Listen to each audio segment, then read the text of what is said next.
then it becomes live. Oh my God, what a pain in the ass. All right, if you're just joining now, I want you to know that I've been researching already. And I didn't realize that it wasn't actually live on the channel. I didn't realize that when you, on a streaming, on OBS, if you do a scheduled stream and you hit streaming, it's streaming. It's like uploading data to YouTube, but it's not actually live on YouTube. So I've been at it for like an hour and a half now at this point, and it hasn't been live this entire time. So you might be joining me a little bit late here, but I've already covered, we've been reading his Wikipedia page. We read about his early life. We've read about his education. We've read about his mayoral term. So far, just to summarize what we've learned, he is born to a prominent family, but his dad kind of became a bit of a broken man, and his mom kind of had to raise him for a lot of his early life as a single mom working 3 jobs, and they were actually in financial dire straits for a lot of this, surprisingly enough. But his family friend was the Gettys from like the Getty museums, and so as he started, you know, going into college and opening his own business, the Gettys kind of helped support him in those sorts of things. So it's a little bit of a mixed bag. You know, there are some aspects that are very privileged, some aspects where, you know, there's some struggle there. And then if we look at his political track record, it's a mixed bag. He is not the far left socialist progressive, but he's also not a fully corporatist business conservative secret right winger. He's been an early supporter of LGBT issues way before most other politicians were. Way back in 2004, he was directing San Francisco, the state that he was mayor of, to issue gay marriage licenses, despite the state law not allowing him to do so. So that's a pretty strong stance to take against not only cultural opposition at the time, but legal opposition at the time. So when people just make him out like he's anti-LGBT, this is so utterly untrue. He was a big defender and supporter of LGBT issues early on. And then when it comes to business, people might say like he's secretly just like a corporatist, but his track record, if we look at it here, it's a mixed bag. Like there are some areas where he thinks like regulation gets in the way. And there's areas where he does like public-private partnerships. But we could also see that he has a track record of like going above and beyond to support labor unions and whatnot. So what I get from him is that he has a progressive disposition, but it's filtered through a pragmatic lens and trying to moderate and appeal to a large enough general population to like actually win elections, actually have the support of like the consent of the governed. That's my impression so far. But anyways, let's continue going here. So now we get to we wrapped up with his mayoral career. Now we're talking about his gubernatorial career. Hold on a second. Felt like I had a sneeze coming on. Okay. Newsom filed initial paperwork to run for lieutenant governor in 2010 and officially announced his candidacy in March. Okay, this is surprising to me. I would have assumed that he, like as lieutenant governor, you'd just be part of the governor's ticket, much in the same way that a VP is part of the presidential ticket, but it looks like they run separately. He received the Democratic nomination in June and won the election in November 2nd. Newsom was sworn in as lieutenant governor on January 10th. 2011, and served under Governor Jerry Brown, while lieutenant governor in May 2012. So it's worth pointing out, he wasn't simply just like appointed lieutenant governor, nor was he just got into the role because he was part of a larger ticket. He had to appeal to the electorate to get elected, and he did.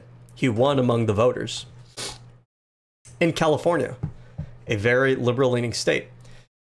Newsom was sworn in as lieutenant governor in 2010, served under Jerry Brown. While lieutenant governor in 2012, Newsom began hosting the Gavin Newsom show on Current TV. The same month, he drew criticism for calling Sacramento dull and saying he was only there once a week, adding there's no reason to be there otherwise. I mean, he's someone who comes from the Bay Area. The Bay Area it's on and popping. There's so much going on. There's so much culture. There's so much variety. There's so much different food and cuisine, and there's events all the time.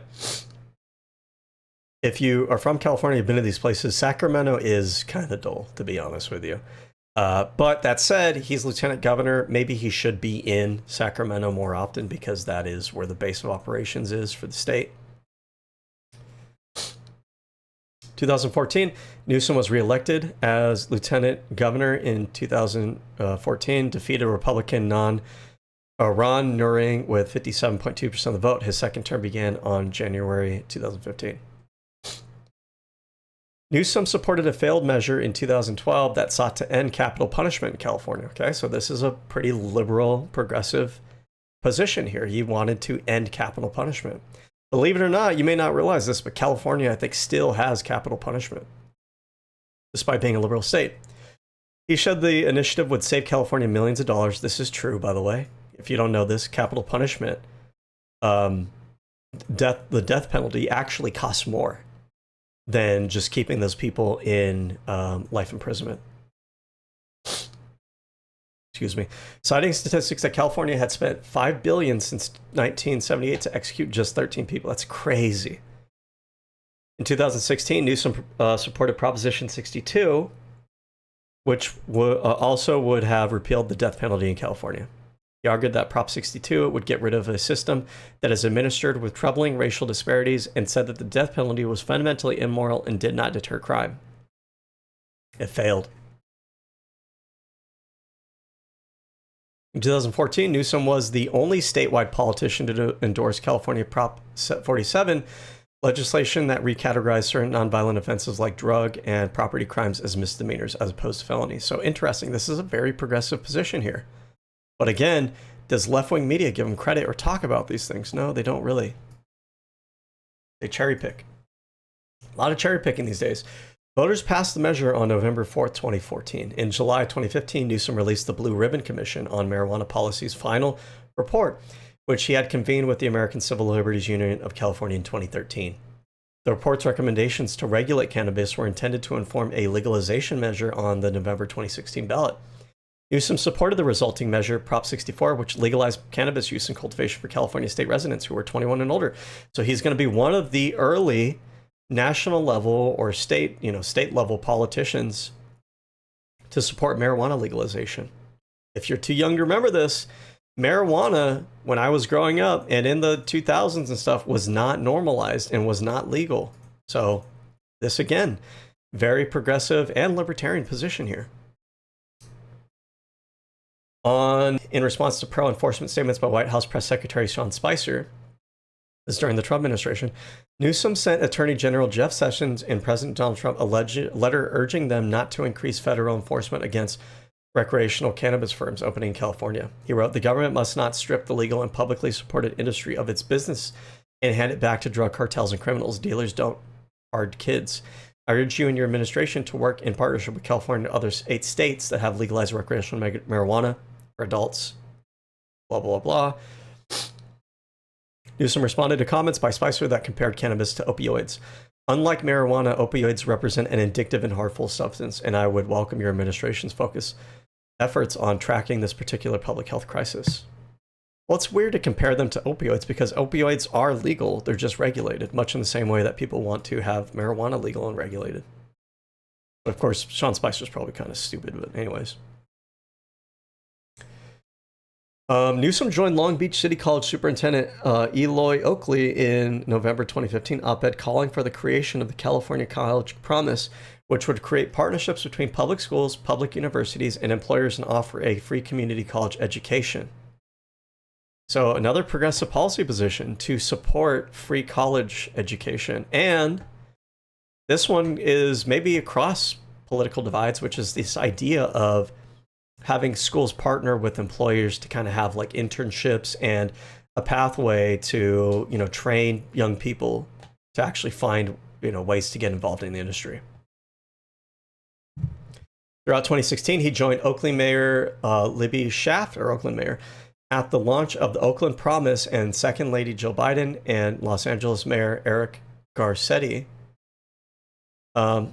at the launch of the LA Promise. In 2016, Newsom helped secure $15 million in the state budget to support the creation of Promise programs through the state. So it looks like he actively worked to try to provide free and or more easier access to college education to people. Very progressive policy, right? In 2015, Newsom called the University of California to reclassify computer science courses as a core academic class to incentivize more high schools to offer computer science curricula. That's pretty smart, right? The world was moving towards more computer-based in industry. So he was trying to get out ahead of that and make sure that this was part of the curriculum. He sponsored successful legislation signed by Governor Brown in 2016 that began the planning process for expanding computer science education. Whoops, sorry, hold on a second. Computer education. Where was I? I like closed out the window on accident, then I lost my place. Governor Brown began the planning process to expand computer science education to all state students beginning as early as kindergarten. 2016, I think the more recent research that we have today might lean in the opposite direction, that maybe we need to pull back on putting kids in front of screens. I would say probably kindergarten, maybe we want to focus more on not having that, but times are different now. I don't know if in 2016 were kids put in front of screens at an early age to the same degree that they are today. I don't know. In 2016, Newsom passed a series of reforms at University of California to give student athletes additional academic and energy-related support and ensured that contracts for athletic directors and coaches emphasize academic progress. This came in response to several athletics programs, including University of California Berkeley's football team, which had the lowest graduation rates in the country. Okay. Technology and government. Newsom released his first book, Citizensville, on February 7, 2013. The book discussed the Government 2.0 movement taking place across the nation. After its release, Newsom began to work with the Center for Information Technology Research in the interest of society. So we looked at this a little bit earlier. The Citizensville book was a book about how like modern like technology and social media was shaping public discourse and politics. And this was written in 2013, so it looks like he was kind of ahead of the curve on understanding the influence of this technology into politics. Okay, the CRC is a mobile optimized platform that allows state residents to graduate their state on 6 timely issues. Or to grade, I'm sorry. The CRC exemplifies ideas presented in Citizensville, encouraging direct public involvement in government affairs via technology. So it sounds like this was a way of getting feedback from the public so they can grade, like, how do you think the state's doing? And then those are a way to kind of figure out, okay, what do we need to focus on? In 2015, Newsom partnered with the Institute of Advanced Technology and Public Policy at California Polytechnic State University to launch Digital Democracy, an online tool that uses facial and voice recognition to enable users to navigate California legislative proceedings. What does this mean? Sounds kind of ambiguous. Oh my God. How do I get this out of the way? No. And what would be a glimpse of the future of transparency technology? Launch Digital Democracy, an interactive platform that enables users to conduct detailed searches of legislative video footage. Okay, so when we say facial and voice recognition, I'm imagining that it basically what it allows is the users to like watch a video of like government proceedings and whatnot, and in that video be able to pull up information of like who is in these hearings, attach like a name to like a voice in these hearings. But let's read a little bit further to make sure this is correct. System uses voice and facial recognition algorithms as it mines video of government hearings. A person types in search term and Digital Democracy executes a Google-like search to identify utterances of that term and those who said it. Okay, so the California State Legislature does not produce transcripts or minutes for these hearings. There is no list of who is in the room influencing decisions that were made. Okay, so this is actually kind of a good thing, right? It allows people that are watching these hearings to know, like, the people in these hearings, who are they? Who's talking about these things? Who's responsible? All right. Now we get to the gubernatorial campaigns.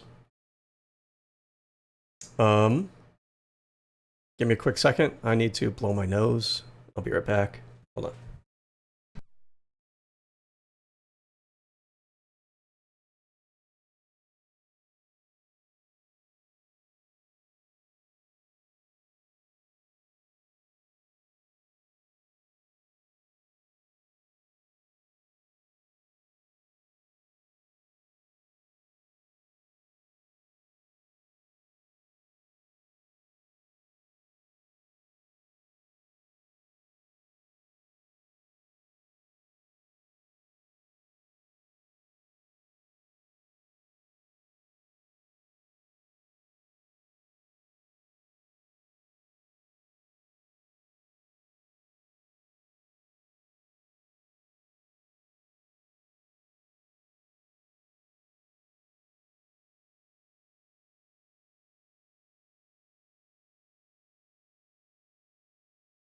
making some food here too while I'm at it.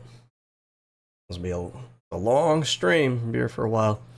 But we're going to dive into his governor record here. Again, this is just Wikipedia, so we're not, at this point, we're just doing kind of like a top-down summary. Then we're going to try to dive more into the details as we go along here. And I also have the Ballotpedia article. Ballotpedia is good if you want to dive into, it's like Wikipedia, but more specific to like politics and government. So I might have more detailed information.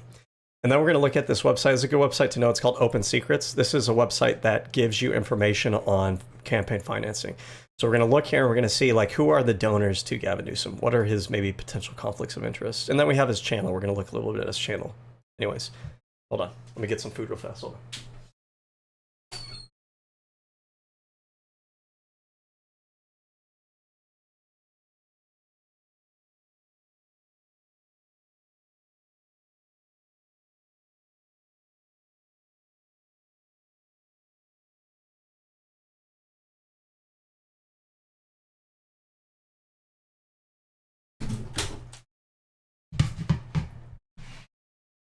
I figured out the YouTube strat. The YouTube strat is just comment and dunk on these right-wing figures, and their audiences get super triggered and go in my comments and watch my videos to complain.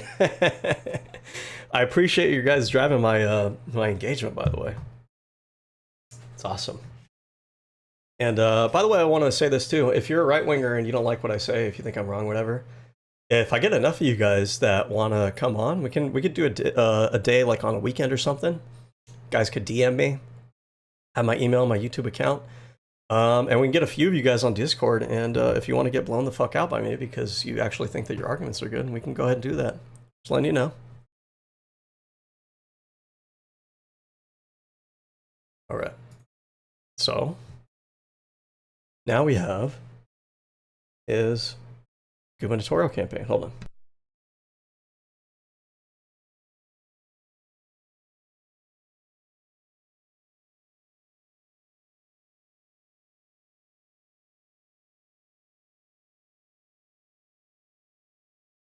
So at this point, he has served on, like he has served as an executive in business, private business, wineries. Then he served on government boards. Then the Board of Supervisors for San Francisco. Then he became the mayor of San Francisco. Then he became the lieutenant governor. And now he's running for election to be the actual governor of the state of California. So there's a pretty natural progression in terms of executive experience and the level of authority and responsibility that you have responsibility for.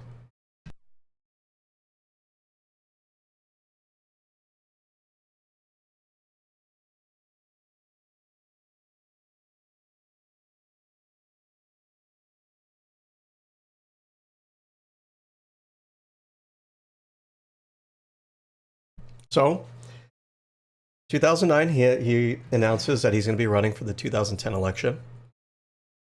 He names State Senator Alex Padilla to chair his campaign. He received former President Bill Clinton's endorsement in September. Throughout the campaign, he had low poll numbers, trailing Democratic frontrunner Gary Brown by more than 20 points in most polls. Newsom dropped out of the race in October and ran for lieutenant governor instead. Oh, wait, this coincides. My bad. Okay. So he went from being mayor of San Francisco to immediately trying to run as governor. But Jerry Brown has history in the state. I think he served as governor back-to-back. Let's see. He was the 34th and 39th. So he served as the 34th governor, and then he retired for a little bit, and then came back as the 39th. So if he's running as governor, he already has like record as being governor. Against Gavin Newsom, like, you know, probably likely that Jerry Brown's going to be the front runner. So Newsom decided to drop out. He decides to run as lieutenant governor, which we know was successful. So now we get to Jerry Brown is either termed out or he decides he doesn't want to run anymore. 2018 rolls around. Now Newsom's going to try to take his seat.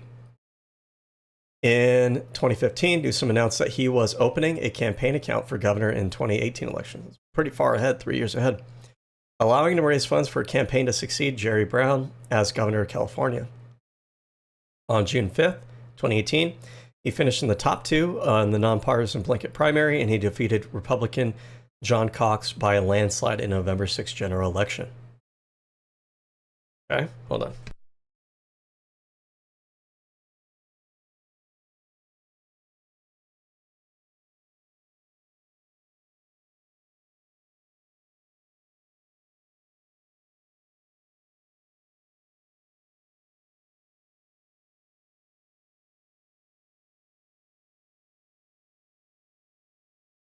All right. Now we have a recall election in 2021. This is as a result of right-wingers being brain broken over COVID, and because the state of California had COVID restrictions, they wanted to recall them from the government. And they had the delusion to actually think that the majority of the electorate in California was not supportive of COVID regulations. So they lost. But let's read this. Newsom was sworn in 2019. Several recall attempts were launched against Newsom early in his tenure. Sounds like Newsom derangement syndrome, but failed to gain much traction. On February 21st, 2020, a recall petition was introduced by Orrin Heatley, a deputy sheriff in Yolo County. The petition mentioned Newsom's sanctuary state policy and said laws he endorsed favored foreign nationals. So earlier above, we read that he was criticized by the Democratic Party for not engaging in like sanctuary city policies, but it was under the Obama administration. But we could see now that once we get to the Trump administration, Newsom is supporting sanctuary state policy. And it kind of makes me think, like, does he look at the difference between the way Obama and Trump were treating immigration? He decided, like, I don't trust the Trump administration to be humane and fair with immigrants, so now I'm going to support sanctuary state policy. Okay.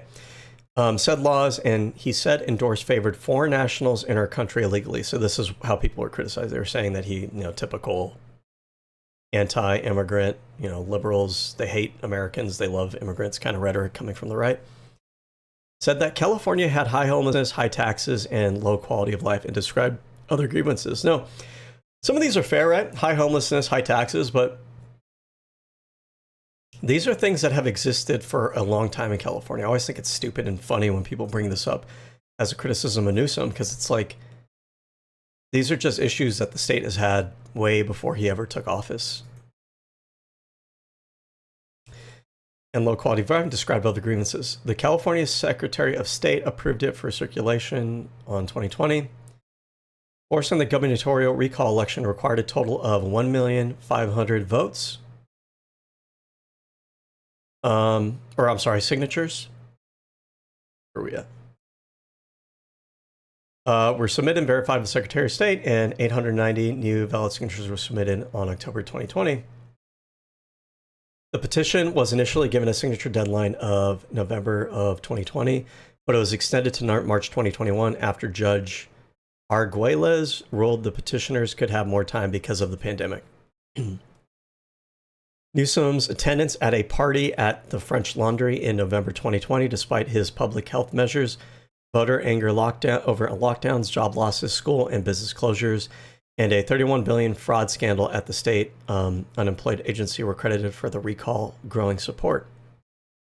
The French Laundry event took place on November. We're going to look more into these particular events a little bit more closely in a little bit, but let me just maybe grab these sources real fast so I don't forget. So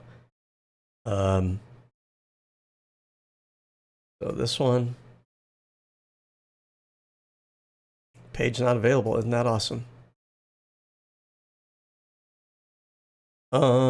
Despite public health measures, the 31 billion fraud scandal. Okay, put that one there. We have the French Laundry incident.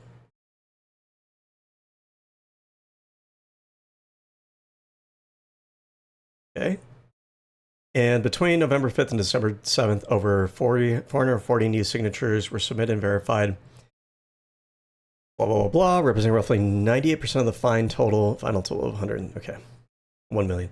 In response to criticism, Newsom said in a statement, while the first partner and I followed the restaurant's health protocols and took safety precautions, I should have modeled better behavior and not joined the dinner. Okay, so we'll look into the details of this a little bit more, but I do appreciate at the very least that he took responsibility for this. You know, some politicians, when they're criticized and it's legitimate criticism, they try to deflect or say that they did nothing wrong or, you know, whatever it may be. During the campaign, Newsom compared the recall effort to the attempts to overturn the 2020 United States election. On September 2021, the recall election was held, and only 38% voted to recall Newsom, so he remained in office. Okay, then we get to the 2022 election. 2022, Newsom was elected to a second term, defeating Republican State Senator Brian Daley with 59.2% of the vote. This was a smaller margin of victory than in 2018 and the first time since 2010 that a Democratic gubernatorial nominee did not win at least 60% of the vote. Okay, so a little bit troubling. All right, so how did he actually do as governor? Hold on, let me take a bite of pizza real fast.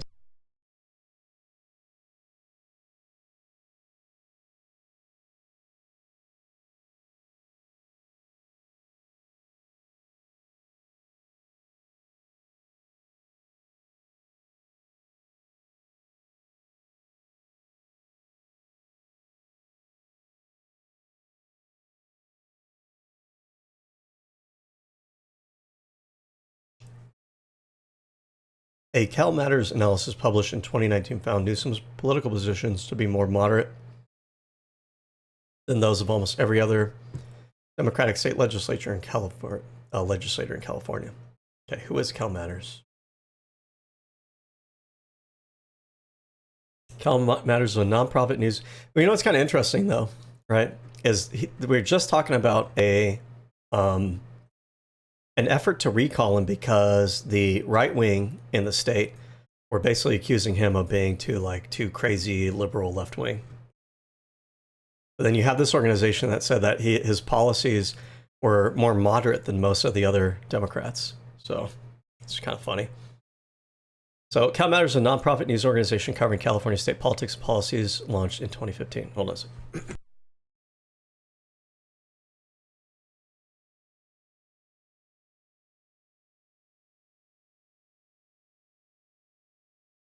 Cat was messing around there. Okay.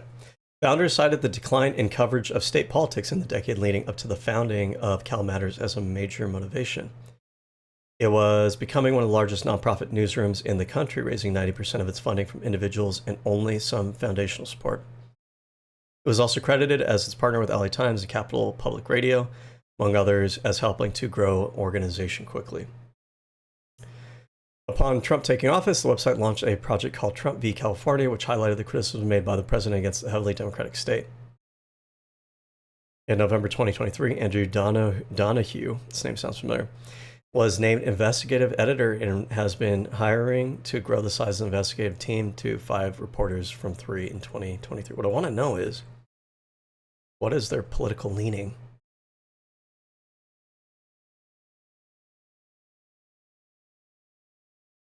Cal Matters leaning.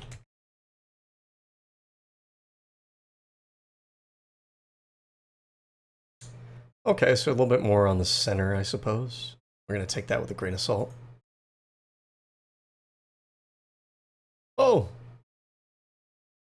Hold on a second here. Accidentally launched SolidWorks. Okay, hold on, I need to blow windows. Hold on, give me a second.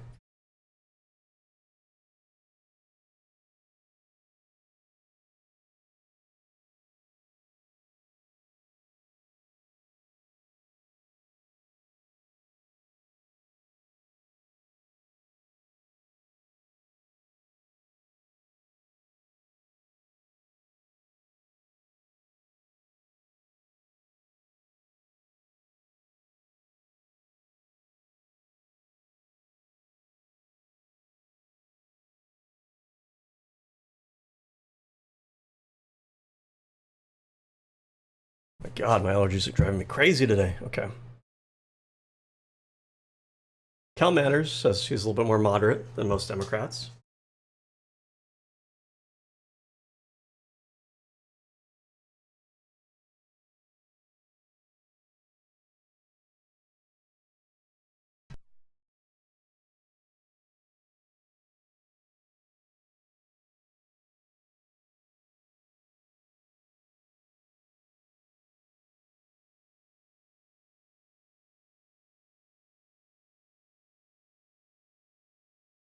So Kamala Harris was elected to be VP for Biden.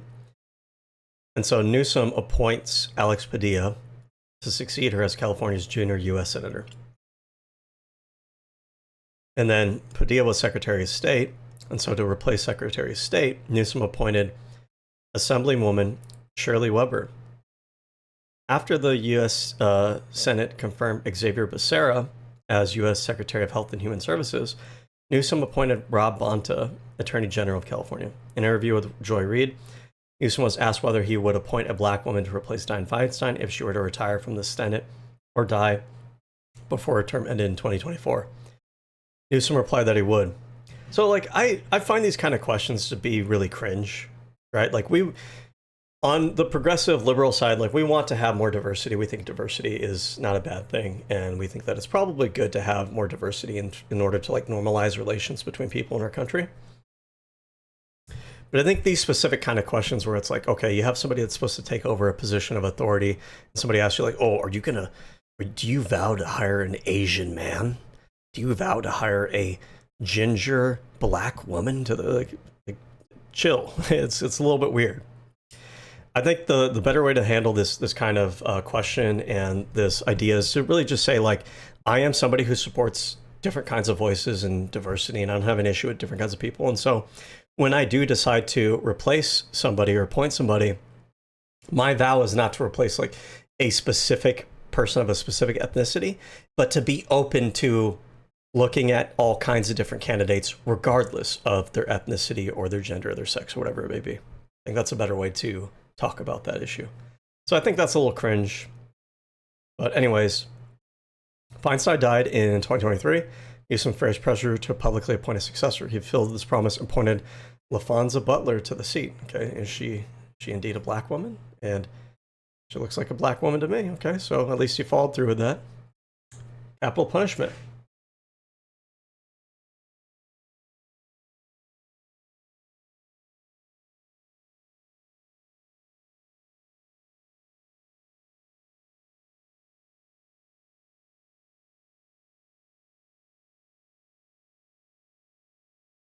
Pretty liberal position here.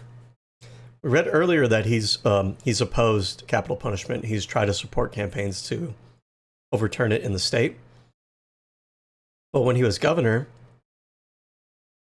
he decided to put a moratorium. So it doesn't make it like illegal in the state, but a moratorium is like a pause.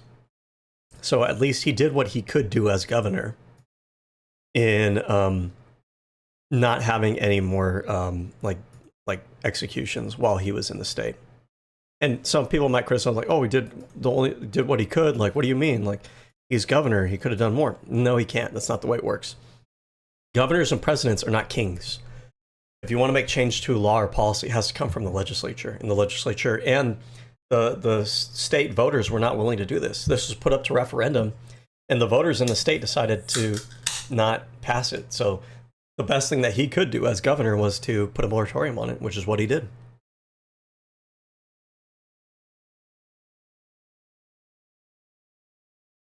Okay. It's also led to a withdrawal of the state's current lethal injection protocol and the executioner's chamber's closure at San Quentin State Prison. In a CBS This Morning interview, Newsom said that the death penalty is a racist system that is perpetuating inequality. It's a system that I cannot, in good conscience, support. Interesting, the way that the left talks about him, because this sounds like a very left-wing thing to say.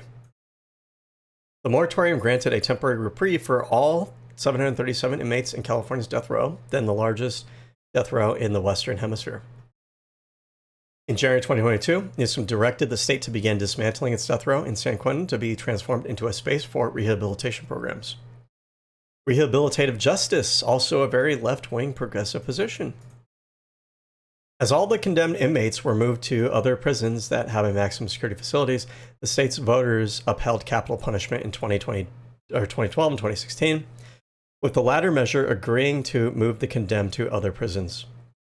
While a 2021 poll by the UC Berkeley Institute of Governmental Studies and co-sponsored by the Los Angeles Times suggested declining support for capital punishment among California's voters, Republican opponents criticized Newsom's moves to halt capital punishment in California as defiance of the will of voters, and capital punishment advocates said they denied closure to murder victims and families. I think it's interesting, by the way, I want to say that conservatives are so bloodthirsty about execution if they really genuinely want to pretend that religion is their guiding North Star. Religion does not tell you, the Bible does not tell you that judgment in the form of executing people, basically taking God's authority into your own hands to judge people to the point of actually taking their life, which God gave people. And yet conservatives pretend like it's all hunky-dory. And I think the reality is because a lot of conservatives, they use religion not as they genuinely abide by the teachings of their religion, but they use religion to try to give them some kind of moral authority that they don't try to actually embody themselves. Okay, clemency. We have, in response to the Trump administration's crackdown on immigrants with criminal records, Newsom gave heightened consideration to people in this situation. A pardon can eliminate the grounds for deportation of immigrants who would otherwise be legal permanent residents. Pardon requests for people facing deportation are given expedited review by the State Board of Parole hearings per a 2018 California law. In his first acts of clemency, Governor Newsom pardoned 7 formerly incarcerated people in May 2019, including 2 Cambodian refugees facing deportation. He pardoned 3 men who were attempting to avoid being deported to Cambodia and Vietnam in 2019. They had separately committed crimes when they were each 19 years old. In December 2019, Newsom granted parole to a Cambodian refugee who had been held in California prison due to a murder case. I don't know if I agree with these. Murder is a very serious crime. I don't know if I would grant clemency in these cases. Although immigrants' right groups wanted Newsom to end policies allowing the transfer to federal agents, the refugee was turned over for possible deportation upon release. Okay. I mean, my position on immigration is I am pretty supportive of immigrants. I don't really have an issue with them. I think that a lot of people are obsessed with immigrants and pretend like they are these demon creatures walking among us. When I think for the most part, I don't have issues with them. They're not really causing issues. I think if you're here and you're working and you're not really causing problems, I think we should be humane and we should try to do what we can do, accommodate you being here. But I think if you're here and you are committing crimes, especially serious crimes, I don't have an issue with you being deported. That's my position on it. On January 13, 2022, Newsom denied parole to Sharon, Robert F. Kennedy's assassin, who had been recommended for parole by a parole board after serving 53 years in prison. Newsom wrote an op-ed for Los Angeles Times saying, Sharon still lacks the insight that would prevent him from making the kind of dangerous and destructive decisions he made in the past. The most glaring proof of Sharon's deficient insight is his shifting narrative about his assassination of Kennedy and his current refusal to accept responsibility for it. That is, I find that kind of compelling, right? This goes to a state of mind, if you are shifting narratives, it's almost like you're intentionally lying. And if you're refusing to accept responsibility, it's did you really learn from what you did? And are you willing to not do those things again? Because it seems like you're not very, sorry for what you did. Police reform. Newsom spoke in favor of Assembly Bill 1196, which would ban carotid artery restraints and chokeholds in California. He said that there is no longer a place for policing tactic that literally is designed to stop people's blood from flowing to their brain. That has no place any longer in 21st century practices. So this is interesting. This sounds like maybe in response to the murder of George Floyd and BLM. So again, something that is a pretty progressive position that I don't hear progressives give him credit for. And by the way, I am not a person that's we shouldn't have law enforcement. Obviously we should, right? But if it is something that is excessive use of force, I think rather than being reactionary and being like, oh, the police need to do whatever they need to do. They need to, you know, have a nuclear weapon strapped to them at all times so they can fight these fight. Like chill, bro, chill. Okay, we can have policing without being fucking insane about it. Okay, we don't need to have like certain kinds of police tactics that are, like he said here, like cutting off people's blood flow to their brain. That causes permanent damage. Do we really need that? I'm not sure. Newsom has signed the California Act to Save Lives and California Racial Justice Act of 2020. In 2021, he signed legislation raising the minimum age to become a police officer from 18 to 21. Jesus Christ, I never even considered that. I do feel like 18 is really young to be trusted with that kind of responsibility. Okay, hold on.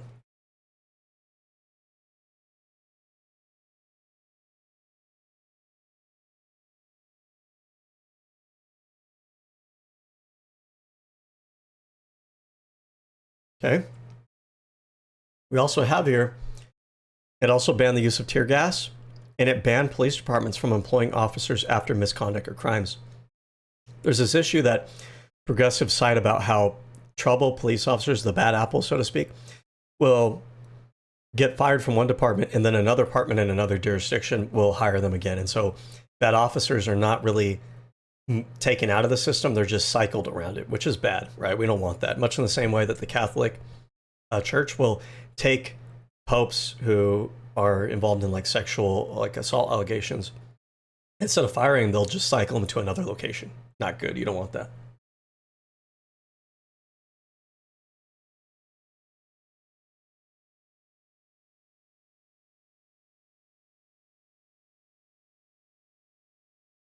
Among the bills was the George Floyd bill, requiring officers to intervene when witnessing excessive force on the part of another officer.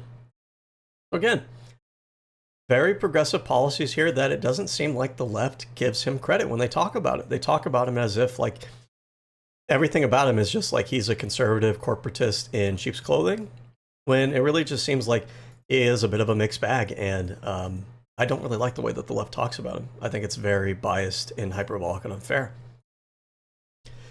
Newsom vetoed Assembly Bill 2681, which sought to restrict autonomous weapons, citing beneficial law enforcement use of such devices. Autonomous weapons? What does that mean? Does that mean like robots with weapons? Yeah, so basically those are robots and drones. I'm not sure how I feel about that. It can be a little bit scary, I guess, to have robots and AI in operation of weapons, but at the same time, there's another way to look at it. Maybe robots and AI are more accurate, less prone to error, less prone to letting their own personal biases get in the way. So, you know, kind of two ways to look at it. I guess I'd have to see maybe what the results are of the usage of these devices, and then kind of go from there. Newsom vetoed Assembly Bill 2632, which sought to limit solitary confinement. Okay. So this goes on the opposite end here. I'd imagine that this is something that progressives don't support, which is limiting solitary confinement. But it's interesting because, again, the way that the left and the right talk about Newsom, because this is almost like a tough on crime policy. But I'm sure the right wing does not talk about or mention things like this, where he's more supportive of being tough on crime and of the police. In 2024 of October, Newsom vetoed Assembly Bill 2693, which sought to extend the statute of limitations for those sexually abused in juvenile facilities.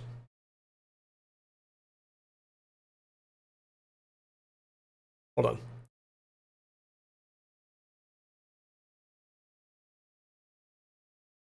I don't like this. Why would he veto this? This seems stupid to me. Like, I don't like having, like, if someone is a victim of sexual assault and you want to bring a case against them, I kind of generally like the idea of extending the statute of limitations so they're more likely to actually face justice. I don't know why he would veto this. In 2025, Newsom vetoed Senate Bill 274, which would have expanded the rules and regulations on law enforcement agencies. So these are newer bills. These are in 2024. This might be, to the left's point, some efforts to turn away from the reputation of being too soft on crime to going in the opposite direction of being a little bit harder on crime. I think there's a way to moderate those positions and have like a healthy medium. I don't feel like these are it.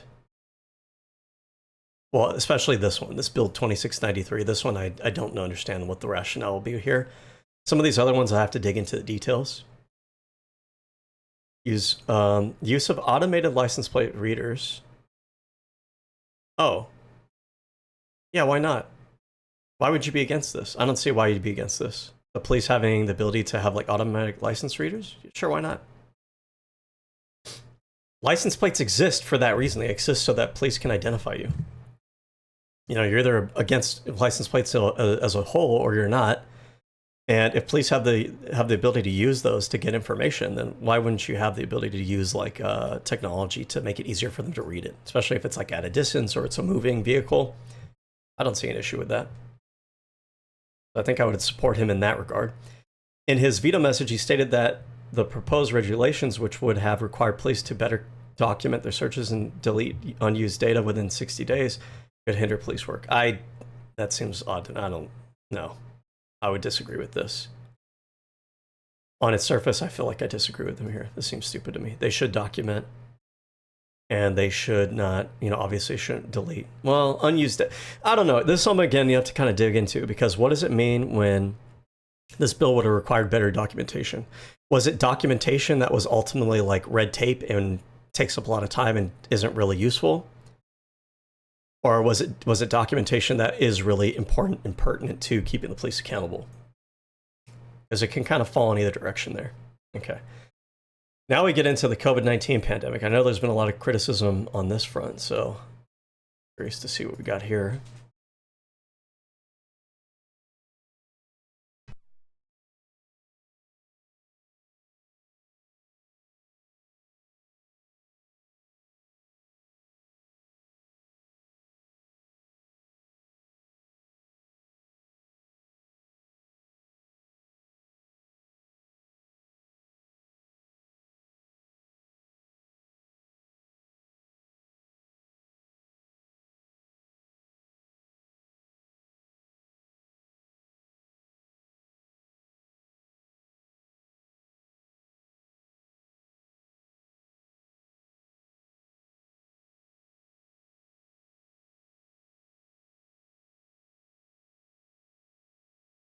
Okay.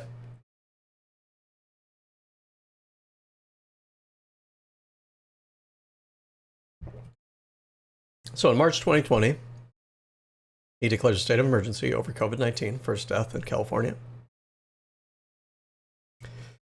His stated intention was to help California prepare for and contain COVID-19 spread. The emergency declaration allowed state agencies to more easily procure equipment and services, share information on patients, and alleviate restrictions on the use of state-owned properties and facilities. Newsom also announced that mitigation policies for the state's estimated 108,000 unsheltered homeless people would be prioritized, with a significant push to move them indoors. That was probably a bad idea. Announced that the mitigation policy for the state's unsheltered homeless would be prioritized, with a significant push to move them indoors. This might have been at the beginning of the pandemic, having a lack of information, because congregating people indoors would increase the spread, and maybe he just didn't realize that. But we'll read about that in a little bit. Newsom issued an executive order that allowed the state to commandeer hotels and medical facilities to treat COVID-19 patients, and permitted government officials to hold teleconferences in private without violating open meeting laws. He also directed local school districts to make their own decisions on school closures. But used an executive order to ensure students' needs, well, he met whether or not the school was physically open. The U.S. Department of Agriculture approved the local schools to make their own decisions on school closure. Interesting. I haven't heard anybody talk about this. For all the criticism that I heard from the right about Newsom and other liberal governors, this is actually something you would think that they would give him credit for if they weren't biased, because this allowed the local school districts to decide how they were going to handle school closures. Interesting. I've heard so many people like give him absolute shit for this, who are conservative, and yet he was giving the individual schools the ability to not close if they wanted to. That's so interesting. U.S. Department of Agriculture approved the Newsom administration's request to offer meal service during school closures, which included families being able to pick up those meals at libraries, parks, and other office campus locations. Roughly 80% of students at California's public schools receive free or reduced price meals. This executive order included continuing funding for remote learning opportunities and childcare options during workday hours. Okay.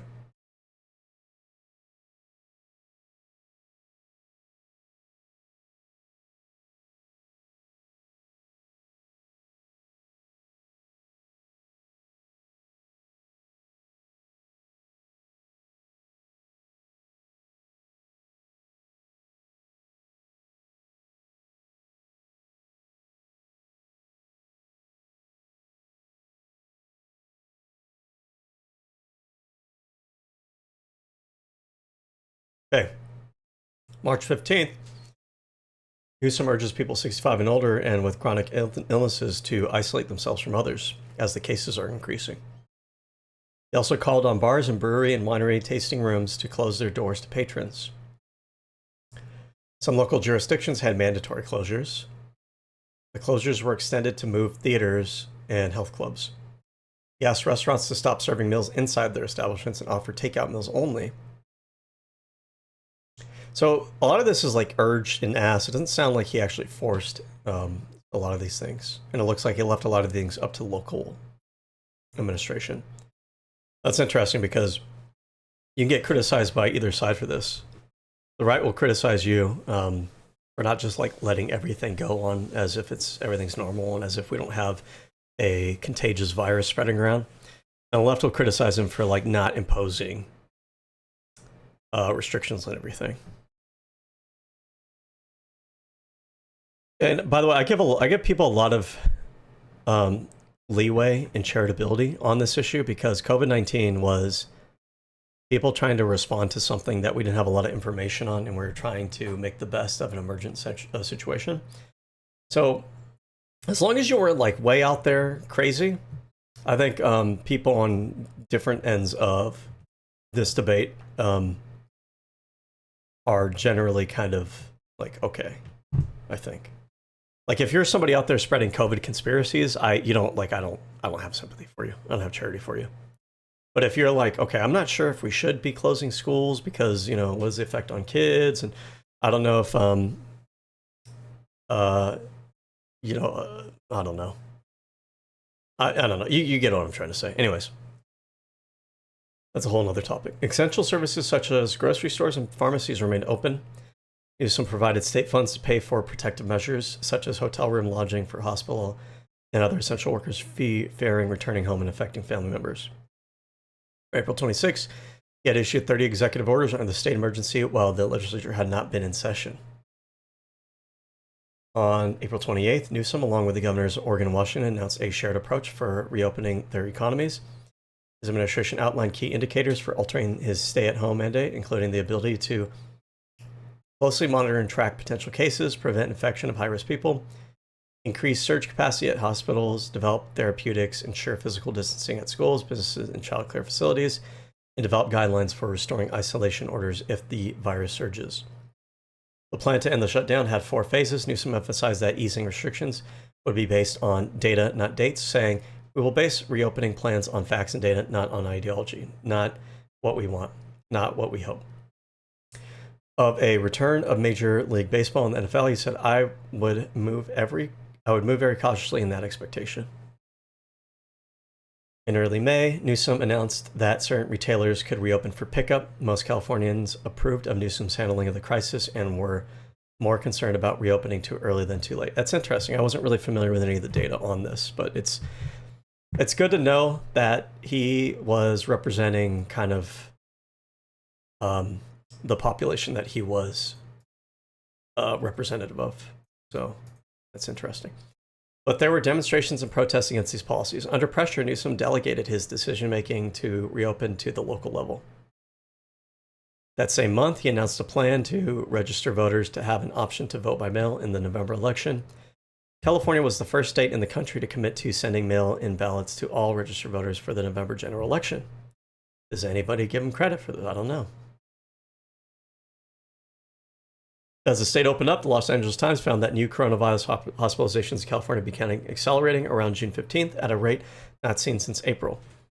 Immediately after the virus began rapidly spreading in the state, on June 18th, Newsom made face coverings mandatory for all Californians in an effort to reduce COVID-19 spread. So I like this. This is, you are responding to information as new information comes in and updates your understanding of things. And being quick about it. Enforcement would be up to the business owners, as local law enforcement agencies viewed noncompliance as a minor infraction.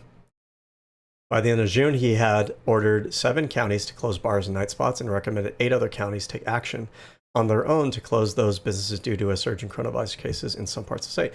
I kind of like this approach, right? He is looking at, okay, this county over here, maybe their increase in infections is so high that he's like, you know what, I'm sorry, but you guys are going to have to close. And then some of these other counties is like, okay, you guys are on the edge here, so I'm giving you guys a warning, like, hey, you guys need to kind of handle your shit, but like, we're going to keep an eye on you. But everybody else, you guys are doing fine. We're not going to like make it too burdensome and onerous on you because you guys don't really have those issues. So it's going to be case by case. In a regular press conference on July 13th, as he was ordering the reinstatement of the shutdowns of bars and indoor dining restaurants, he said, "We're seeing an increase in the spread of the virus, so that's why it's incumbent upon all of us to recognize soberly that COVID-19 is not going away anytime soon until there's a vaccine or effective therapy." Newsom oversaw a initial sluggish rollout of vaccines. California had one of the lowest vaccination rates in the country by January 2021. And had only used about 30% of the vaccines it had at its disposal. That's interesting. It's kind of curious why that was. A far lower rate than other states by January 20th. Newsom had an approval rating of 64 in September 2020, but a February 2021 UC Berkeley Institute of Government Studies poll found that his approval rate was down to 46. Wow. And 48% disapproval, the highest of his tenure. The Los Angeles Times attributed this decline to public opinion on his management of the pandemic. Hard part is like, you're probably damned if you do and you're damned if you don't when it comes to the pandemic. People are probably gonna castigate you either way in the public eye. The vaccination rate began increasing in January with over half the population fully vaccinated as of September 2021. The percentage rating of number 16 out of the 50 states. Okay, so then when was vaccine rollout? Vaccine rollout was... Oh, and January was slow, but by September, they were number 16. So, okay. So, a bit of a mixed grade there. Slow to start, but, eventually they got to a point where they're pretty high among the states. There's another thing I was going to say here. God. Anyways. Although the Newsom administration enacted some of the country's most stringent pandemic restrictions in 2020, California had the 29th highest death rate of all 50 states by May 2021. That's kind of a misleading. That's a misleading stat because it makes it sound like, oh, despite them being like having pretty stringent restrictions, it didn't really do anything. But 30th means that they were in like the lower 2/3, 3/5, 2/3. 39th highest, 30th. So there's only 20 other states that are lower than it? Yeah, that's right.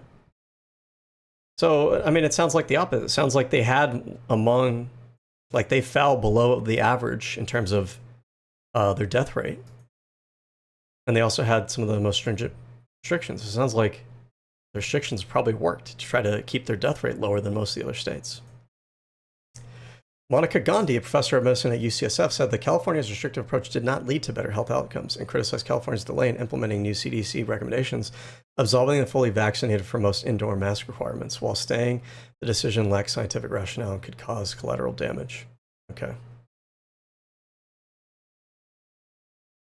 In January of 2021, the Los Angeles Times reported that Newsom's administration had mismanaged $11.4 billion by dispersing unemployment benefits to ineligible claimants, especially those paid through the federally funded Pandemic Employment Assistance Program. Another 19 billion in claims remain under investigation for fraud. At the same time, legitimate claims face lengthy delays in receiving benefits. The state's unemployment system had been overseen by California Labor Secretary Julie Su, a Newsom employee whom President Joe Biden later appointed as Deputy Secretary of Labor in February 2021. Now, this sounds bad, but it's my understanding that there was a lot of fraud with the pandemic assistance programs. And so the question I have is, we're going to look into this a little bit later too, is this unique to California, or was this pretty average for pretty much the rest of the country in terms of the amount of fraud that we saw with the pandemic assistance? Because if you don't know this is true. There was widespread fraud with pandemic assistance during Trump's administration. Okay, by the way, I'm not saying Trump is responsible. Actually, I think this is pretty reasonable. I think that, you rush out money because it's an emergency. You don't have time to implement all the freaking safeguards and everything that you ordinarily would, because you don't have time to sit there and, waste time processing every little and nitpicking every little thing, because it's an emergency.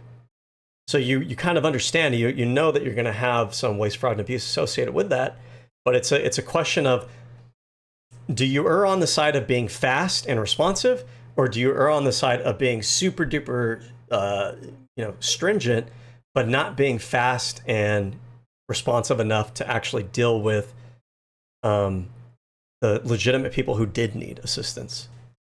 In an emergency situation like that, I think I err on the side of being responsive and knowing that there's, it's not going to be perfect.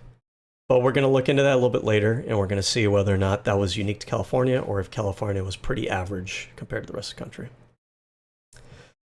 Political opponents attributed the crisis to Newsom's administration's failure to heed multiple warnings by federal officials of the potential for fraud, while Newsom's administration said the Trump administration's failure to provide appropriate guidance for the new federal funding program contributed to the fraud.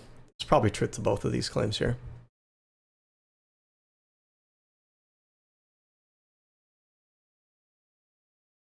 With both sides trying to blame the other side, basically. Experts said much of the fraud appeared to originate from international criminal gangs in 20 countries. That's crazy. A report by California State Auditor Elaine Howell said 810 million was dispersed to claimants who had fraudulently filed on behalf of inmates in the state's prison system.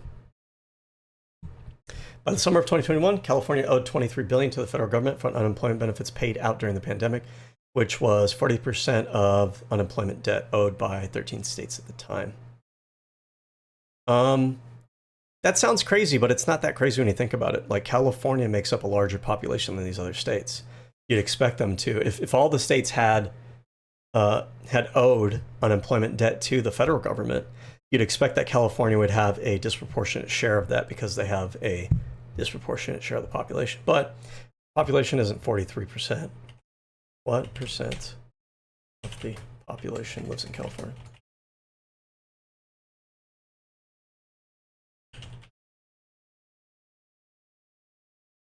$11. Okay, so this is maybe 4 times higher than what we would expect. So that is cause for concern. So we'll read into that. Most of the debt was unrelated to the federal funded pandemic employment programs that had been experienced most of the fraud, and instead was due to long-standing underfunding and California's high rate of unemployment during the pandemic. Okay. So this, to me, this doesn't sound like fraud. This sounds like what probably happened here, I'm assuming, if I'm trying to remember correctly, is the federal government probably provided emergency funding to states to help fund the unemployment systems because of all the unemployment caused during the pandemic. And that California had an especially high rate of unemployment during that time period. And so this debt isn't related to fraud. This debt is related to the state borrowing money from the federal government in order to fund unemployment, to keep people afloat. Still not good, right? It's still not ideal, but it's not fraud, per se.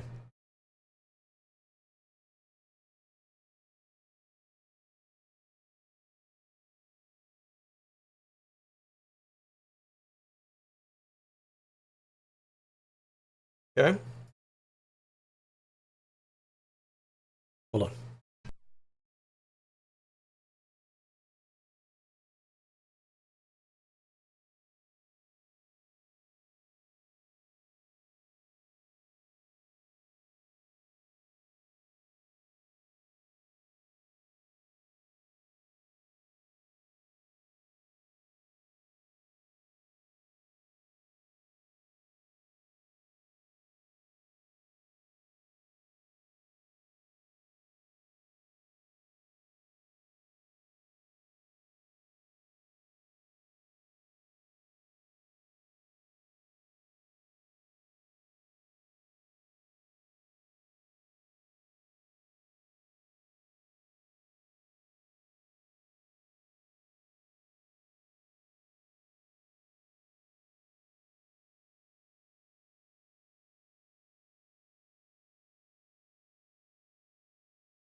All right.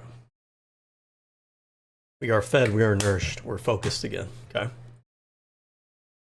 Get back into this. Okay. Wildfires. Due to mass die-off of trees throughout California that could increase the risk of wildfires, there was a drought that we had, lasted like, what, 10 years or something? Newsom declared a state of emergency on March 22nd of 2020 in preparation of the 2020 fire season. After declaring a state of emergency on August 18th, he reported that the state was battling 367 known fires, many sparked by intense thunderstorms from August 16 to 17. His request for assistance was via insurance as a federal disaster declaration in the wake of 6 major wildfires was first rejected by the Trump administration, but accepted after Trump spoke to Newsom. So credit where credit's due. I remember this conversation. Newsom went to him to like go talk to him. And this is what you do as a leader of your state. You got to do what you got to do to take care of your constituents. So he went over there. Trump had rejected his request for, emergency funding. And he said, you know what? I'm not going to take no for an answer. I'm going to go talk to him. Even though somebody I have a lot of big fucking political disagreements with everything, like I have to take care of my constituents. So he went over there and he took care of it and he got the funding. So I give him credit for that.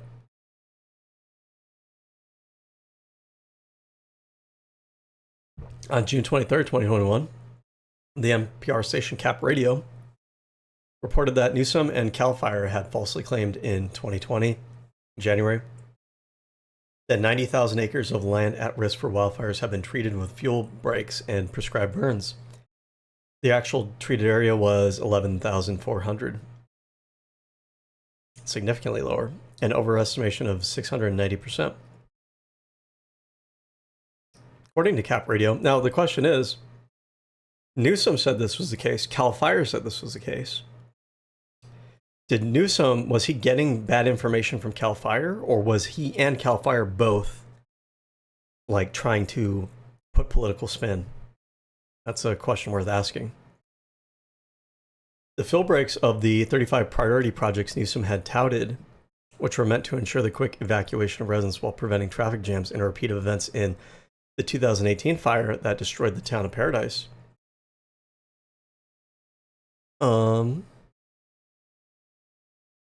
Where at least 8 evacuees burned to death and their vehicles were struggling to mitigate fire spread at almost every instance while failing to prevent evacuation traffic jams. Now, look, when it comes to the fires in California, part of this is honestly like people expect politicians to be like magic workers and like they should just be able to do everything just because they're in positions of power and authority. And I think people don't want to like live with the reality that there are things that are beyond human control. The wildfires in California extend a massive area. They're due to a naturally occurring drought that was, historic. And the kind of prevention that you need, like people talk about sweep the forest. When people say that, it's so incredibly stupid to say that. Number one, most of the territory that was that had fires was on federal land, meaning that the federal government, Trump's government, had the authority and responsibility to maintain them. So when the Trump administration, when Trump kept coming out and saying, oh, you need to sweep your forest, those are your forests. Those are the national forests. Those are forests under your jurisdiction. You were supposed to sweep them. If you want to criticize people for it, you have to criticize yourself. But secondly, I don't blame anyone for not sweeping the forest, whatever the fuck that means, because it's like people that say that, it makes me feel like you guys don't go outside. To understand how much of it, like how much area you're talking about, California wildfire.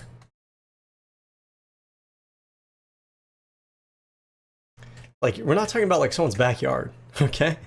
We're talking about thousands of miles. Not thousands, I'm sorry. Like hundreds of miles. And we're not talking about flat land either. Like, look at all this.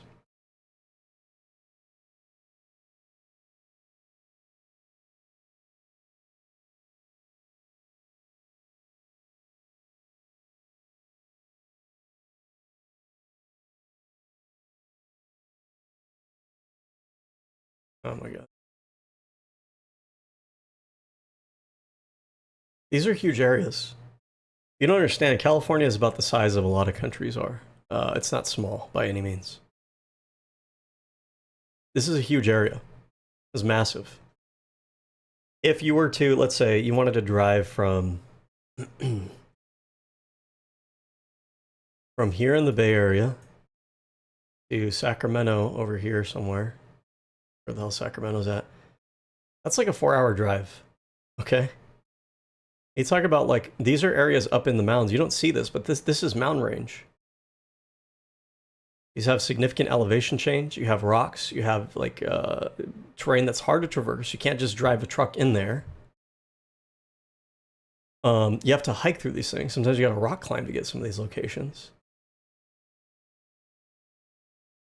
From here, all the way up to here is probably like, let's see, probably like 7 or 8 hours of driving. That's on flat land in the valley. But if you're talking about traversing through the mountains, that's a different story. But all this area that you see in red here is high risk for fire. The idea that you can just control that because, oh, you're the governor and you could just make miracles happen. It doesn't work that way. I'm sorry, but this is more out of control from human hands than people want to admit to themselves. Sierra, let's look at Sierra Nevada mountain.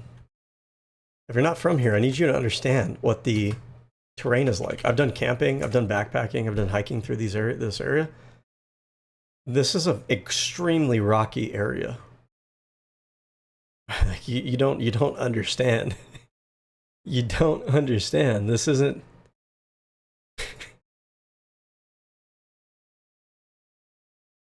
The pictures here don't even do it justice, but like, this is what the shit looks like. All right, and this is at like the top of the mountain. But like, I'm telling you, if you hike up a mountain like this in the Sierra Nevada range, it's like this throughout the entire goddamn hike. Like, a lot of it's covered by dirt and stuff like that, but you still have jutting rocks just everywhere. And like steepness and cliffs and everything. Like, this isn't, you don't just drive a truck in there. Oh, let's just cut some trees. It just doesn't work that way. This is what it looks like.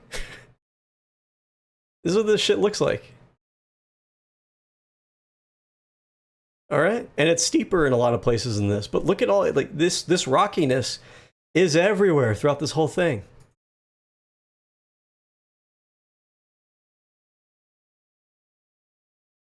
Just sweep your forest. It's so stupid.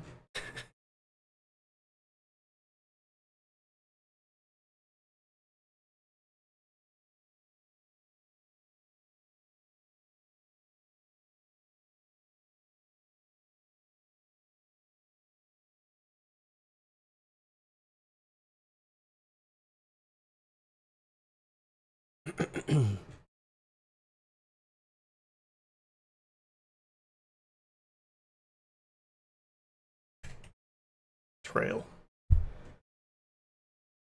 So yeah, I mean, it looks like this kind of thing. It looks like it looks like a lot of this kind of thing. I mean, it's very rocky.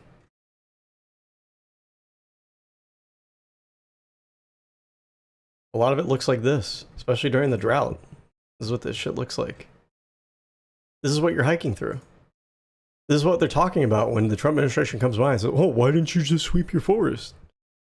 Yeah, bro, like hundreds and thousands of acres of forest, we're just going to sweep them all in the span of what? How long is that going to take? Like, maybe in 2 centuries we finish up that work? Doesn't make any sense. This is what it looks like. I'm not exaggerating. This is what this shit looks like everywhere. Hundreds of miles of freaking mountain terrain like this. Like, ask yourself a question. If you're trying to stop, like, you're in a drought season and all of this, even in the distance, is all dried, trees and everything. Realistically, like, be for real for a second here. Be so for real for a second here. How do you genuinely expect human beings, with the technology that we have right now, to, like, what? What are we supposed to do with all that? The reality is that people don't want to hear is that this is outside of your control. This is outside of human hands. Mother Nature, we like to think that we're so advanced and we're so in control and everything. There are forces that are still larger than ourselves. There are. Another thing that people don't talk about is, like, in a city like Paradise, California, They were told, the residents of those cities were told, and you see advisories for this everywhere when you go in like the rural areas of California, to cut the trees like close by your property. Supposed to cut a perimeter around and to clear growth around the perimeter of your property. And because the people that lived in Paradise, California were like of that kind of conservative, the government can't tell me what to do kind of philosophy, they didn't do it. Nobody talks about that. Nobody wants to say this because those people are dead now. So nobody wants to say, oh, it's your fault. But like, it kind of is your fault. I'm serious. I'm sorry. I'm sorry that's controversial to say and everything. I'm sorry that's harsh to say, but it's true. You were told to cut the foliage around your house for that very fucking reason, and you didn't do it. So your house went up in flames. And it was easy for your house to go up in flames. Paradise, California did not do the kind of maintenance around their property. Private property, not state property, private property. They didn't want to. And they paid the ultimate price for that. But yeah, you're looking at all this. You're getting an idea of what the terrain looks like. Okay? Don't be mistaken. Do not be mistaken. Especially the main parts of California that go up in flames are this area. It's like the Sierra Nevadas. You might be thinking that California's forest looks like... Which, by the way, this shit's like freaking steep too, right? You might be thinking it's this because you don't live here. You don't get it. No. This is Washington. This is highly moisturized. This place is lathered in lotion. Beautiful. I love this place, by the way. My heart is lost in these areas. I've been here before. I love it so much. It does not look like that, okay? Those are not California forests. Those are forests that... The forests in California up in the northern coastal areas start to sort of look like this. But most of the areas where you had the fires in LA and in the central part of California, those areas are that steep, rocky terrain that I was showing you. Okay? So... But let's press on. Okay. So it doesn't absolve him or the Cal Fire for misrepresenting how much, how many acres they did fire treatment for, though. Okay. I'm just saying, though, at the end of the day, there's probably nothing that human beings could really do to really keep all of it from happening. All we could do is try to mitigate how much damage it does. We can't really stop all of it. Okay. Which we're meant to ensure, okay. The same day Cap Radio revealed the oversight, leaked emails showed that Newsom's handpicked Cal Fire chief had ordered the removal of the original statement.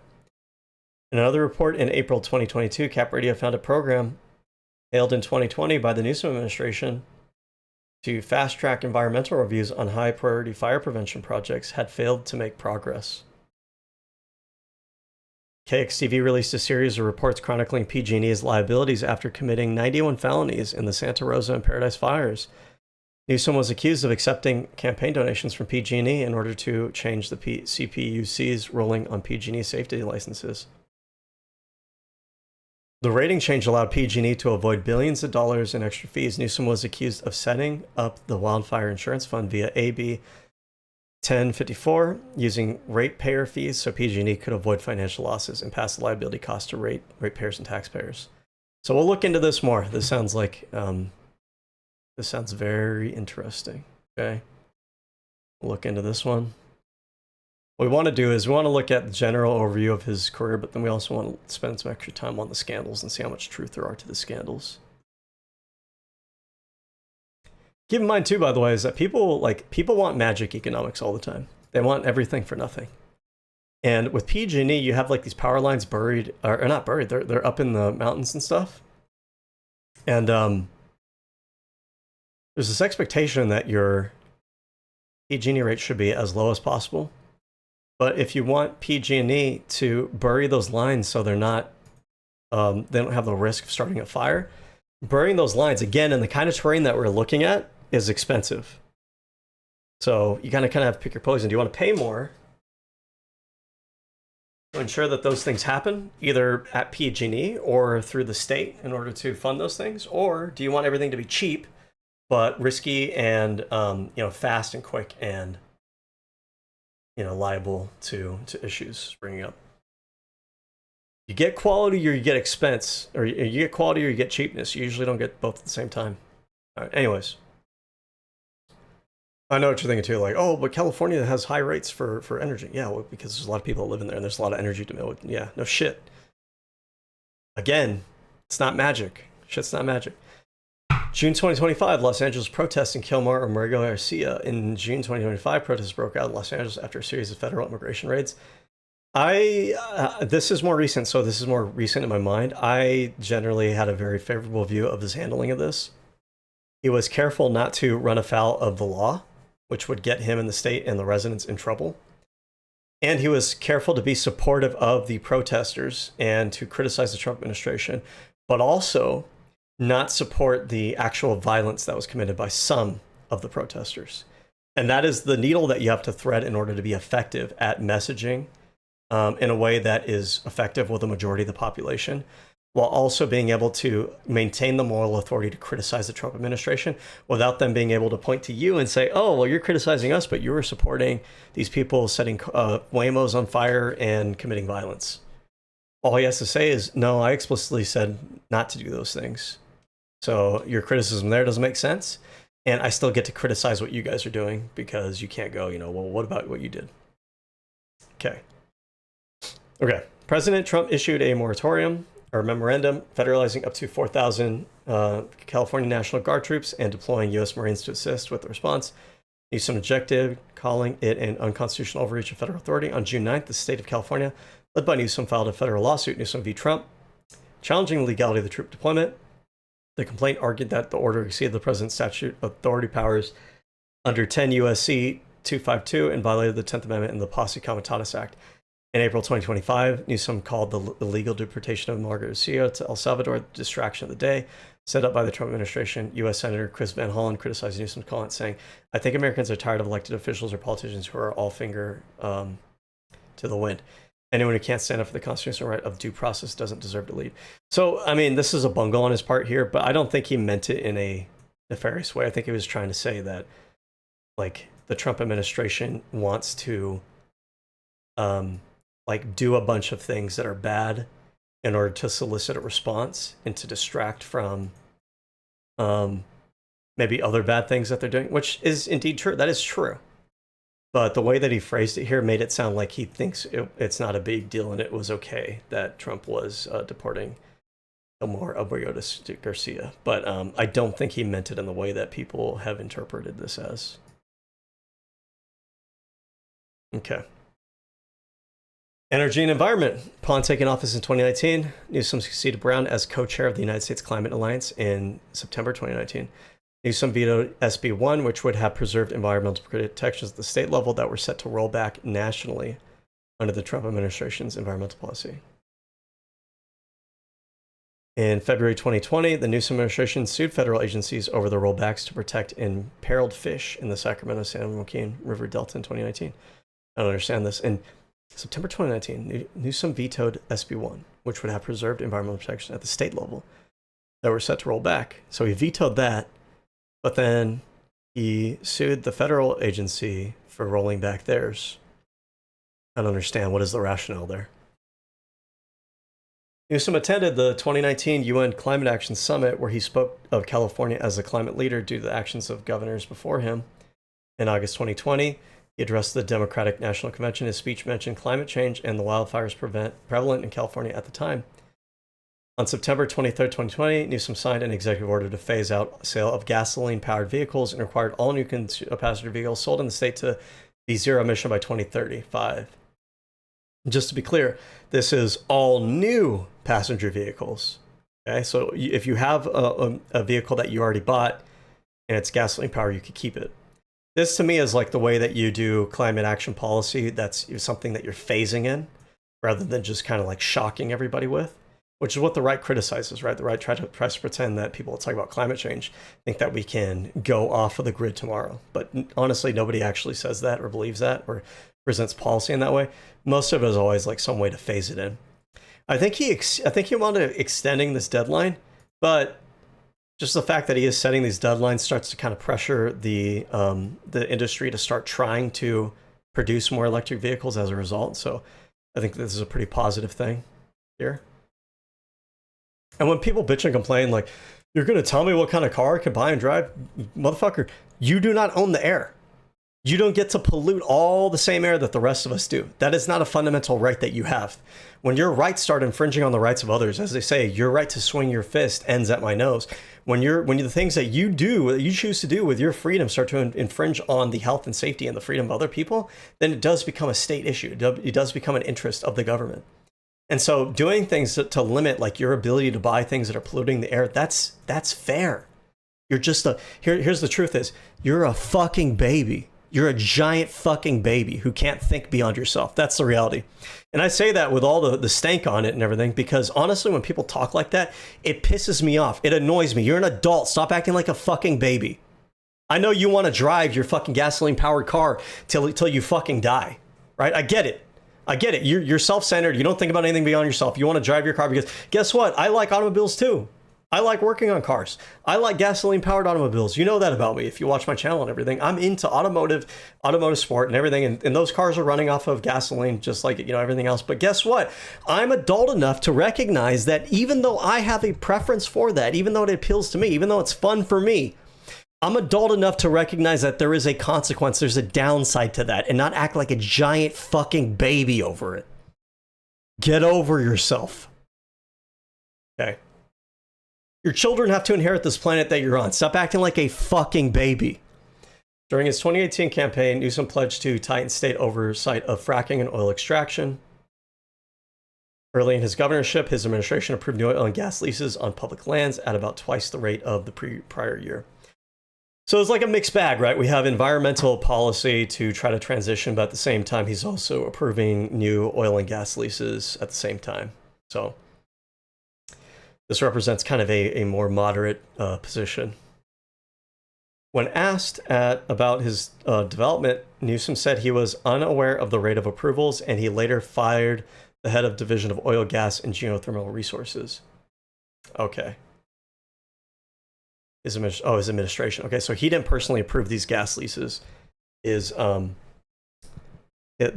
head of that department did, and then he fired them once he was made aware that basically they're kind of going against his climate agenda. In 2019, he imposed a moratorium on approval of new hydraulic fracturing and steam-injected oil drilling in the state until the permits for those projects could be reviewed by an independent panel of scientists. I like that in this case he's using scientists. It's not like, oh, these are activists, not political figures. Like, these are just scientists. Like, what does the science say? State agencies resumed issuing new hydraulic fracturing permits in 2020. In 2021, the Center for Biological Diversity sued the Newsom administration over the continual sale of oil and gas leases, and Consumer Watchdog called for the end of their sale. In 2021, Newsom committed to ending the sale of gas leases by 2024 and ending oil extraction by 2045. Okay. So he's responsive to public pressure and pushback. That's not necessarily a bad thing. And when it comes to implementation of some of these policies, if it's burdensome regulation and everything, he chooses the approach of phasing these things in rather than just shocking the system, which I think is smart. And of course, he's not going to get credit from that, even from the right-wingers who say that they favor that kind of approach. In October 2021, he proposed a 3,200-foot buffer between new fossil fuel extraction sites in densely populated areas. This is very good. One of the correlations that we see between like decreases in IQ and performance and aggressive behavior in individuals is how close they are in proximity to like heavy industry and like places that produce a lot of pollution. So that's a good thing for him to do that there. I like that. Haven't heard anybody talk about that. I think he deserves a lot of credit for that. In 2022, gas prices in California exceeded $6 per gallon. Newsom attributed this to corporate greed and price gouging by oil companies. I forgot. I think I've looked into this past. I don't remember if this is true or not. This might just be a political talking point, but there might actually be truth. I don't remember. Granted, 2022 probably had high gas prices in general for the entire world economy. He proposed a windfall profits tax and penalty for oil companies in September 2020. On March 28, 2023, Newsom signed a law that authorized the California Energy Commission to set a profit threshold above which companies would be assessed at financial penalty. Interesting. So I'm not sure I'm a person that buys into like the idea that like all of the inflation that we've been experiencing is due to price gouging, but okay. What I want to point out here though is like this is very conciliatory to like left-wing political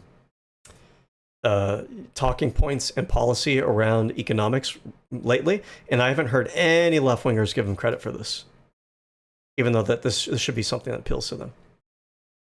Requires petroleum companies to report additional profit data to state regulators and creates a new oversight division of the California Energy Commission to investigate price gouging in the gasoline industry.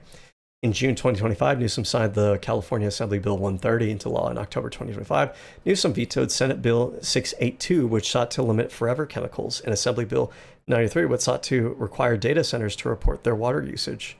Like, look at all this shit. A lot of this shit is populist left-wing policy, and I haven't heard any left-wing news outlets, media figures give him credit for any of these things. This is what I'm talking about. Like, I am sympathetic to the idea that he is not a strictly left-wing progressive figure, that if that's what you want, he is somebody that is like more moderate. He's somebody who will compromise. He is somebody who will try to appeal to a broader electorate. If that's your criticism, that's a fair criticism from your perspective. If you're on the right and your criticism is that he is too progressive or whatever, he's not like 100% on board with all of our poly-prescription, that's fair too.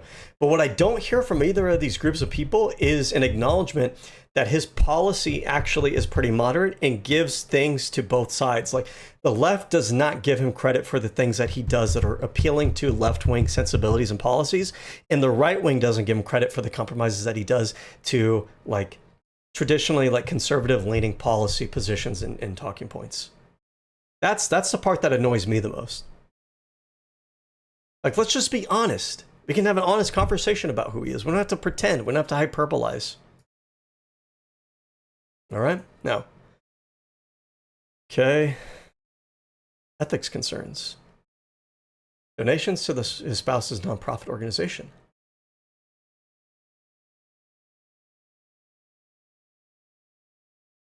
Okay. The Sacramento Bee reported that Jennifer Siebel's Newsom's nonprofit organization, the Representation Project, had received more than $800,000 in donations from corporations that had lobbied the state government in recent years, including PG&E, AT&T, Comcast, and Kaiser. Siebel Newsom received $2.3 million in salary from the nonprofit since launching it in 2011. In 2021, Newsom said that he saw no conflict in his wife's nonprofit accepting donations from companies that lobbied his administration. Okay. So she's received $2.3 million in salary since 2011. Initially, when I read this number, I thought that's a really high salary for a nonprofit. But then I realized, like, this is talking about since 2011. So 2011, 2026, that's 15 years. What's 2.3 million? Oh. 203 divided by 15 years. So this is 153,000 a year on average. So it's an executive level salary, but it's not as extreme as you might think. For somebody living in the Bay Area, that is a pretty normal salary for somebody working in an executive position. That's not absurd.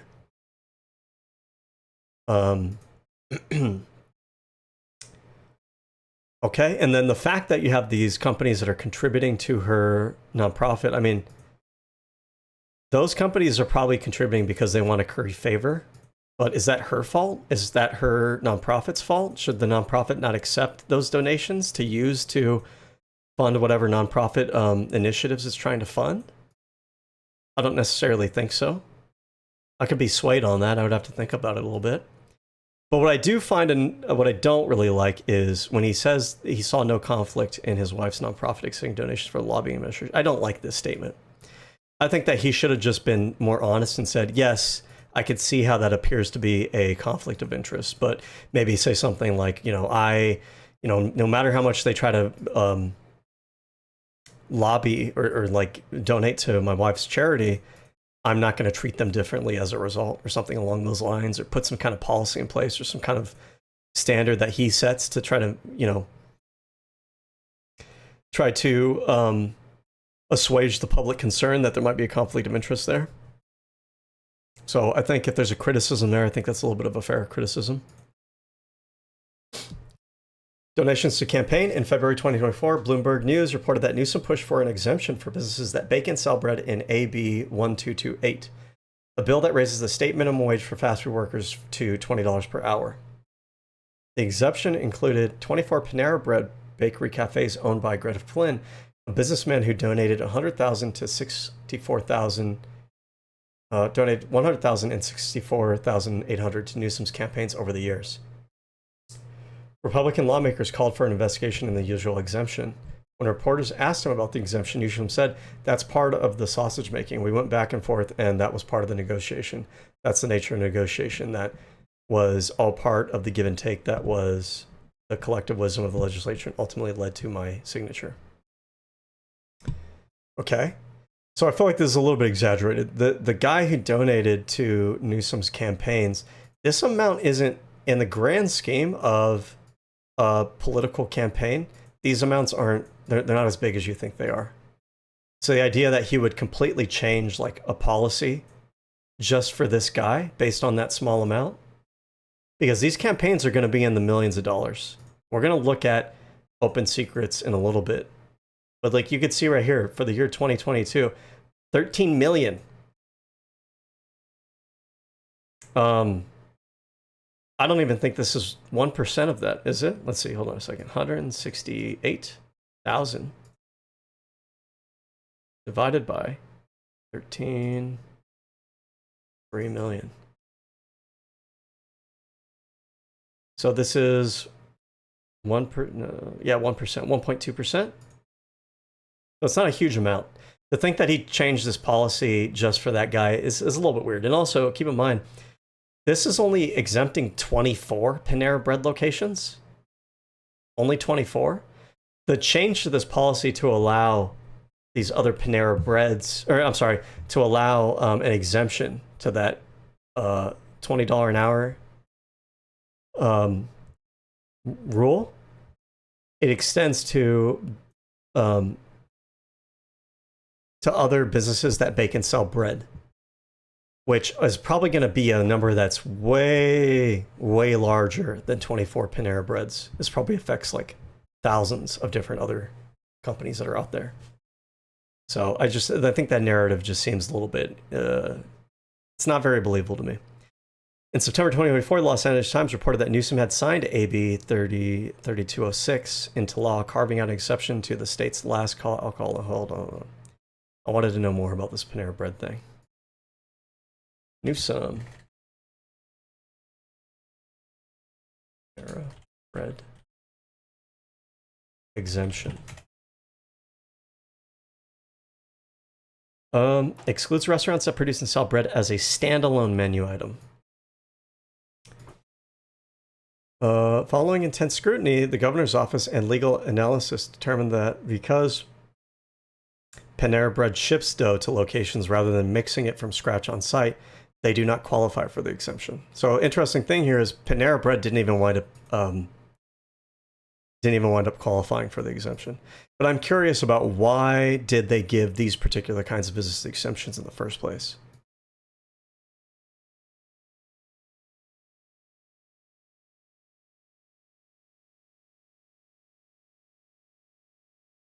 Okay, hold on.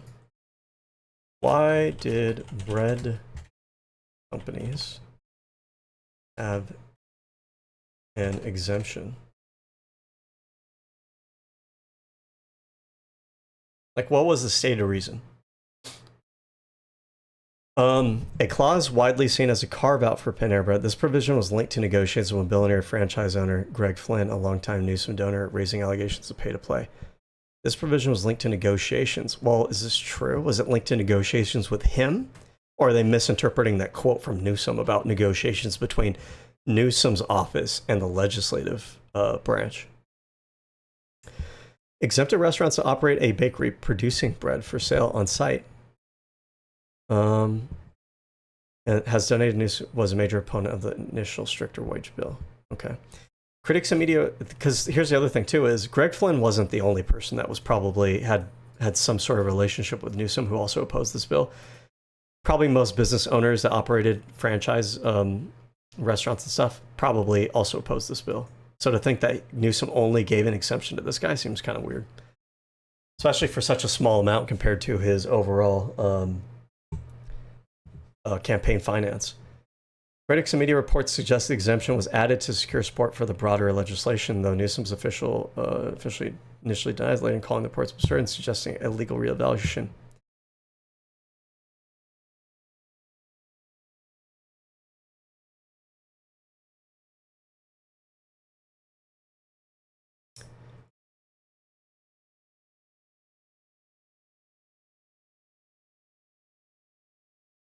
Two sources familiar with the negotiations confirmed to the Associated Press the agreement signed last summer covered some of the private parties involved, including labor unions representing restaurant workers and the industry group for restaurants.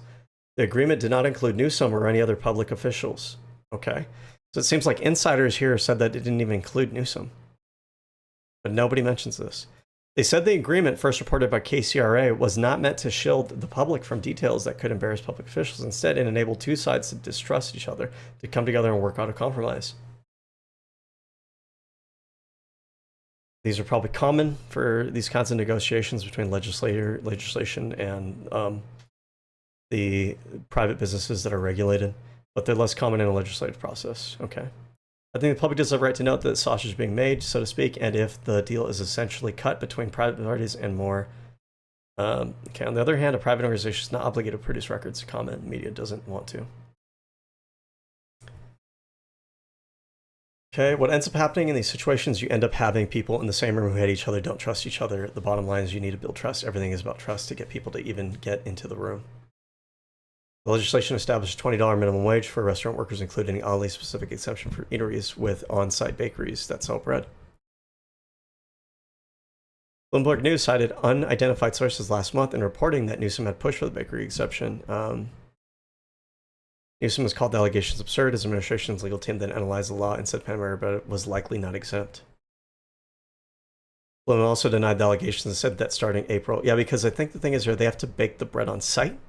Does Panera bake the bread on site? Does Panera bake their bread on site?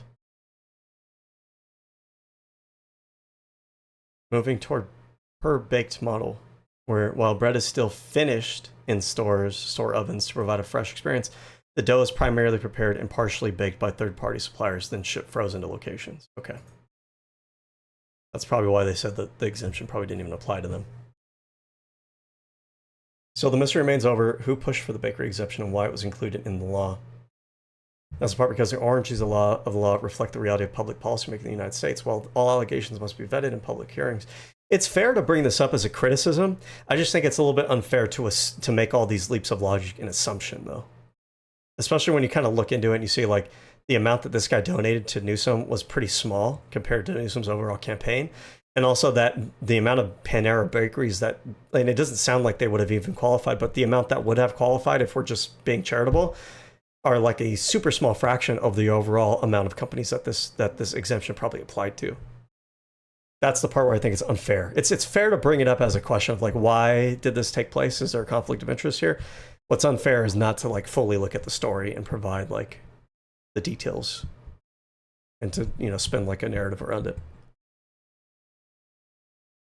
Labor unions and fast food industries were locked in an escalating conflict over workers' rights and companies' legal liabilities. That conflict appeared headed toward the ballot box in the form of a referendum asking voters to decide, but that path would have cost both sides millions to pay for campaigns. Democratic State Senator Tom Ehrenberg, chair of the powerful Judiciary Committee, implored both sides to get to the table, stop posturing and negotiate. Here's the other part, too, that just occurred to me right now. This is legislation that came from the state legislature, but people are treating it as if Gavin Newsom was responsible for this, rather than why aren't we talking about how this had to be negotiated between, like, I don't even know how many people are in the state legislature. How many representatives in California legislature? Probably a couple hundred, right? 40-member Senate and an 80-member Assembly. Okay, so about 120. So, like, this is something that had to be approved by 120 different people, and it sounds like they were in negotiation with private industry as well. So it was a negotiation between probably like well over 100 people. But like this somehow becomes spun as this was something that Gavin Newsom did in order to benefit one specific business owner who was like maybe qualified for the exemption. You see what I mean here about how things kind of get like hyperbolized and spun? The agreement turned into legislation. While management and labor often negotiate in workplace, they were the minimum wage law got public hearings in legislature. Republican Senator Vince Fong said he would introduce a bill list where that would ban non-disclosure agreements for the public. Okay. I thought I heard somewhere that there was another explanation for why bakeries were exempt in the first place.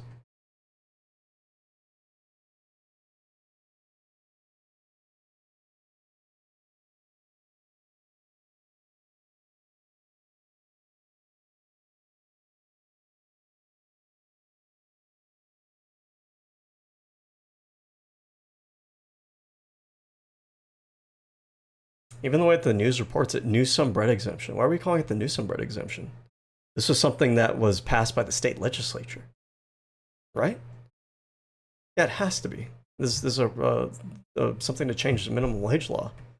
This doesn't come from the governor signing like an executive order or anything. Yeah, this is... The more I look into this, the more I realize how much this is a bullshit story. It's fucking stupid. I can't believe that. Anyways, let's move on here. I need to open the door because it's hot in here. The computer gives off so much heat. Let's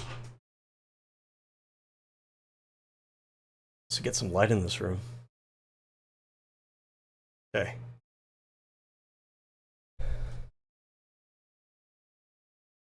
Okay.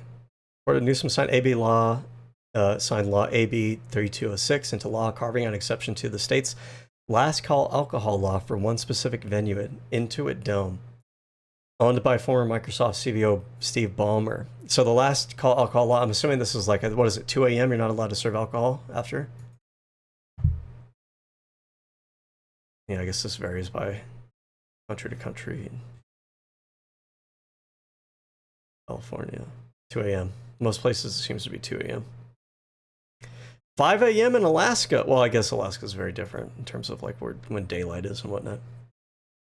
So the exemption is one specific venue. That's a little bit sketchy. But again, I have to remember here, because I get lost in the wording here. When it says he signed this bill, it makes it sound like he personally was the one who created this exemption. But this exemption was from the legislation that the legislature had crafted. Why would we exempt Intuit Dome? Now, Intuit Dome, it might be that it's because of some kind of like corrupt deal with the owner of this business. It might be that they decided that this dome, I'm assuming this is like an entertainment hall kind of thing, that they thought that this was good for the economy. They thought it was good for the population to have a place where like they can like, you know, have like these Los Angeles Clippers games and different kinds of music events and everything. And that, you know, this is something that the public wants to be able to like not worry about having to deal with. You know, maybe they have concerts that go really late into the night, or music venues that go really late into the night, or raves that go really late into the night. And they don't want to have like a cutoff. But the question I would ask though is, then why wouldn't that apply to like all similar kinds of venues like this though? That's the part that's a little bit sketchy. But to assign the blame to Newsom is really dishonest.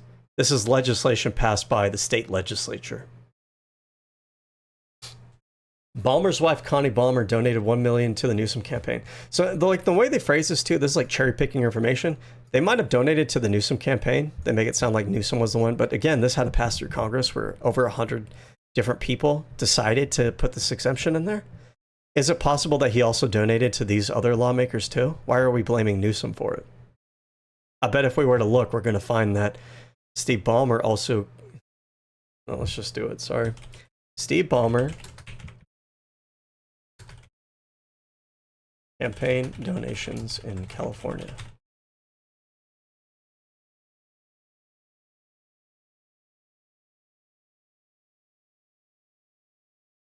Can we find this on Open Secrets, maybe? I wonder if we search his name, because I think you only search for campaigns.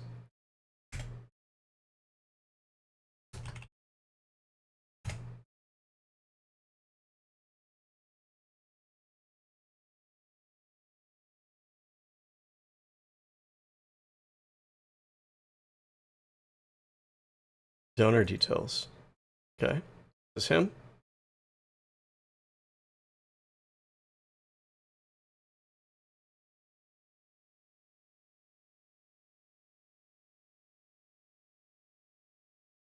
Might be a different Steve Ballmer, because I don't see Newsom's donation listed here. This is Connie Ballmer?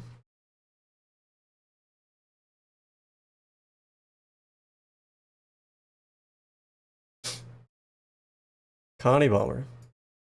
Donated to his campaign in 2001. Is it this one? House Majority PAC? Every Town for Gun Safety Victory Fund?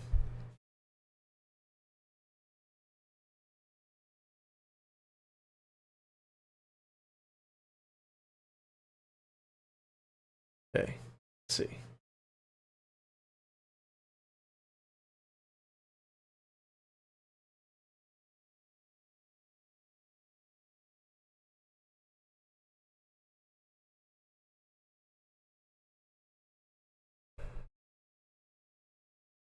Fun, fun, fun. Wait a second. This probably has a citation here. We can follow the citation. Well, it says he donated to his campaign, 2021. I don't see that though. Connie Ballmer.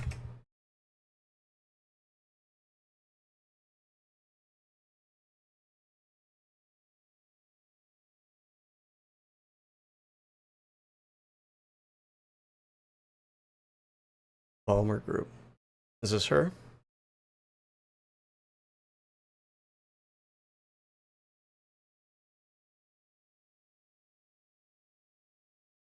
The Ballmer Group. Steve Ballmer, the CEO of Microsoft. Okay, so this is her. And we want to go, bro, how do I get this out of the way? Leave me alone. Get this out of my fucking face. Is this organized by date already? Okay.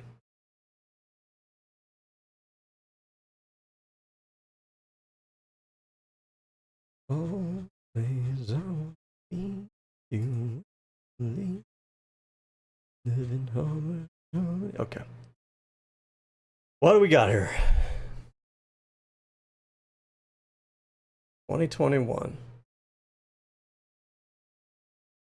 Every Town for Gun Safety Victory Fund, Liftoff PAC, House Majority PAC, Senate Republican Campaign, Senator Tana, or Tana Sen. I have no idea who this is.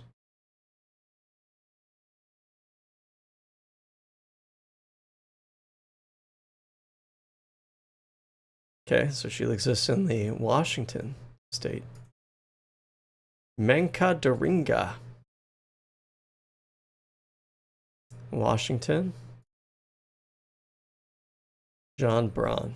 John E. Braun. John E. Braun. Kind of rolls off the tongue, doesn't it? Washington. Monica Stonier. Who is this?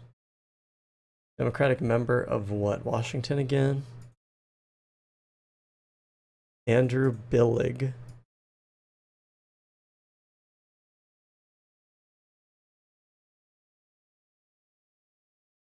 Cocaine. Washington. To dig through all these freaking Washington politicians. Is Washington even a real state, though? Washington.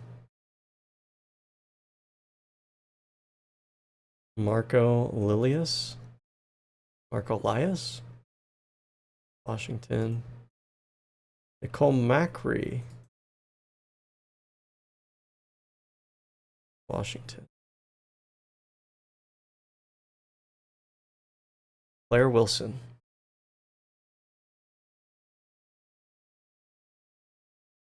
Washington.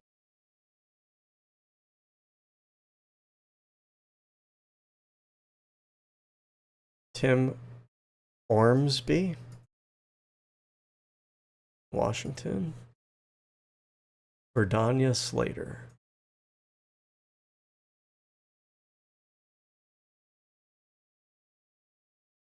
Washington. Give me the Californian ones. Come on.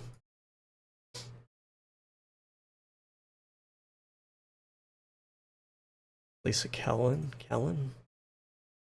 Washington.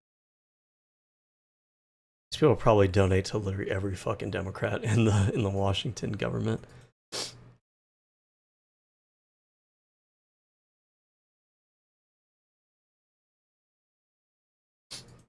Amy D. Peterson. Rebecca Saldana. Washington. Michael Steele. Oh, that Michael Steele.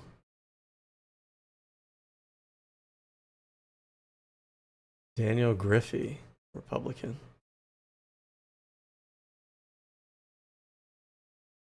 Oh, wait. Oh, I should have been looking at this column the whole time. This tells me if it's Washington or California. Okay, so this is probably the campaign they're talking about where they funded $1 million to the opposition to recall Newsom.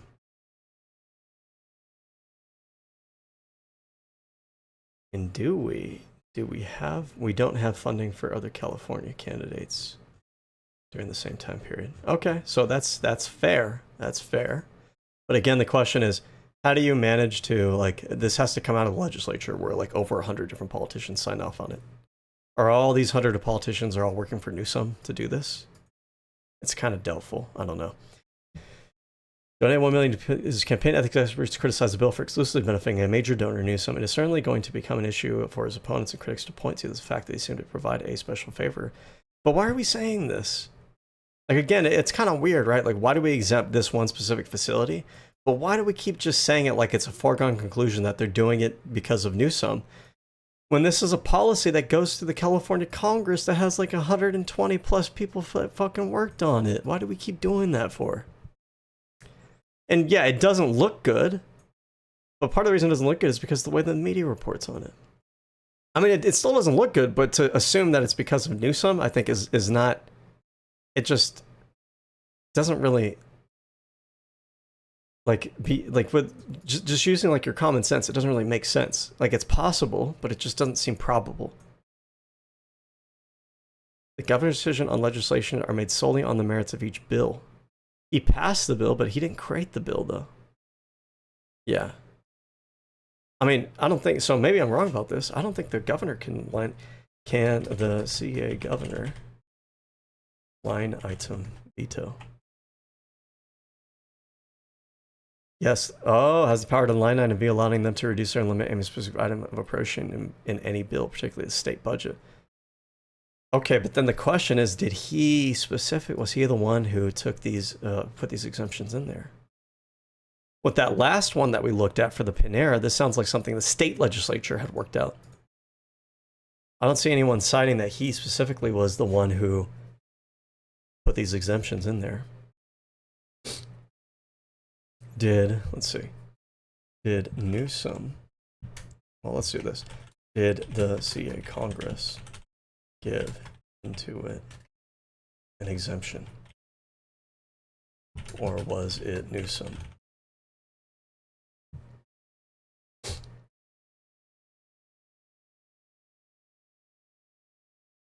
Okay, so yeah, this was, the legislature passed it that way as well. The California passed and Newsom signed into law. The bill was criticized as a carve-out benefit for billionaire owner. Okay.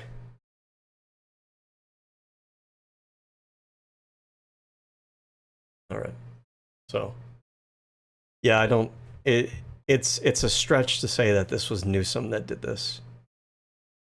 Unless I have more information, this had to pass through Congress with that exemption. Doesn't sound like he specifically put that exemption in there. Okay. Anyways. What's our time look at? We're almost at 4 hours. All right. Overall, Newsom has vetoed legislation at a rate comparable to that of his predecessors. From 2019 to 2021, he vetoed 12.7% of the bills in legislature passed on average, The rate declined over the course of the 3 legislative sessions. Newsom's vetoes have included bills to allow ranked choice voting. That's lame. Why would you veto that? Requiring an ethnic studies class as a high school graduation requirement might be a bit redundant. Reality is, I went to school in California. California's education on like social issues, I think it's pretty informative compared to what I've heard from all these other states. Regulate AI. Okay, why would you veto it? I wanted to see. We have to dive into these two, I guess.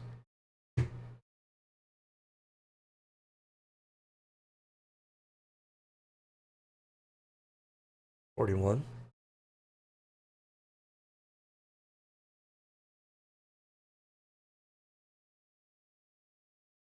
Two.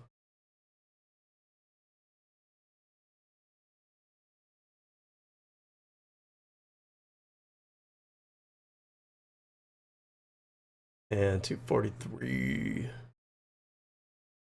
Newsom vetoes jaywalking bill aimed at easing fines targeting enforcement.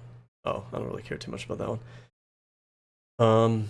And reduce penalties for jaywalking. Newsom used a larger than normal number of executive orders during the 2020 legislative session. Gun control. As lieutenant governor in 2016, Newsom was the official proponent of Proposition 63, a ballot measure required a background check. California Department of Justice authorization to purchase ammunition, among other gun control regulations. Another progressive policy point that he doesn't get credit for. By the way, I support Second Amendment usage. I think more liberals need to start purchasing firearms and getting trained in firearm usage, including progressives. I just also think that it's fair to have background checks and regulation. You can have both. You don't have to be one or the other. Believe it or not, you can be supportive of general gun ownership while also being supportive of some regulations to keep people who have like mental illnesses or violent tendencies from getting access to them. You realize you don't have to go on one extreme or the other, right? A crazy idea. I have said, though, that if he wants to run on a national platform, he has to moderate his gun stance. I think he's said that he wants to ban assault rifles, which I know for a lot of these people that don't realize, Newsom's included here, assault rifle, there are no assault, there's already a ban on assault rifles in the United States. What they call assault rifles are just regular semi-automatic rifles. And I think that he needs to moderate in that position. He could sell it as like, hey, you know, what works in California doesn't work for the rest of the country. I'm trying to run for the rest of the country, so I'm not going to try to pursue assault weapons ban, but I do want, you know, stricter background checks and things of that nature. Like that's probably popular across the country, is good background checks, but not a ban on rifles as a whole. Okay. Newsom called for nationwide background checks on people purchasing ammunition. Later that year, he responded to the Gilroy Garlic Festival shooting by stating he supported the Second Amendment and saying he would like national cooperation controlling weapons of goddamn mass destruction.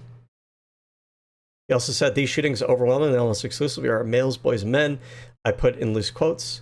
I do think that is missing in the national conversation.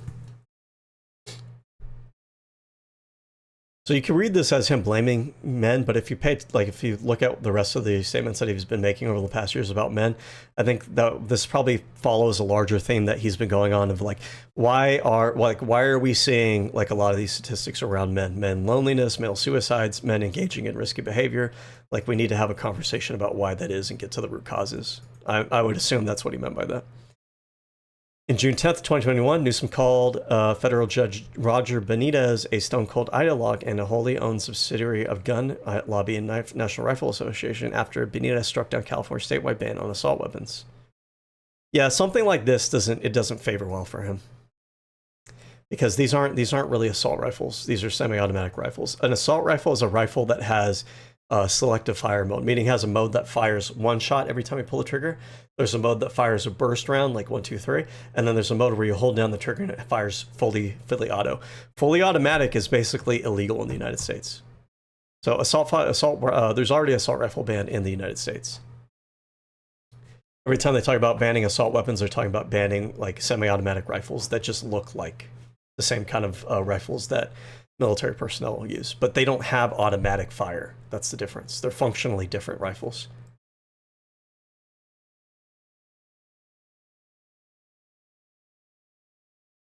Newsom proposed legislation that would empower private citizens to enforce the ban after the United States Supreme Court declined to strike down Texas Heartbeat Act, which empowers private citizens to report unauthorized abortion. So I give him credit on this one. right? California's a sanctuary state for women seeking abortions. I have not heard progressives give them credit on that, and they should.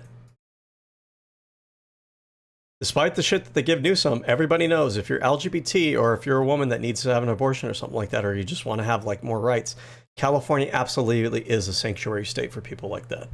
To pretend otherwise, to not give credit for that, to not factor that into your conversations around him, is to be like biased and not really give like an honest accounting for things.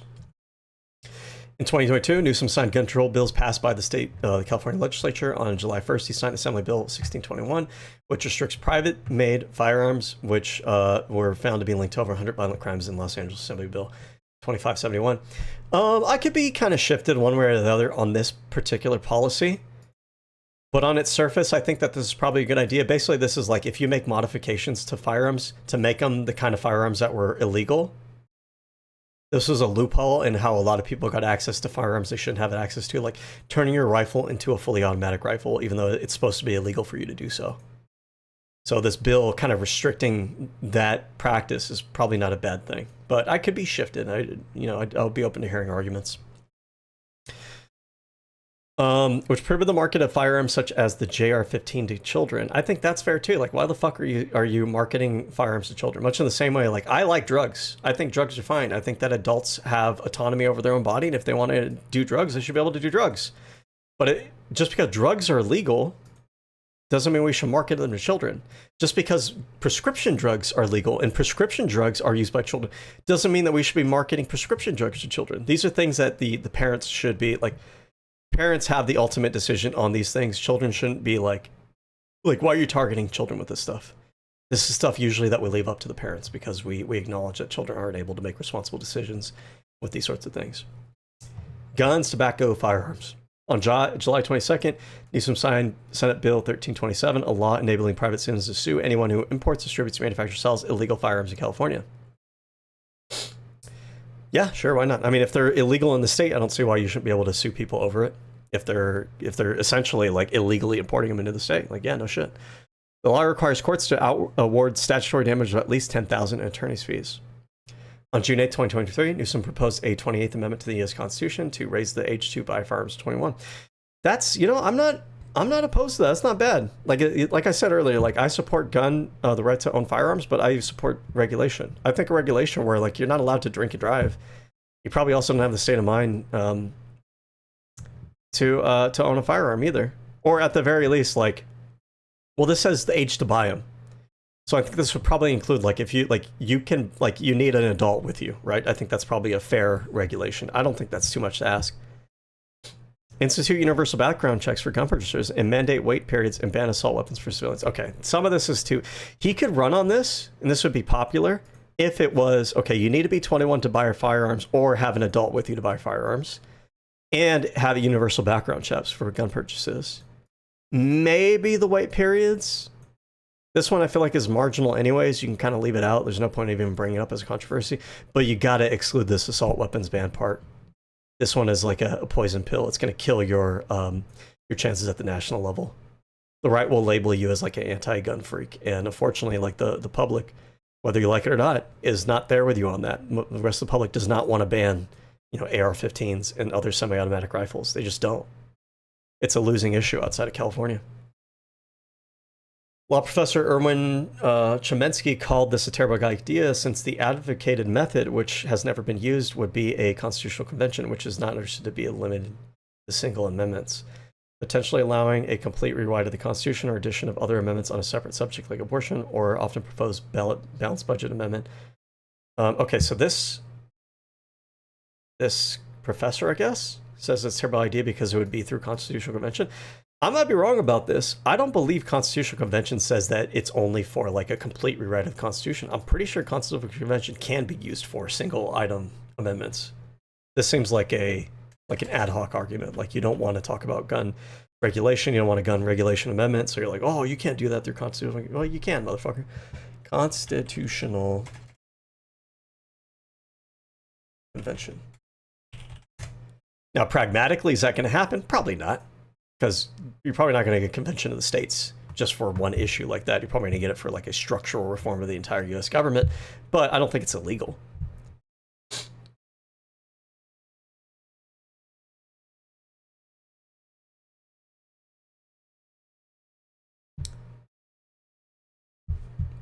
constitutional convention in the Constitution. Held for May. Okay, but yeah, this is referring to two different things. We're talking about the Constitutional Convention, which was put into place by the founders in order to craft the Constitution. But I believe the Constitution itself talks about the ability to have a constitutional convention.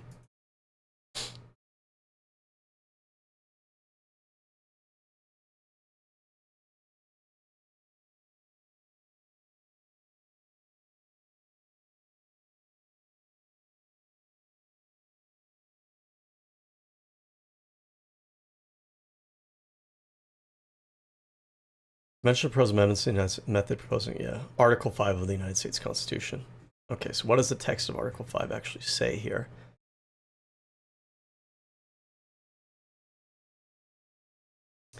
So whereby amendments to the U.S. Constitution may be proposed on the application of 2/3 of the state legislatures, the Congress shall call a convention for proposing amendments which become law only after ratification. So yeah, like there's nothing in here that talks about like you can't do this for single amendments. Like it pretty much says that that's the purpose of it.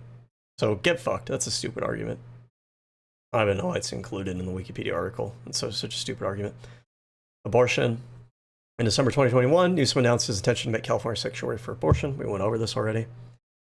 February 2023, Newsom organized the Reproductive Freedom Alliance at the state governors supportive of abortion and reproductive rights after Walgreens announced March 2023 that it would refuse to dispense abortion pills in the 21 states where it is legal. Newsom tweeted, California won't be doing business with Walgreens or any company that covers to the extremists and puts women's lives at risk. We're done. Have any left-wing podcasters talked about this? Because it seems to me that he took a very bold, strong stance on this issue, and I don't feel like he's gotten credit for it. He also said that Walgreens was giving in to right-wing bullies and that he would determine how California can cut ties with Walgreens. He indicated that he wanted to cancel Walgreens' $54 million contract with the California state prison system. Walgreens also receives $1.5 billion for the filling prescriptions for the 50 million pills enrolled in the state's Medi-Cal program. Legal experts said that federal medical laws do not allow health plans to disqualify providers for reasons other than fraud or contract violations, provisions that have prevented a conservative states from blocking Medicaid spending on to Planned Parenthood. Oh, okay. So, I mean, he said this. It seems like maybe the law actually blocks him from doing this. So, take it with a bit of a grain of salt. Health. Campaign to reduce the cost of healthcare and increase access. He also indicates support for creating a universal healthcare system. The budget passed in June 2019 expanded eligibility for Medi-Cal from solely undocumented minor children to undocumented youth adults from age 19 to 25. In 2021, Newsom signed legislation expanding Medi-Cal eligibility to undocumented residents over age of 50.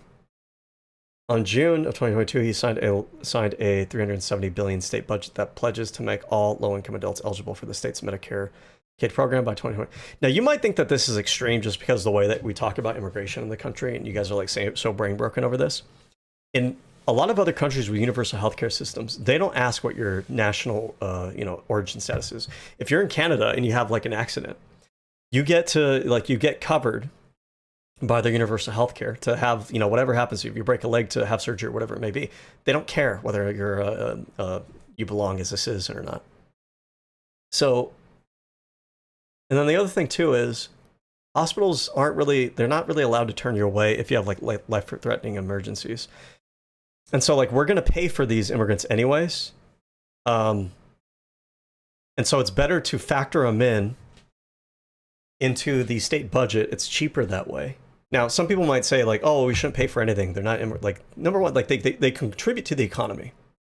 I don't agree that they should receive most of the benefits that normal citizens get.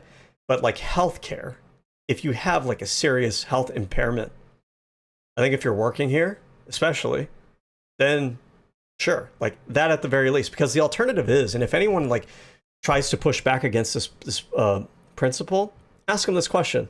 It's a very honest question, and it's a question that cuts through the bullshit. What do you want to happen then? Do you want them to go out and die in the streets then? Because you'll find a lot of people who go, oh, well, I'm not saying that, right? And they start waffling because a lot of them haven't actually thought this through.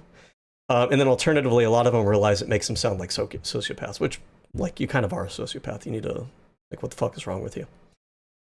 Well, the reality is, what's wrong with a lot of these people is that they are so anti-immigrant to an extreme radical degree. They don't realize that they become that way because of their politics and the political figures that they follow and everything, that they've taken their anti-immigrant stance to the point where they're willing to have immigrants die on the fucking street because they hate them that much.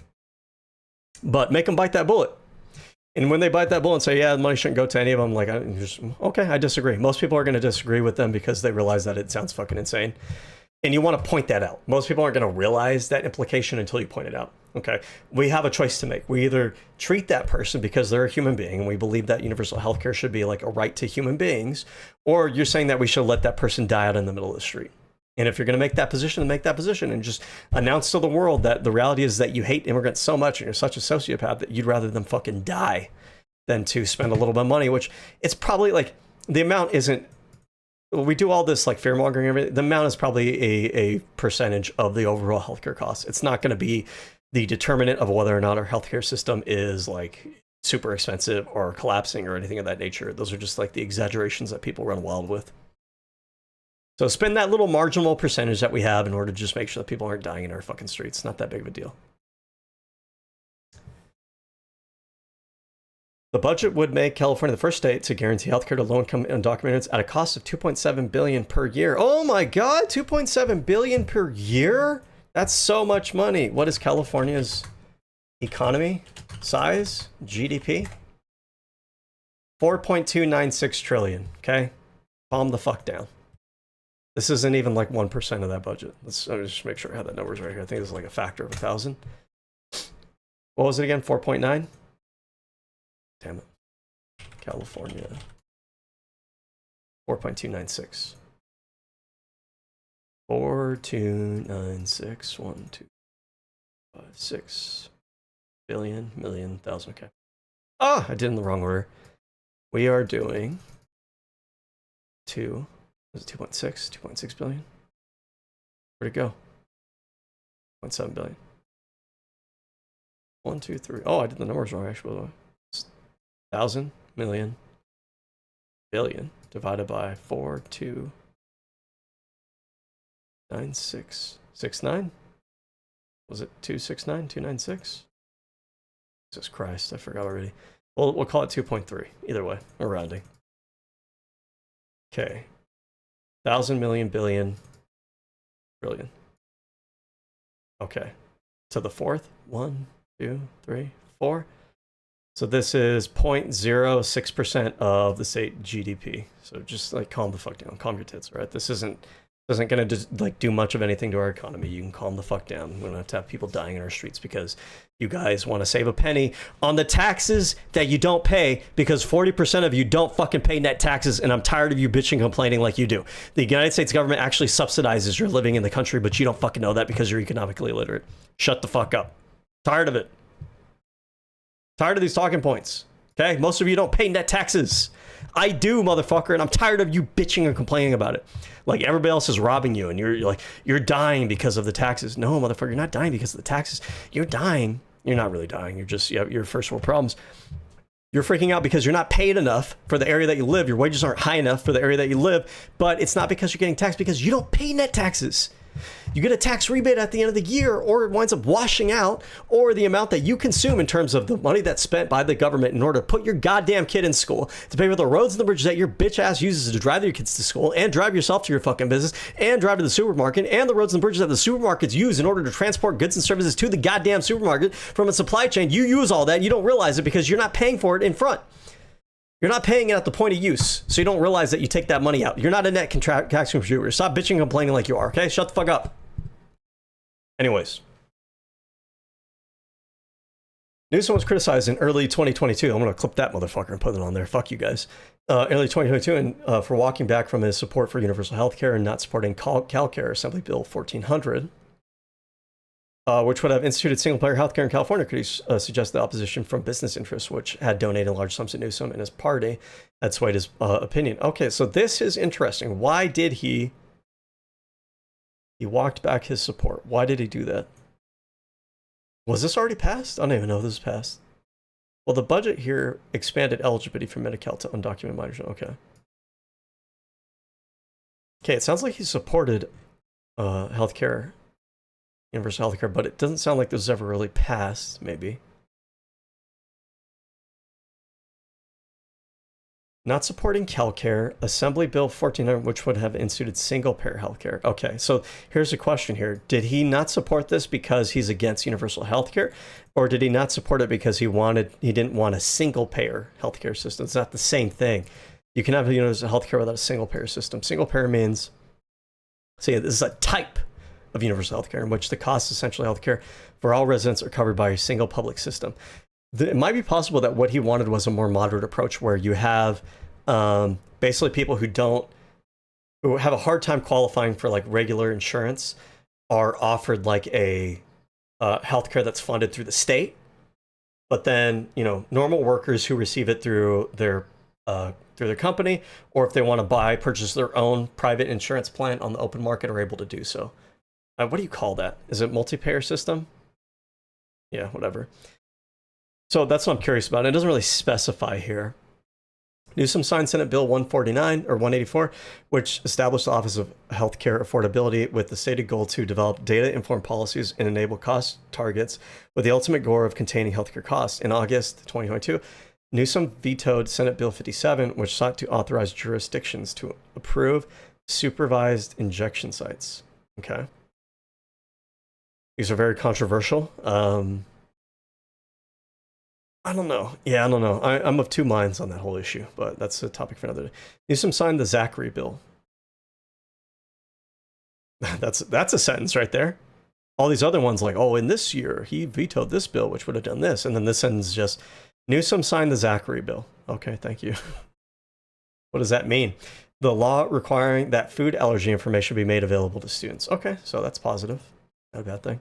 In October 2023, Newsom vetoed a bill to cap copays for insulin at $35. That's good. In 2025, Newsom signed a budget that restricted new enrollment of undocumented in Medi-Cal. Newsom signed the California Senate Bill 41, but vetoed other measures to regulate pharmacy benefit managers. So a pretty mixed record on healthcare. I'm curious about maybe what his statements are on this. It's possible that some of these things because it sounds like he goes in one direction and the other, right? So why is that? And we can say like, oh, it's because he's a dishonest asshole or something. Maybe it's because he thinks that there's like a pragmatic way of implementing these that balance the different interests that are involved. And I don't think that's a bad thing, but we want to see what his explanation here is. So we'll get into that a little bit later. Maybe I'll take one of these restricted new enrollment documentaries from Medi-Cal. We don't have like a statement in here about why he... So we'll do this one. This will prompt me later on to look into this deeper, onto what his position is. Why does it seem like he kind of goes one way or the other on the healthcare issue? What are his thoughts on that? In 2019, Newsom signed the amendment to California End Life Option Act that reduced the waiting period for a physician to suicide from 15 days to 48 hours. And eliminated a requirement for a formal written declaration of intent at the end of the process. In 2020, signed another amendment that eliminated a sunset clause in the act, making assisted suicide legal in California indefinitely. I didn't even realize this was legal, but I would say this, like, I mean, I don't know, and this is me speaking from ignorance, I don't know why you would reduce it from 15 days to 48 hours. Is it really that bad that we have people wait 15 days to make that such a big decision instead to make it 2 days? I don't know. Infrastructure and Development, high-speed rail. In his February 2019 State of the Union address, Newsom announced that while working, would continue on the 179-mile Central Valley segment from Bakersfield to Merced. The rest of the system would be indefinitely postponed, citing cost overruns and delays. This was another action created tension with the State Building and Construction Trades Council of California, a labor union representing 450,000 members. So this is another one that I always talk about, is that the way the right talks about Newsom is that like he's far left, mismanaged budgets and everything. They never talk about, like, one of the first things that he did when he became governor is that he looked at the cost overruns of the high-speed rail, and he said, look, this thing has gone way over budget, it's way overrun, so like we're going to reduce some of the like the scope of the project in order to kind of bring it more in line with what we can afford. And that is a big, massive concession to the criticisms that right-wingers have had over the state of California, and I hear crickets when it comes to this. They don't give them credit for this. Okay? How much more of this we go? Oh my god. All right. Infrastructure and development, high-speed rail, euthanasia. And I'm curious too, the high-speed rail, I don't think that's his, was that his idea? Because people talk about it as if he's responsible for it. Much in the same way they talk about like he's responsible for homelessness, even though homelessness has been a thing in the state for a long time. Whose idea was this? High-speed rail in California was first proposed by Governor Jerry Brown. Okay, there we go. Boom, end of story. People talk about the high-speed rail as if Gavin Newsom was the person who's fully responsible, and he's the one that decided, he's the one that came up with this idea, and he's the one that kept approving it despite the budget overruns this entire time. Even though when he came into office, the first thing that he did was he reduced the scope of the project because it was a cost overrun. But you know, you don't hear anybody talk about that. So, anyways, let me use the restroom real fast. We've been going out this for a long time, and there's a lot more to go. So, let me take a quick restroom break. I'll be right back.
And we're back. Okay. So another thing I want to mention about the high-speed rail is this is something I've been saying for a long time, and I think I've been proven right on this, which is that even though the state scaled back on its commitment to how much of the high-speed rail to do, so much of it has been constructed at this point. Obviously, there's more work to be done, but so much more than people realize, that more of it's been completed than people realize, but so much has been completed that even the missing sections of it, there's enough private interest now in the project, both from construction firms that have been involved in it, labor unions, workers that have been involved in the project, and businesses that would benefit from the connections that that high-speed rail would do, that they started to step in and fund it. Now, let me just double check to make sure that I'm not spreading misinformation here. As high-speed rail picked up private funding when the state pulled back. As of early 2026, California is actively courting private investment for its high-speed rail project following the loss of federal funding, aiming to secure partners by summer 2026. To accelerate construction and manage infrastructure, though significant private capital has not yet fully materialized. The project relies on roughly $1 billion annually from the state's cap and trade program to sustain operations while seeking private sector partnerships. Investor interest. Official reported that a request for expressions of interest generated responses from 30 different entities, indicating strong growing private sector interest. Current strategy, project status.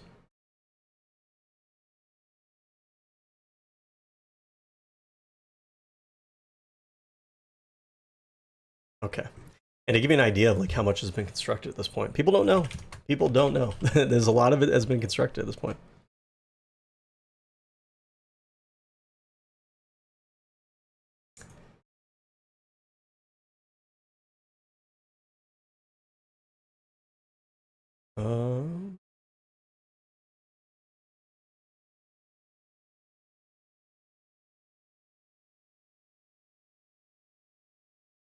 High-speed rail under construction and environmental documents complete. Environmental way stations, key stations, fund to grade separation projects. Here, hold on.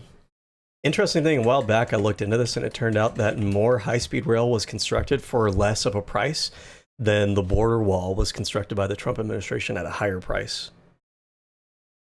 I'd have to look up the exact numbers again, but it's an interesting fact to realize because no one gives Donald Trump a shit for not constructing, not finishing his wall and not completing the span of it and spending more money than went into the high-speed rail to build what, a fucking wall? And there was less of it, right? But then we talk about the high-speed rail like it's just weird how we talk about numbers. These numbers don't really mean anything to people because these numbers are too big for people to understand, but people get their impression of what these numbers mean by whatever like political slanting they get their news from.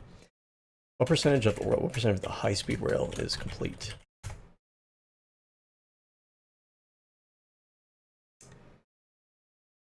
Under construction. Environmental, okay. So basically a lot of the rail has been constructed in the middle part. So from like Bakersfield to Madera.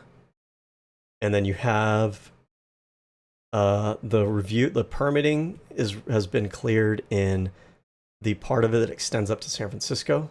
And then the part of it that extends from Bakersfield down to Los Angeles. That's what it looks like from this map here. It's from 2025. As of early 2026, roughly 119 to 171 miles of the HSR are under active construction, with 80 miles of guideway and 58 structures completed in the Central Valley.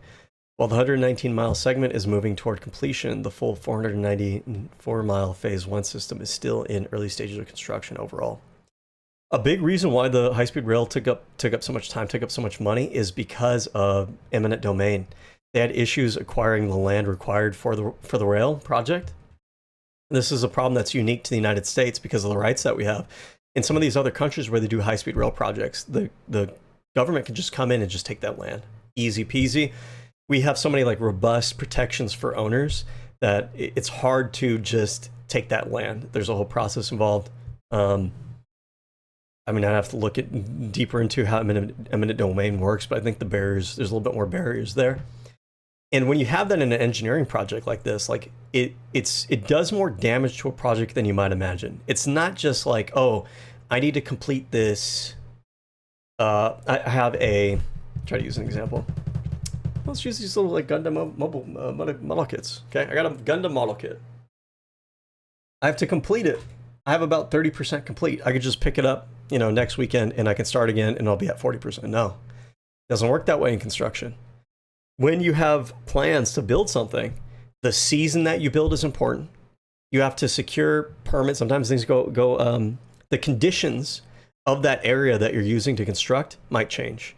You might do like the initial grading of the project. In other words, like you do like the rough kind of like shape of the ground that you're going to build on top of. You might do that, and then maybe you aren't able to get the permit or the access to the other parcel of land next door. And so now that part of the project is delayed. Okay, well then it goes another season. You have rain, you have degradation of that soil. Now you got to redo the paving or redo the grading all over again. You have construction crews that need to get paid. And so now you're paying people to have them kind of like on retainer, but then the project is stalled out. You still have to pay them for the time, pay them for lost work that they could have been doing elsewhere. But it was delayed, so now they got to pay them again now to come back out and do it again, right? This is how these projects they go over budget, and they take more time than you'd like them to. But it's not magic. There's a reason for this, and it's a question. I mean, what do we want? Do we want the speed, or do we want to have all the robust permitting and environmental studies and all the robust private property rights that we have in the United States? The reason a place like China is able to just boom, get shit over with like that is because there's a centralized government that has so much authority that it can just wield and just, I don't care about your private property rights there. The government came in and said, you guys got to move because we're going to build a road here now. Get the fuck out, right? It doesn't work that way in the United States, and there's a trade-off there. Okay, anyways. Homelessness and the housing shortage. A poll found that California voters through the most of the important issues for Newsom and the state legislature to work on in 2020 was homelessness. In his first week of office, Newsom threatened to withhold state funding for infrastructure to communities that failed to take action to alleviate California's housing shortage. In late 2019, he announced that he would sue Huntington Beach for preventing the construction of affordable housing. Of course, it'd be Huntington Beach. If you don't know, Huntington Beach is like an affluent area, and they won't say it, but they hate minorities.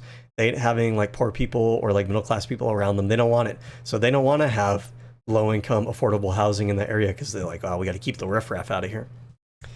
A year later, the city acted to settle a lawsuit by the state. Newsom opposes NIMBY, not in my backyard sentiment, declaring in 2022 that NIMBYism is destroying the state. And this is probably fucking true.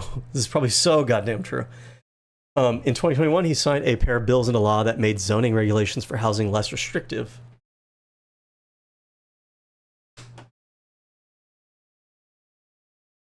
The interesting thing is you'll have progressive leftist, people simultaneously complain about NIMBYism, but then there are also the people that complained about him putting these zoning like deregulations into place to make it easier to do more low-income housing.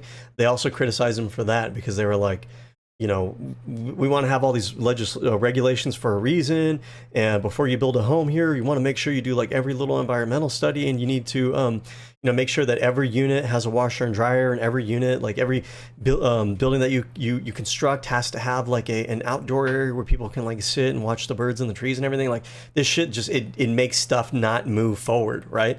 And so they simultaneously, because they want magic.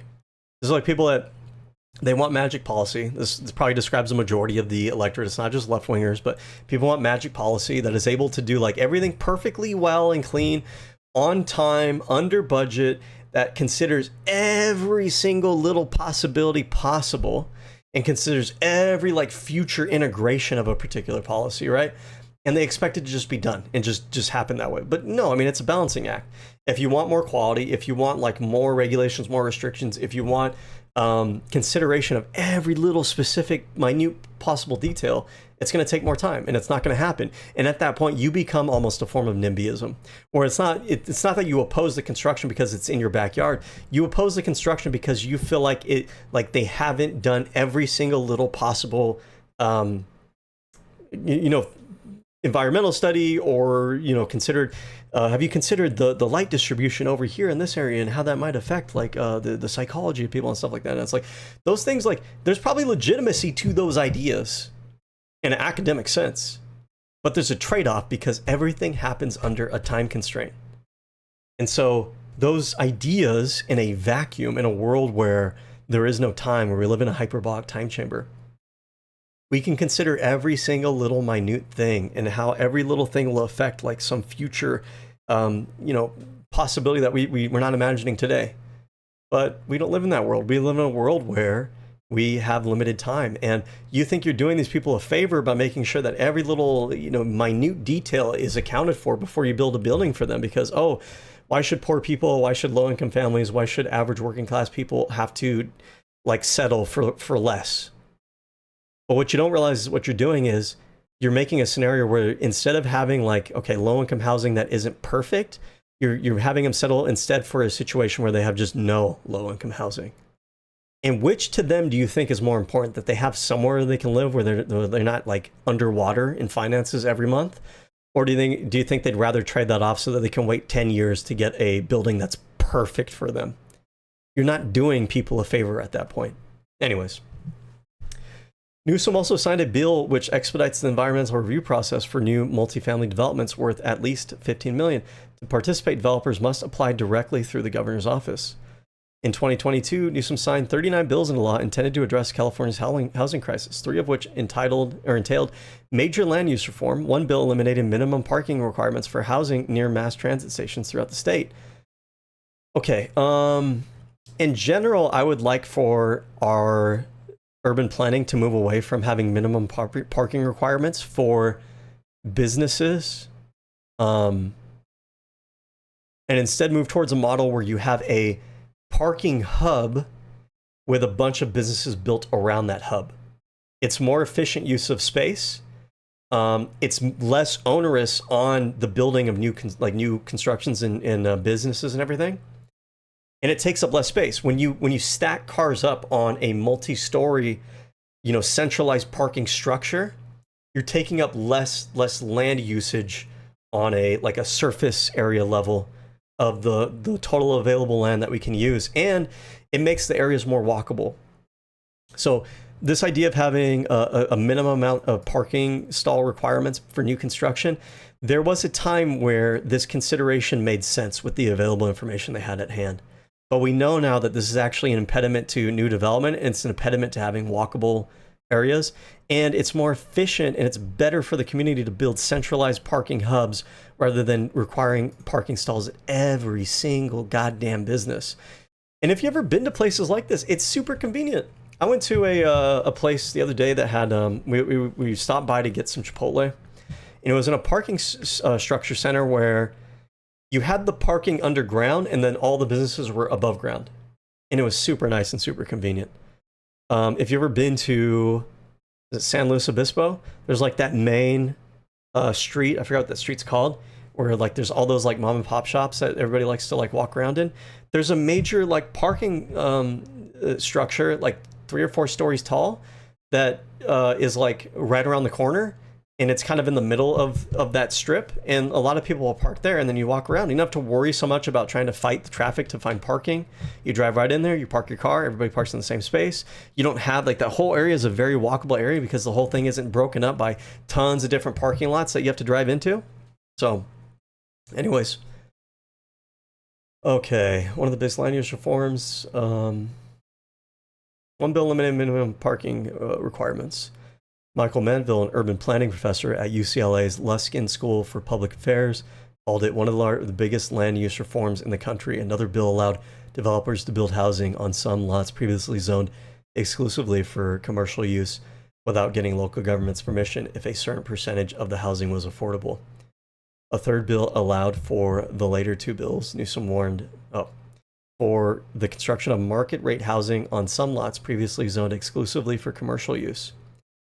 At the signing ceremony for the latter two bills, Newsom warned local governments, which have a history of blocking and delaying housing developments, that they would be held accountable for future housing obstructionism. Other bills he signed required localities to approve or deny various building permits within a strict timeline, and streamlined student and faculty housing projects by allowing California colleges to skip onerous review processes for new projects. Measures and actions to reduce homelessness in California have not yet solved the problem. The number of homeless reached a record 181,000 in January 2023. According to some, to cope with this problem, California must build more than 2.5 million housing units. If it sounds like my voice changes because like I've been reading for like 4.5 hours and it wears on your voice after a while. So it's a little bit more comfortable for me. Had to kind of slow down the rate here. In October 2023, Newsom vetoed several bills aimed at expanding access to housing assistance, including the California Social Housing Act. One was a bill to repurpose unused state-owned land for affordable housing, which he said infringed on state sovereignty. Okay. One was a bill to repurpose unused state-owned land for affordable housing. A third would have mandated the Medi-Cal cover the cost of housing assistance. Okay, I could see the spirit of wanting to do this, but I think that it gets messy when you start mixing programs like this. Medi-Cal should be focused on healthcare, and if you need money for other housing assistance, you have other provisions, departments, whatever, that are specific to housing do that. Yeah, I think it's a bad idea. And then you start, the criticisms and the scrutiny for a program like this start to wind up expanding. You don't realize you're doing that when you mix these things up either. Newsom assigned the Abundant and Affordable Homes Near Transit Act, Affordable Housing on Faith in Higher Education Lands Act, California Assembly Bill 2097, and California Home Act. In August 2024, Newsom warned counties that did not remove their homeless encampments that failure to do so would result in the state funding being cut off for the year. So, like, I understand people don't want homeless encampments being dispersed. But at the same time, I feel for homeless people. I want solutions to deal with homeless people. Not deal with them, like, put them out or anything, but, like, help them out. Genuinely do things to kind of help them out, get on their feet and everything. But I think it's fair for the residents of a given area to not have to front the burden of that. I think it's the responsibility of the state. And I think that it's fair for the residents to want to have their children in a safe area, to not have to worry about being harassed or solicited or being in danger when they walk outside at night, especially women and children. So I think that's fair.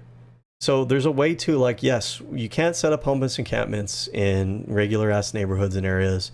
But if we're going to dislocate you, then we need to have a plan for what to do with you guys. Like, we can't just dislocate you and have you go fuck off and die. Like, okay, we're going to break up your homeless encampments over here, but we're going to build like maybe this center over here that you guys are going to have to come to, and you're going to get treatment and help over here. Okay, so I think that's the right way to do it. You issued this warning after personally visiting and clearing out of Los Angeles homeless encampment without notifying the city beforehand. Hold on. He issued this warning after personally visiting and clearing out a Los Angeles homeless encampment without notifying the city beforehand. Okay, so that's not good. You want to notify the city, right? Because, like, if you destroy that encampment, but you don't have a plan for what to do with those homeless people, they're just going to wander out into the city and, like, cause problems in other areas. In September 2025, Newsom vetoed Assembly Bill 1840. It's just shifting the problem. It's not really dealing with the problem. He vetoed Assembly Bill 1840, which sought to prohibit the disqualification of applicants to California's Housing Finance Agency Home Purchase Assistance Program based solely on their immigration status. Okay. Newsom sought to prohibit. Okay. So I think that this is fair, right? If you're a, like, we want to, I'm not anti-immigrant. We shouldn't be anti-immigrant. As long as immigrants are not here causing issues, I don't think we should be treating them like they're demonic, people to purge. But at the same time, U.S. citizens should be the like the primary interest of the government.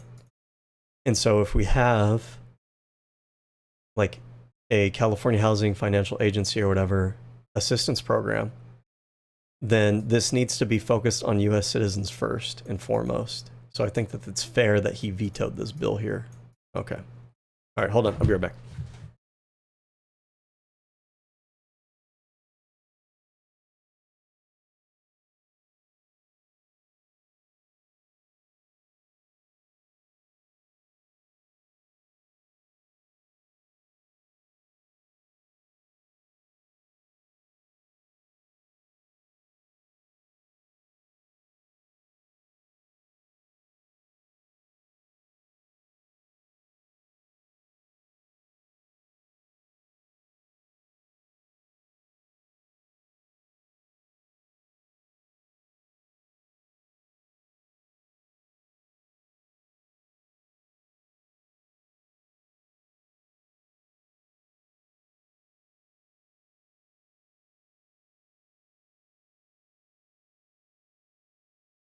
All right.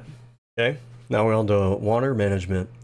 Newsom supports a series of tentative water sharing agreements that would bring an end to the dispute between farmers, cities, fishers, and environmentalists over how much water should be left in the state's two most important rivers, the Sacramento and San Joaquin, which flow into the Delta. Okay, so I mean, this just sounds like a pretty moderate position where there's not really a strong stance here one way or the other. It sounds like he's just trying to get people to like come together to figure out like some sort of agreement between all these different interests to how to deal with this problem. Native American relations. In a speech before representatives of Native Americans in June 2019, Newsom apologized for the genocide of Native Americans approved and abetted by the California state government upon statehood in the 19th century. Has any left-wing podcast talked about this? I guarantee they haven't. By one estimate, at least 4,500 Native Californians were killed between 1849 and 1870, Newsom said. That's what it was, a genocide, no other way to describe it, and that's the way it needs to be described in the history books. In October 2024, Newsom signed AB 3074, the California Racial Mascot Act, which prohibits K-12 schools not run by recognized Native American tribes from using derogatory names or mascots. Okay. I know some right-wingers will blow a fucking gasket. Oh, I'm offended that you won't let me use offensive caricatures of other people and other cultures. Okay, well, why should I care about your offense when you don't care about other people's offense? Boom, end of conversation. Shut the fuck up. Moving on. Also, why does this offend you? Just choose another goddamn mascot. Be a fucking tiger or a platypus or some shit. Like, why is it so important to you to be, like, offensive to other people? Grow up. LGBT plus rights. In September 2022, Newsom signed Senate Bill 107 into law, making California the first sanctuary state for transgender youth. Have any left-wing podcasts given him credit for this? No, they haven't.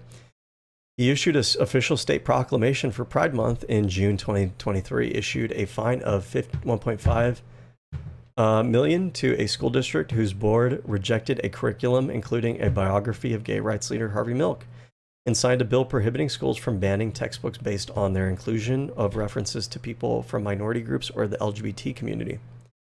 In July 2024, he signed the Safety Act, which prohibits schools from outing students' gender identity to their parents without the student's consent. This is recent, and yet left-wingers online talk about Newsom as if he hates trans people and he wants to throw them under the bus, and he would kill you sooner than give up power, whatever it may be.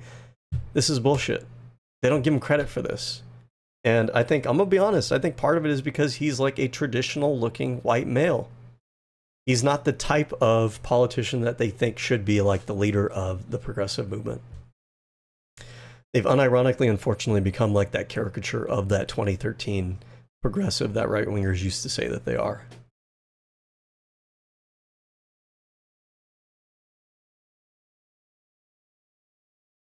Newsom later vetoed several bills that the Assembly had passed by a wide margin, one of which would have instructed judges who preside over custody battles to take into account parents' affirmation of their children's gender identity, and one of which would have mandated that insurance plans serving California residents cover the cost of gender-affirming care. Okay. Let me think about this. Would have mandated the insurance plan serving cover the cost of gender affirming care. I mean, I do feel that I'd have to see the details because in some situations, gender affirming care is broad. This isn't specifically referring to like gender reassignment surgery. Yeah, I think it'd be a fair criticism to criticize him on this one.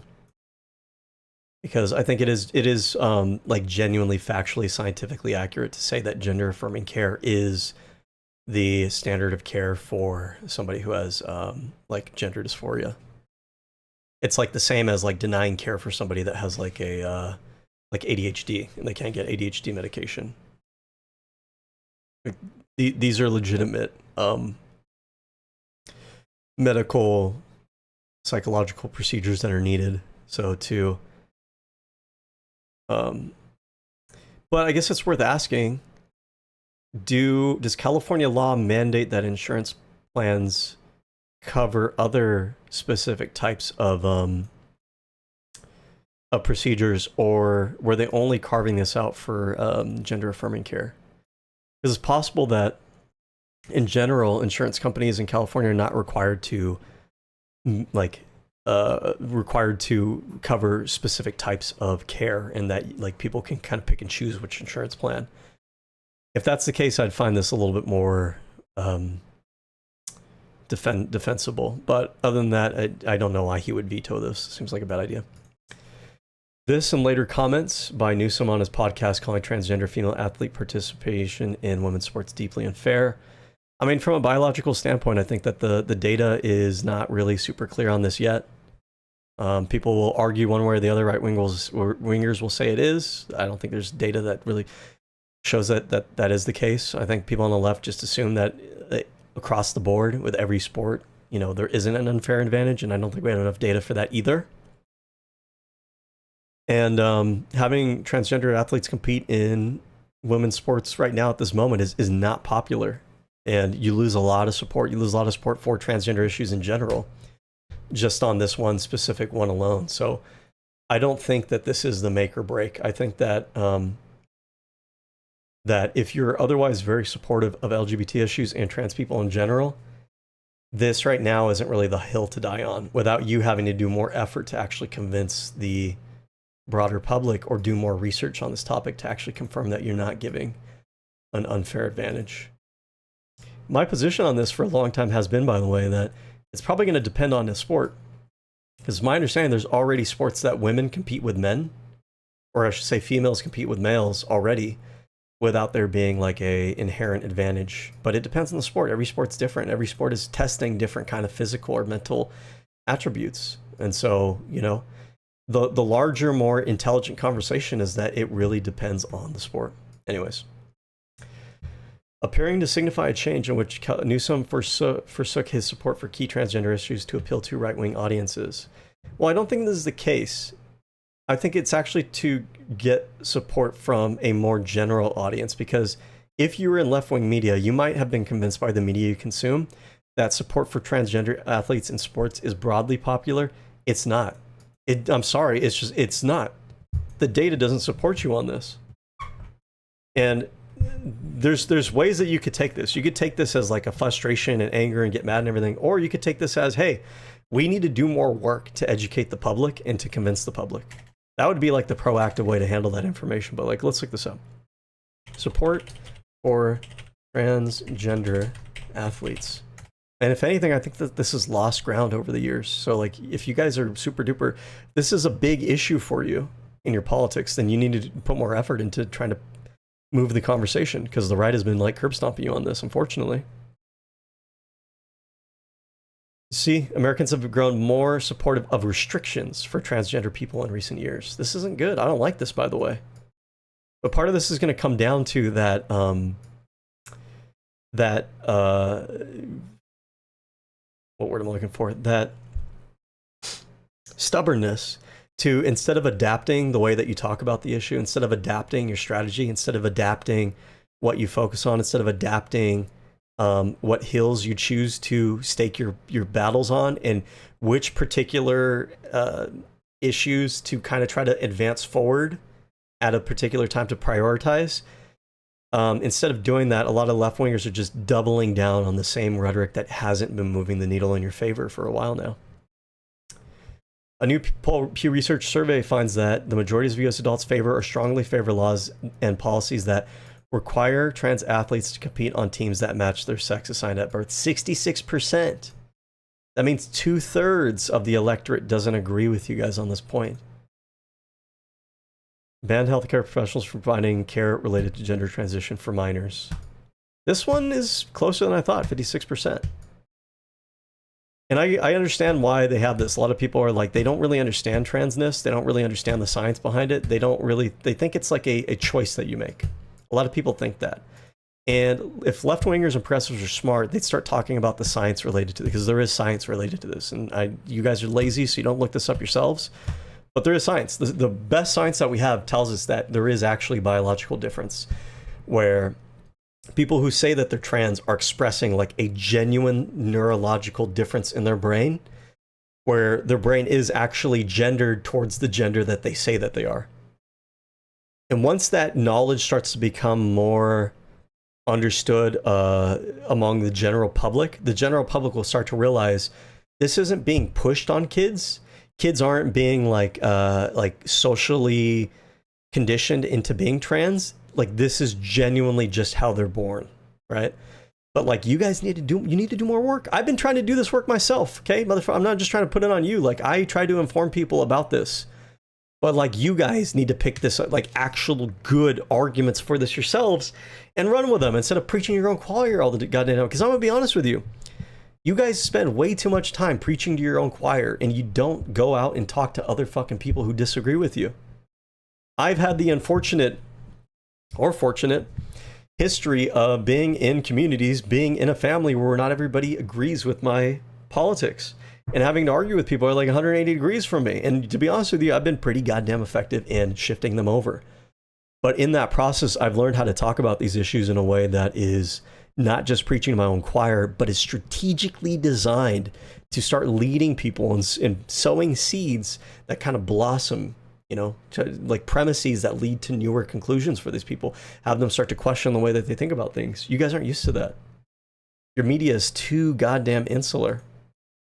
And so Newsom, when he takes this position, he's not taking this position just to appeal to right-wingers. He's taking this position because this is this issue is not popular with a general electorate. 2/3. 2/3.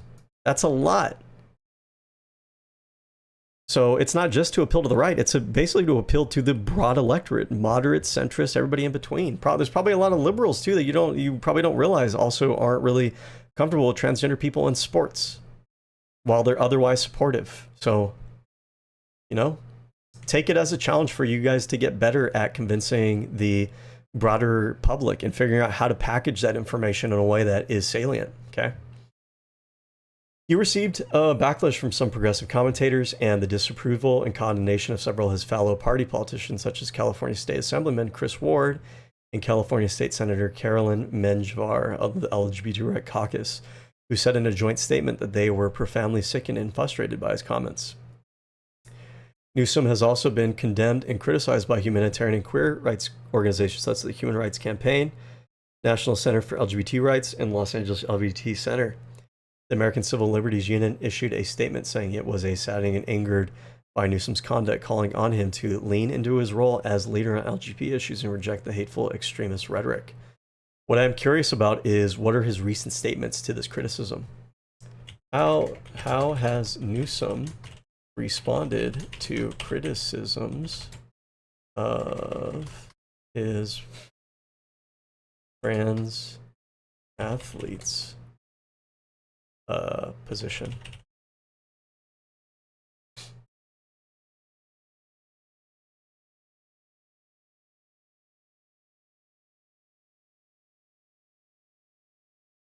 Okay, but we'll look into this a little bit later. Reparations.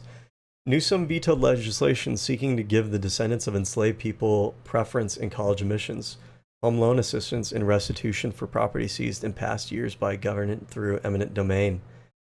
So I believe reparations are like logically owed to descendants of slaves.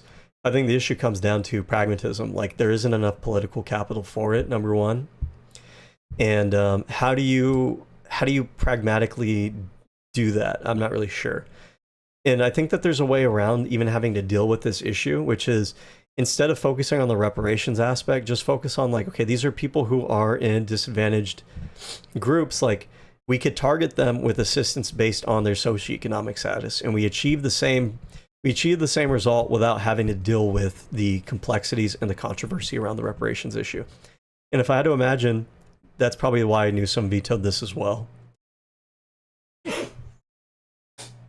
In caste discrimination, in October 2023, Newsom vetoed a bill to ban discrimination based on caste, calling it unnecessary and adding that California already prohibits discrimination based on sex, race, color, religion, ancestry, national origin, sexual orientation, and other characteristics, and state law specifies that these civil rights protections shall be liberally construed. So, like, yeah, I mean, I get his point here. I do think, like, it is kind of like, why do you need a bill like this? Sure. But, like, also, do you need to veto it? Is it an issue to add that in there to just clarify? I'm not really sure. Many Hindu rights organizations applaud the veto, saying the bill would have put a target on hundreds of thousands of Californians simply because of their ethnicity or their religious identity. Huh. Advocates for the rights of Dalits and other marginalized castes sharply criticized the veto.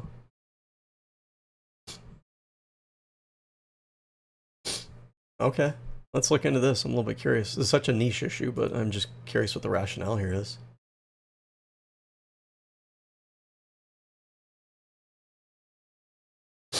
Why do some Hindus support it?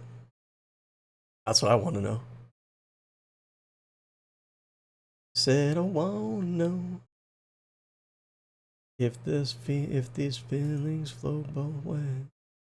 Is this like all the same article?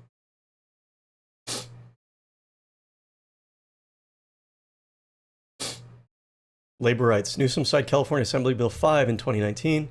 Newsom also signed the California Fast Recovery Act in October 2023. Newsom vetoed a bill to provide unemployment insurance to striking workers. Okay, they didn't really tell us what Assembly Bill 5 is.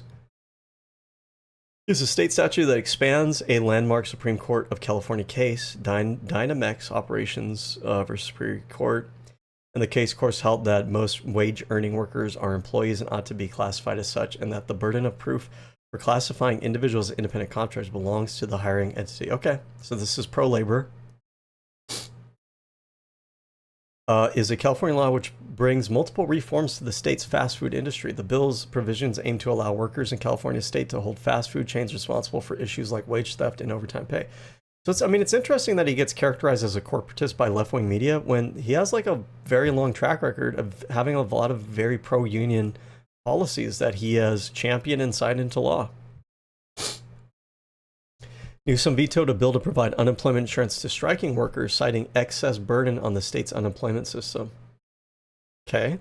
He also vetoed a bill to expand the mandatory warning given to employers soon to be laid off, or employees laid off, from 60 days to 75, extending the same protections to long-term contract workers, and prohibit employers from making laid-off employees sign non-disclosure agreements in order to receive a severance.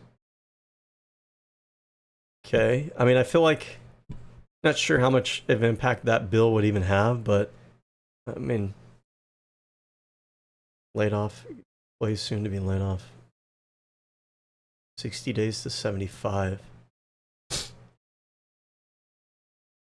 Is it a big difference for an employer to give you a 60-day notice versus a 75-day notice? Not, like, I don't really feel like that one matters that much. It's marginal. But the part where you prohibit employers from making laid-off workers sign NDAs in order to receive severance, I feel like that part, that would have been useful to have. I don't know what the rationale would be against that. In 2024, Newsom vetoed SB 1299, which would have required workers' comp judges to presume farm workers who claim heat illness development at work. What? That sounds stupid. The bill would require workers' comp judges to presume farm workers who claim heat illness development it at work, who claim heat illness development it at work. The sentence seems kind of like it's got an error in here. But yeah, I mean, you should let the judge decide that. Like, why would you force the judge to presume that that's the case, rather than letting the judge use their own faculties to decide, like, is there a good case that they developed it at work? I would probably support this veto. This seems stupid. Seems like stupid legislation. Newsom vetoed legislation seeking to extend unemployment benefits to undocumented workers. Okay. I mean, honestly, that's kind of fair. Like you're not a citizen. You're undocumented working here. I have sympathy for you. I'm okay with like having a pathway to legitimization and everything, but you're here working illegally. Like, are you really entitled to benefits that? It just seems weird. Like, if we're going to have undocumented illegal immigrant workers like working here and stuff, and they're going to have access to like a lot of these systems, these social service systems and whatnot. Yeah, I don't know. It seems weird. It seems like you're contradicting like the validity of their status here, and the invalidity of access to valid like resources that are supposed to go to like people who have a valid like a valid, like have met the valid requirements to access those services. Otherwise, it's kind of like, there is no penalty to not abiding by the rules of the system. So I'm okay with that one. International trips. Newsom's first international trip as governor was to El Salvador. With nearly 680,000 Salvadoran immigrants living in California, he said that the state's relationship with Central America is key to California's future. He was also concerned about the tens of thousands of Salvadorians who are fleeing the smallest country in Central America for U.S. each year. As governor of a state impacted by the debate of illegal immigration, he went to see the factors driving it firsthand. I like this, right? I like this approach too. A lot of people talk about this. Like, if we want to talk about the issues with why are they coming here, let's get to the root cause. Like, there's something going on in their home country, and if we can try to do things to try to support or figure out like diplomatically what we can do about why they're fleeing these countries, then they can stay in their own countries, and it won't, they won't have to be fleeing in the first place. This is a proactive way of dealing with the issue, rather than a reactive way of like, oh, we just hate these people and we want to round them up and throw them in torture camps and stuff like that. Like, they're coming over here for a better life for a reason, okay? If we feel like it's too burdensome on us or whatever, why don't we try to figure out why? What is the root cause of them coming over here in the first place? October 2023, Newsom took a week-long trip to China. It began in Hong Kong, where he attended a discussion at University of Hong Kong about climate change. He then traveled to Beijing, where he met with Chinese President Xi Jinping, discussed issues including climate change, trade relations, response to fentanyl production. Chinese officials reportedly physically blocked American media members from attending the meeting while allowing access to Chinese reporters. The visit also included stops in Guangdong, Jiangsu, Shanghai.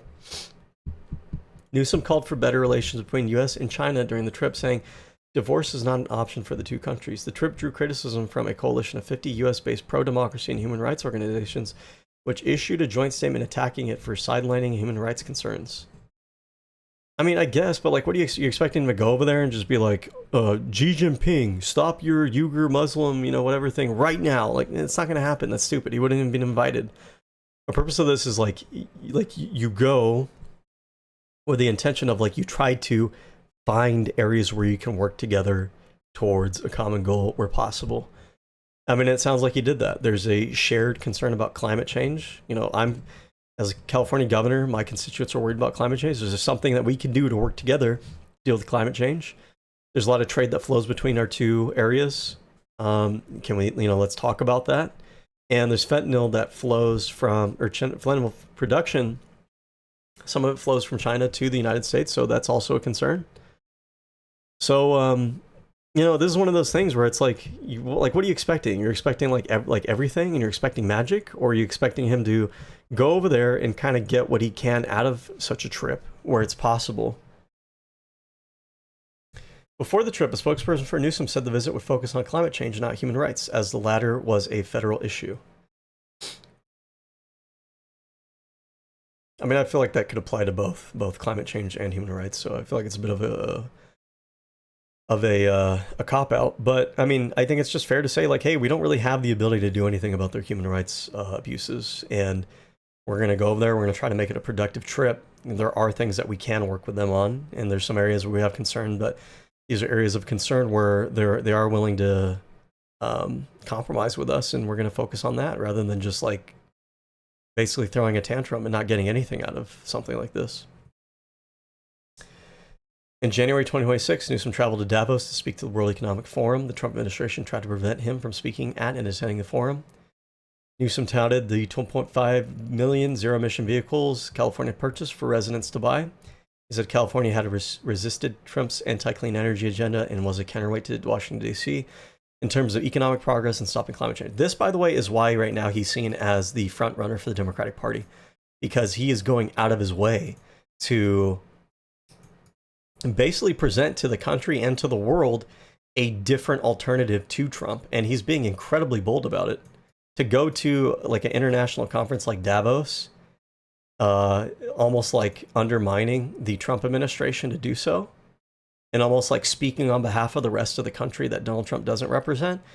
In normal times, this would be considered inappropriate because the Trump administration is so inappropriate themselves that it's like the rules don't really matter right now.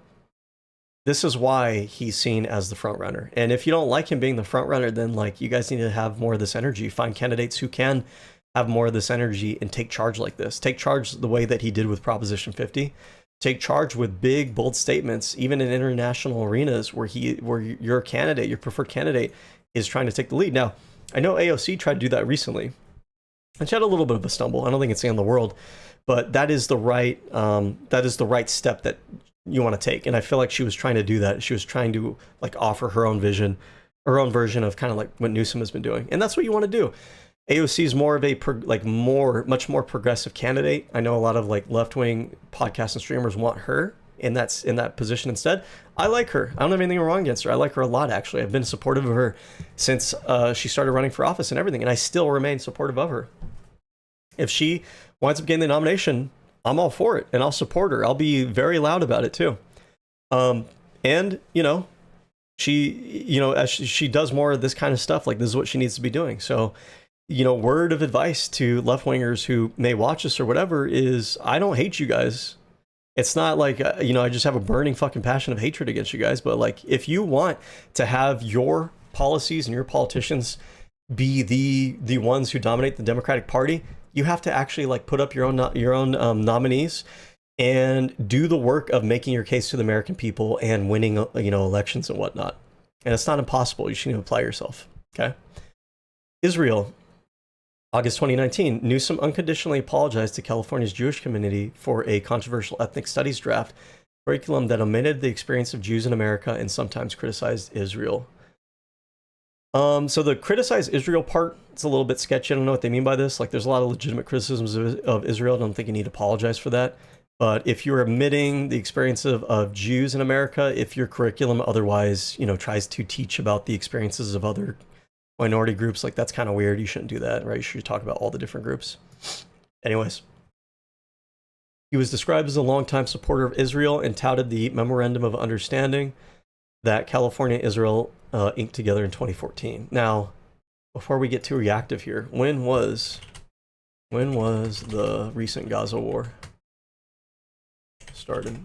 There's multiple ones, right? But 2023. So just keep in mind, this is before the whole Gaza war thing. So I know some people will look at this and like, oh, see, I told you, he's just in bed with Israel and he hates the Palestinians and everything. This was him like basically saying, hey, I support Israel in like a generic sense. Prior to, Israel linked together in 2004, prior to in August 19, prior to like the recent like Gaza, if you want to call it a genocide or whatever. This isn't related to that. Newsom said that Israel, with its success in technologies like drip irrigation and wastewater recycling, had a lot to offer California. This is actually true. They have, because the conditions over there are pretty arid, they've had to work around that to do farming in that condition. And so these are technologies that would be useful to California where we have issues with droughts and stuff like that.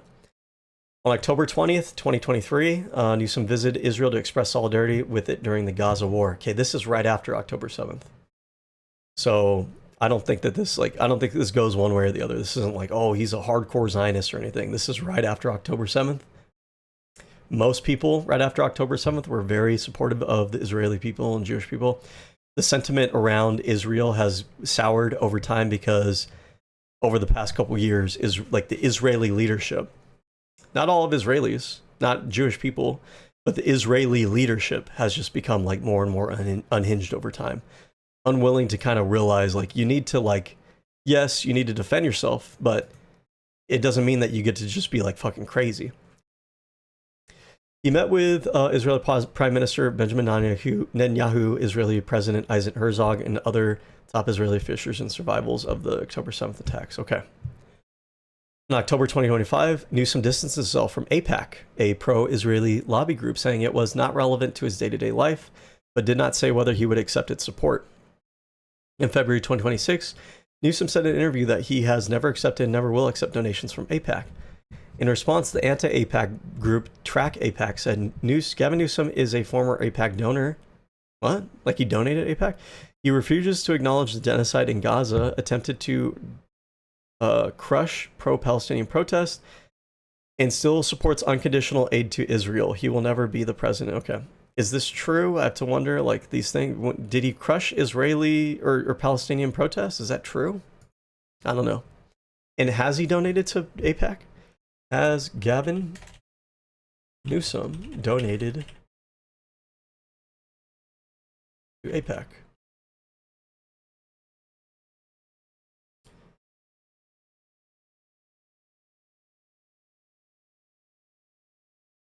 Let's see. We have anything here? Okay, so this just talks about the statement that he made, but when they say that he donated AIPAC, like, is this true? Or are they just saying this? Where is this going to? Candidate, election status 1, general. Gavin Newsom has run 4 races for, oh, these are just the 4 races he's run. Okay, this doesn't tell me. Let's go to Open Secrets.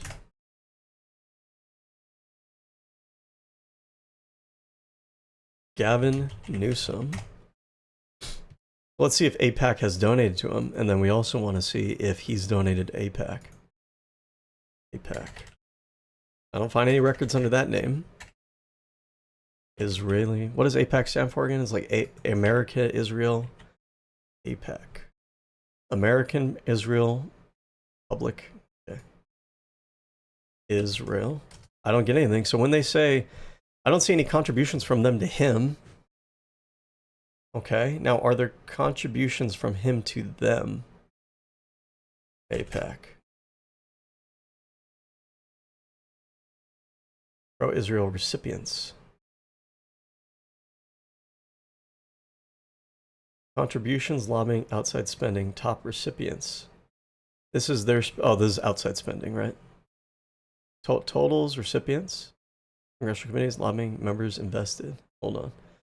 Lobbying, outside spending, contributions, cycle. Oh, wait a second. Did I do that with Gavin Newsom too? Was this only for? No, this seems to go back.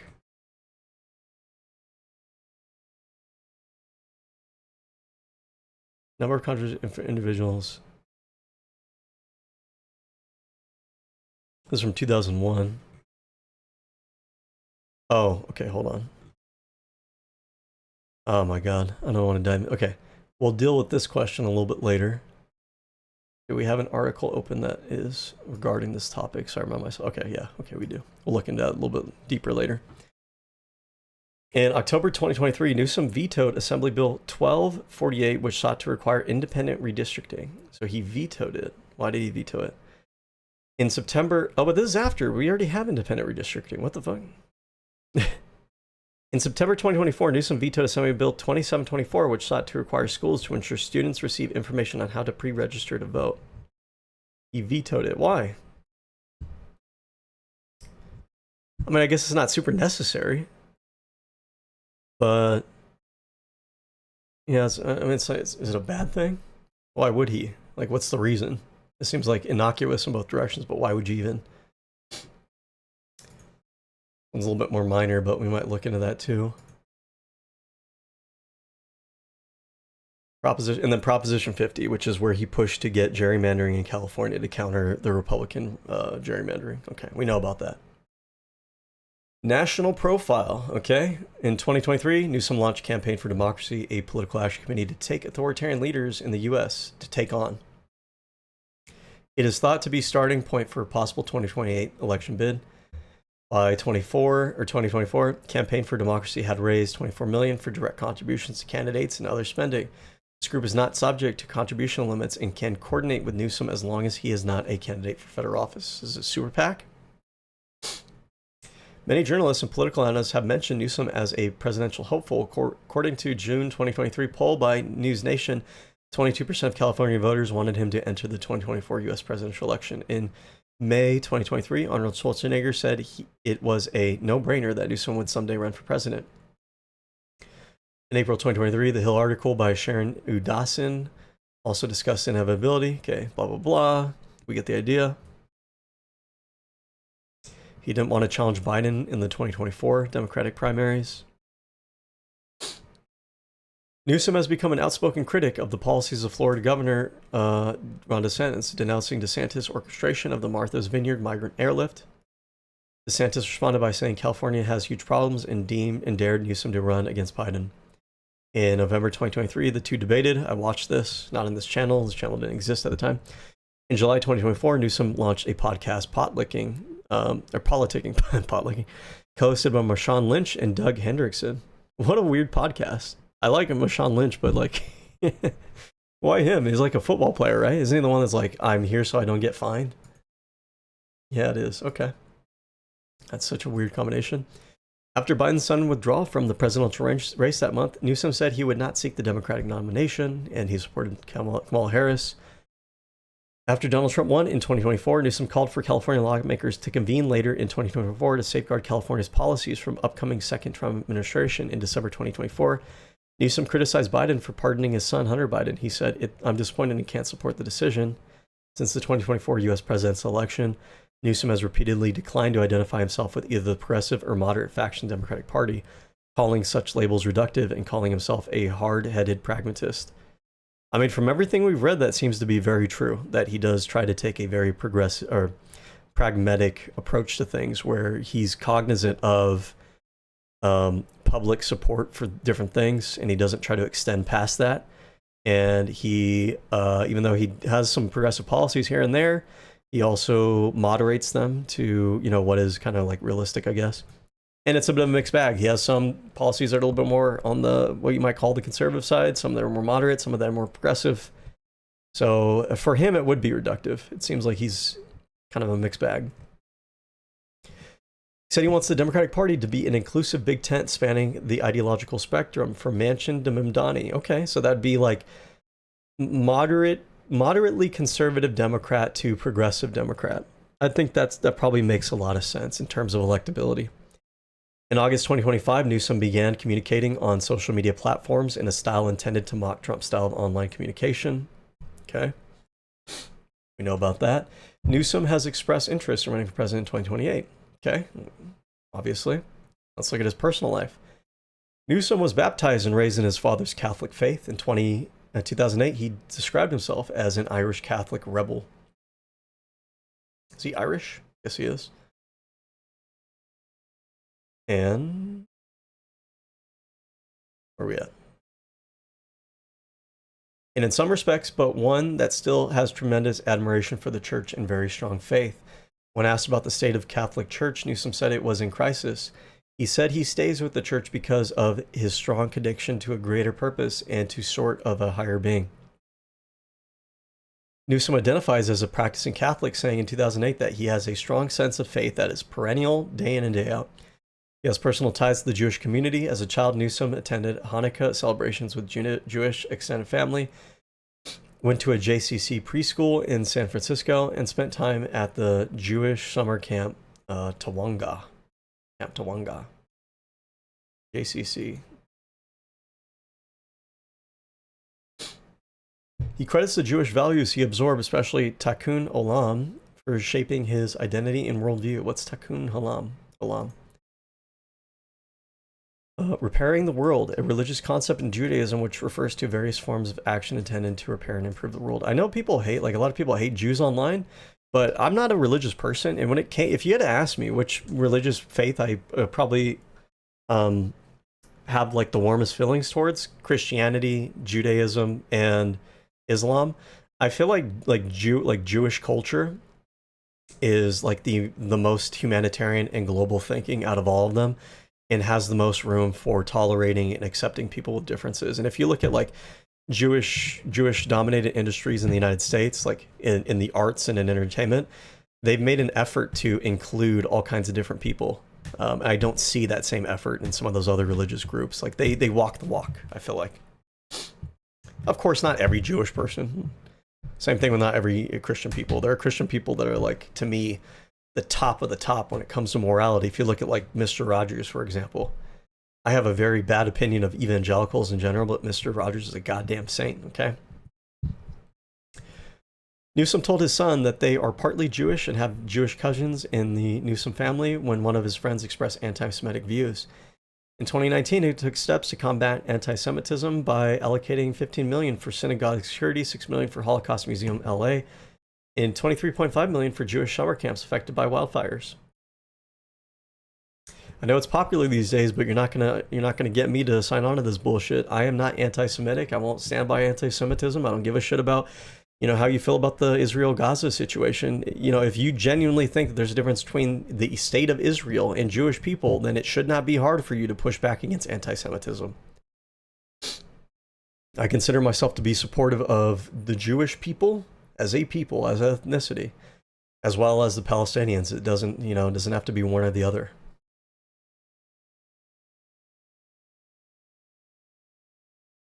I'm not going to throw one group under the bus for the other. It's not going to happen.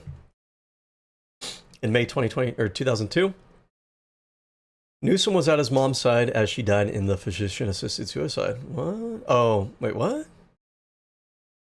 She had begun suffering from breast cancer and made the choice to die. Oh, I see. Okay. Interesting. We saw that he supported physician-assisted suicide earlier up in this article, and I wonder if it's informed by that experience. After he completed service as mayor in San Francisco in 2011, Newsom and his family moved to a house they bought in Kentfield in Marin County in 2012. After his election as governor, Newsom and his family moved into the California governor's mansion in downtown Sacramento and thereby settled in Fair Oaks. I've never actually considered what the governor's mansion looks like in California. I'll be honest, this thing looks pretty fucking weird and boring. Anyways. Okay, relationships and family. In December 2001, Newsom married legal commentator Kimberly Guilfoyle at St. Ignatius Catholic Church. They separated in 2004 and jointly filed for divorce in January 2005, citing difficulties due to their careers on opposite coasts. The divorce was finalized in 2006, by which time Guilfoyle was expecting a child with Eric Valenci. Guilfoyle gained prominence in 2011 via Fox News chat show. She was later named senior advisor to Republican President Donald Trump, who Newsom has extensively criticized and was later engaged to Donald Trump Jr. What a downgrade for her, right? Started off with Gavin Newsom, and now she's slumming it out there with the Trumps. In September 2006, Newsom, then 38, briefly dated 19-year-old Brittany Mounts. So we see here that Newsom has a Leonardo DiCaprio complex. I haven't heard anybody talk about this. It's kind of weird. I haven't heard anybody talk about this. Yeah. That's kind of weird. A restaurant hostess. On January of 2007, Newsom's close friend, campaign manager, and former chief of staff Alex Tork confronted him after learning from his wife, Ruby Riptek Tork, that she and Newsom had an affair in 2005. Oh, wow, okay. I think I've heard about this affair thing. I didn't really know about it. When she was Newsom's appointments secretary, Tork immediately resigned. Newsom admitted to the affair the next day and apologized to the public, saying he was deeply sorry for his personal lapse of judgment. This is in 2007. When did he have his divorce with Guilfoyle? This was before that, so he was single at this time, I guess. Not good. Obviously not good at all. These two things these are pretty salacious. Okay, these are pretty fair criticism, very fair criticism.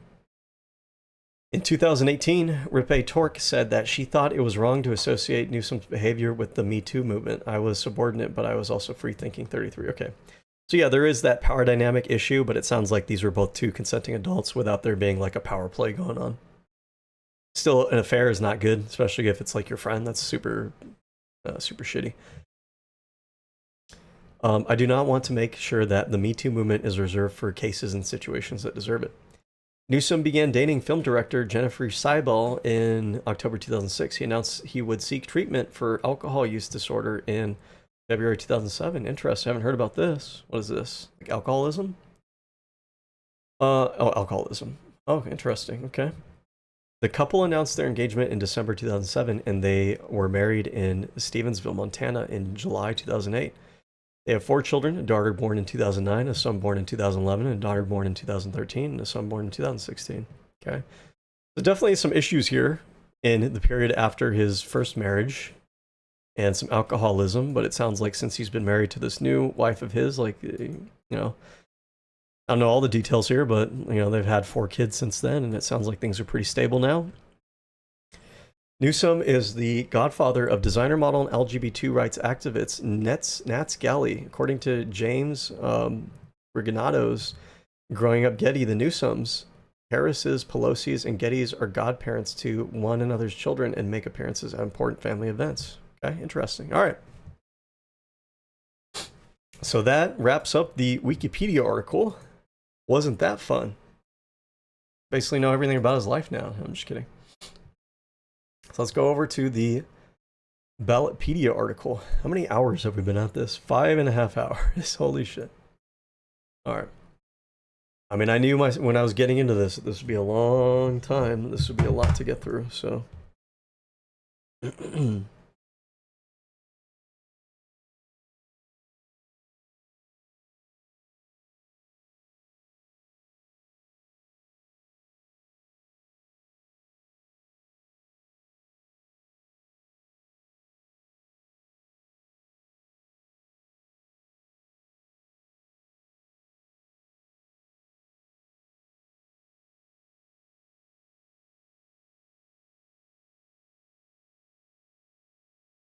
Okay.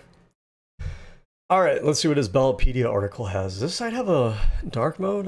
God, I hate these sites that are all like bright white. It's so straining. This probably doesn't. Does Ballotpedia have a dark mode?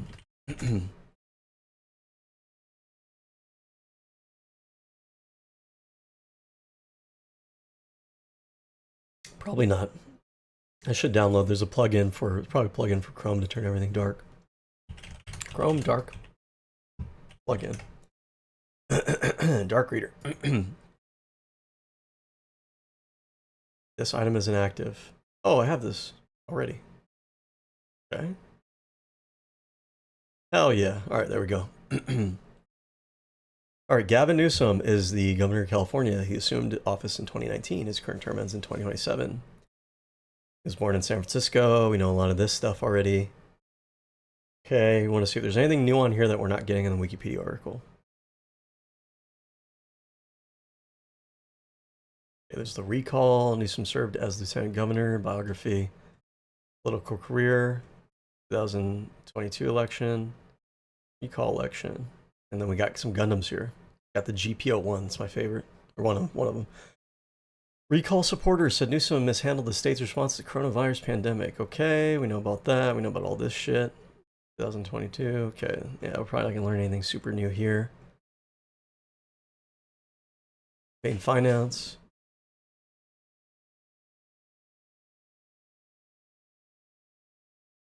Recall petitions.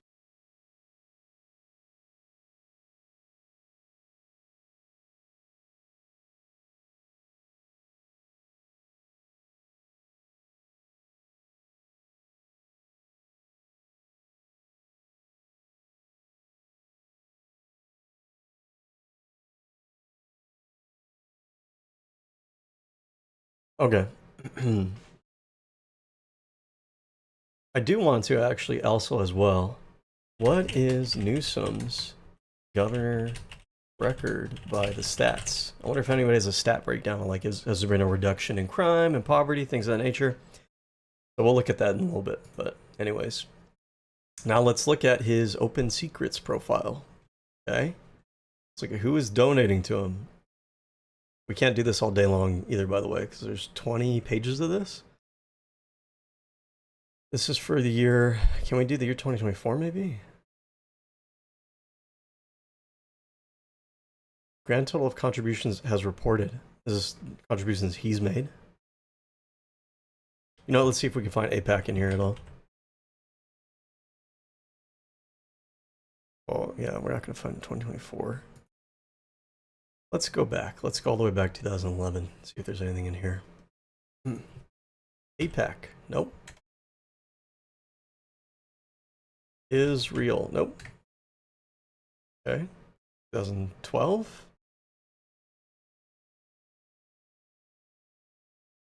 APAC. Nope. Israel. Nope. 2013. Do we have Israel? Nope. Do we have APAC? Nope. 2014. APAC? Nope. Nope. 2015. This is tedious. Israel. APAC. No. 2016. We need some background noise, don't we? APAC. Israel. Israel. Israel. I had a friend growing up who was Palestinian origin, and when anybody brought up Israel, she would like the way she would say Israel. She put a lot of gusto in it. Goddamn Israel. Israeli. I don't know. APAC. Israel. I mean, so far there was accusations that he contributed APAC, or they contributed here, but I have not seen it. Israel. Nope. But these would be contributors to him. 2018, 2019. Oh, you know, the reason why he's not going to have contributions in 2024 is because he's not running a campaign.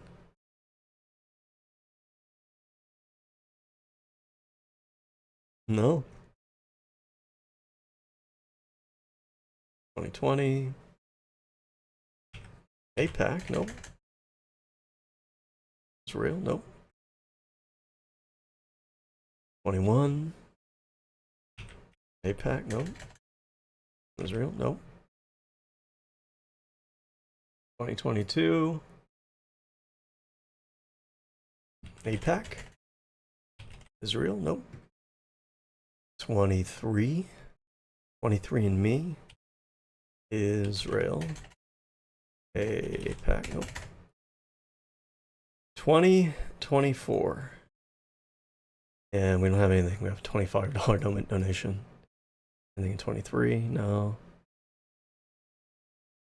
He's not going to have a lot of money during these time periods because he's not running for election.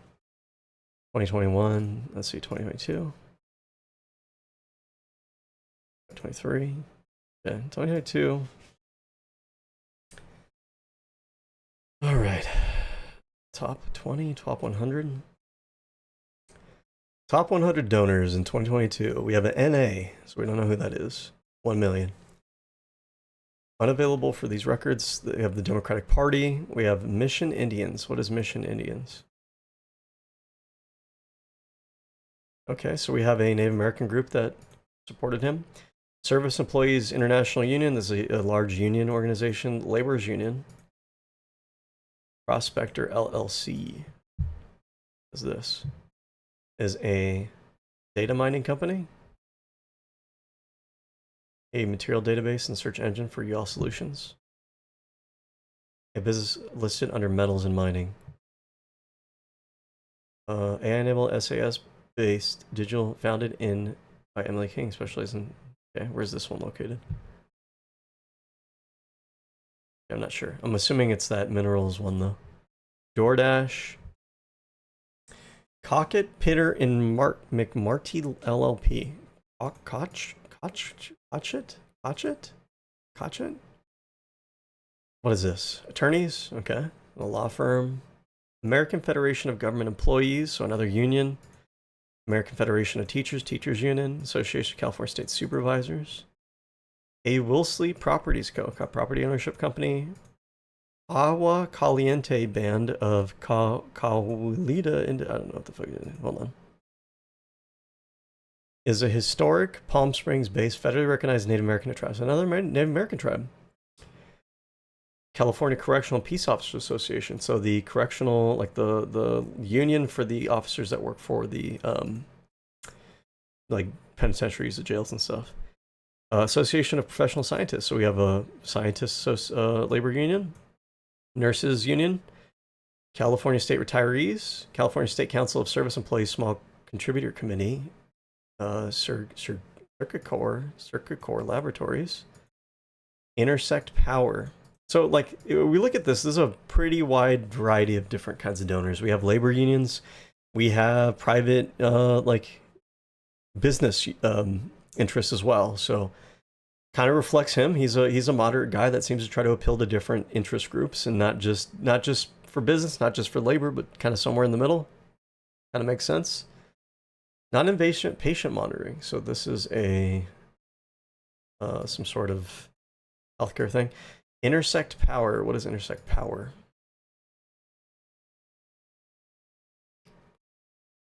Acquired by Google to advance U.S. energy innovation. What is this? This is like an AI. An AI boom. Intersect is designed from the ground up for the inevitabilities reshaping the world. We build only the largest projects with the cleanest possible energy. Focus on scalable infrastructure. Okay. So they probably do like telecommunications and electrical power systems. They're probably like a contractor or an engineering firm for that.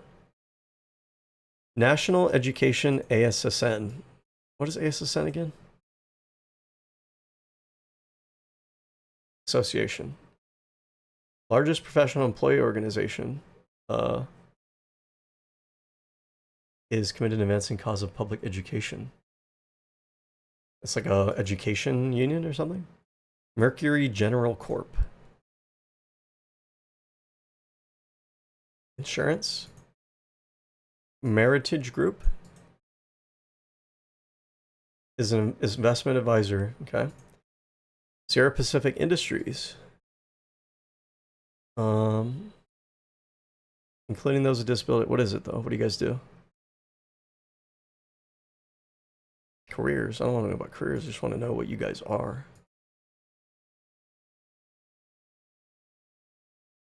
United States is the second largest. Oh, lumber. Okay. So we get an idea. I mean, this is all over the place. Ripple Inc. Financial. United Nurses Association, Nursing Labor, Zurich, North America, Flynn Properties. The Flynn Effect, American Electrical Power, California Grocers Association, probably an association of grocery stores, I guess. Comcast, Personal Insurance Federation of California, Advanced Nutrients, Wine Institute of California, Yin McDonald Management, Medium, Santa Rosa Rancheria. That rolls off the tongue, doesn't it? Santa Rosa Rancheria. Santa Rosa, okay.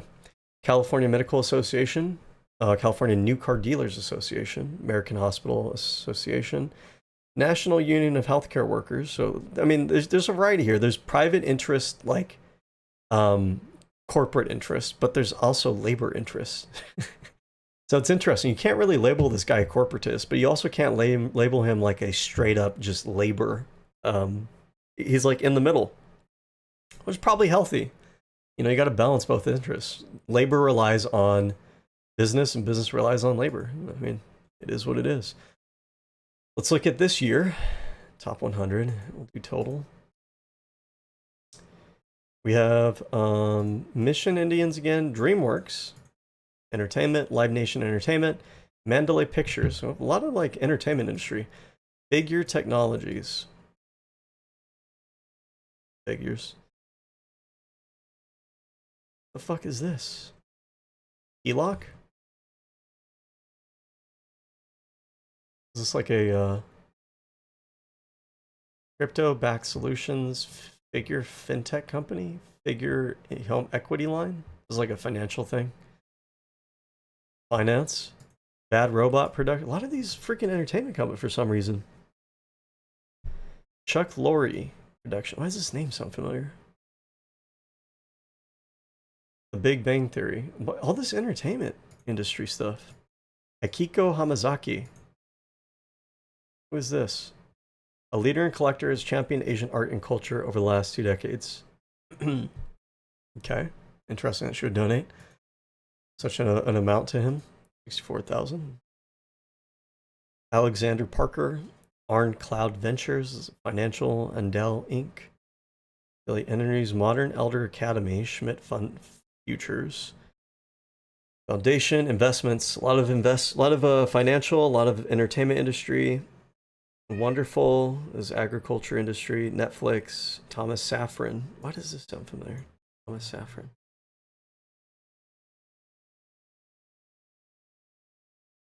Affordable housing.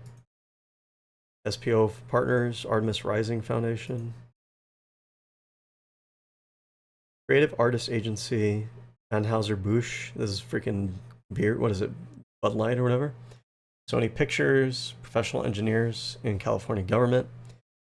Why is it in 2021 we don't have as many unions supporting him? Okay, here we go. The credit. Oh, that's a credit union. It's not really the same thing. Lennar Companies, ICM Partners, California Dental Association, Bruce Bosey, eBay, DoorDash, Google, Association of Home Builders, of Realtors, Shea Homes, Warner Brothers, 21st Century Fox, Airbnb. I mean, entertainment's huge in California, so I imagine that probably plays a role, I guess, and why they would want to invest. Activision, 8 Minute Solar Energy, Klein Financial Group, Foreseeable Medical, HD Ventures, Renew, DG, San Jose Water Co., Salem Partners, Sun Power Corporation, Union Pacific, Sun Nova, Dentist Insurance, Global. Okay. Just curious why we don't have unions in this year, but in the next year we have a lot of union support. Just find that interesting. Oh, Tykert. Interesting. Solve Engineering LLC, Solar Energy, Solar Technologies, Solaria, United Airlines, Wellhead Electrical. Okay. So, I don't know. 2021 definitely seems like a lot of corporate backers, but in 2022, there's a good mix for whatever reason. 2020. Centene Corporation, Anthem Inc., Amazon, are Arista Networks, Advanced Nutrients. What I want to see is if are there labor unions and like activist organizations that fund him during any of these other years. Rancheria, United Health, Pacific 6, Yocha Dehe Winton Nation. This is probably another Native American. Molina Healthcare. So you have another Native American. Bloom Engineering, Hewlett Packard, Honeywell, Boeing Co. Group, Ian J. Gallo. Well, maybe there are unions. Maybe they're lower down on the list. Maybe they have smaller contribution numbers. Alphabet, USA. Okay, huh.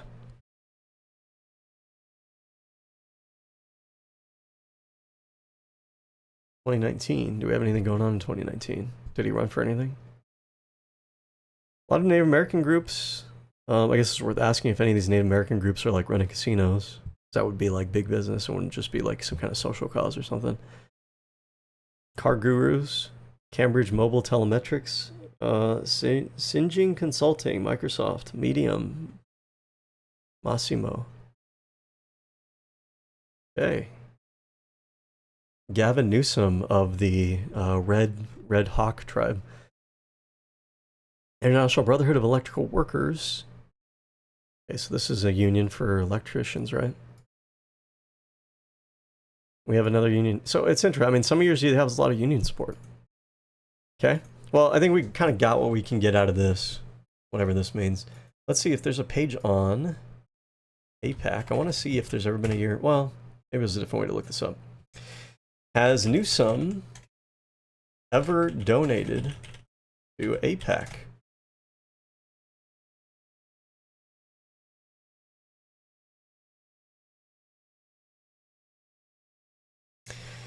Progressives for California Democratic Republic, or for a Democratic vote. Gavin Newsom has publicly stated multiple times that he has never received any donations from AIPAC in his political career, including a 2025 interview where he emphasized, "I've never received a dollar from them in my entire political career."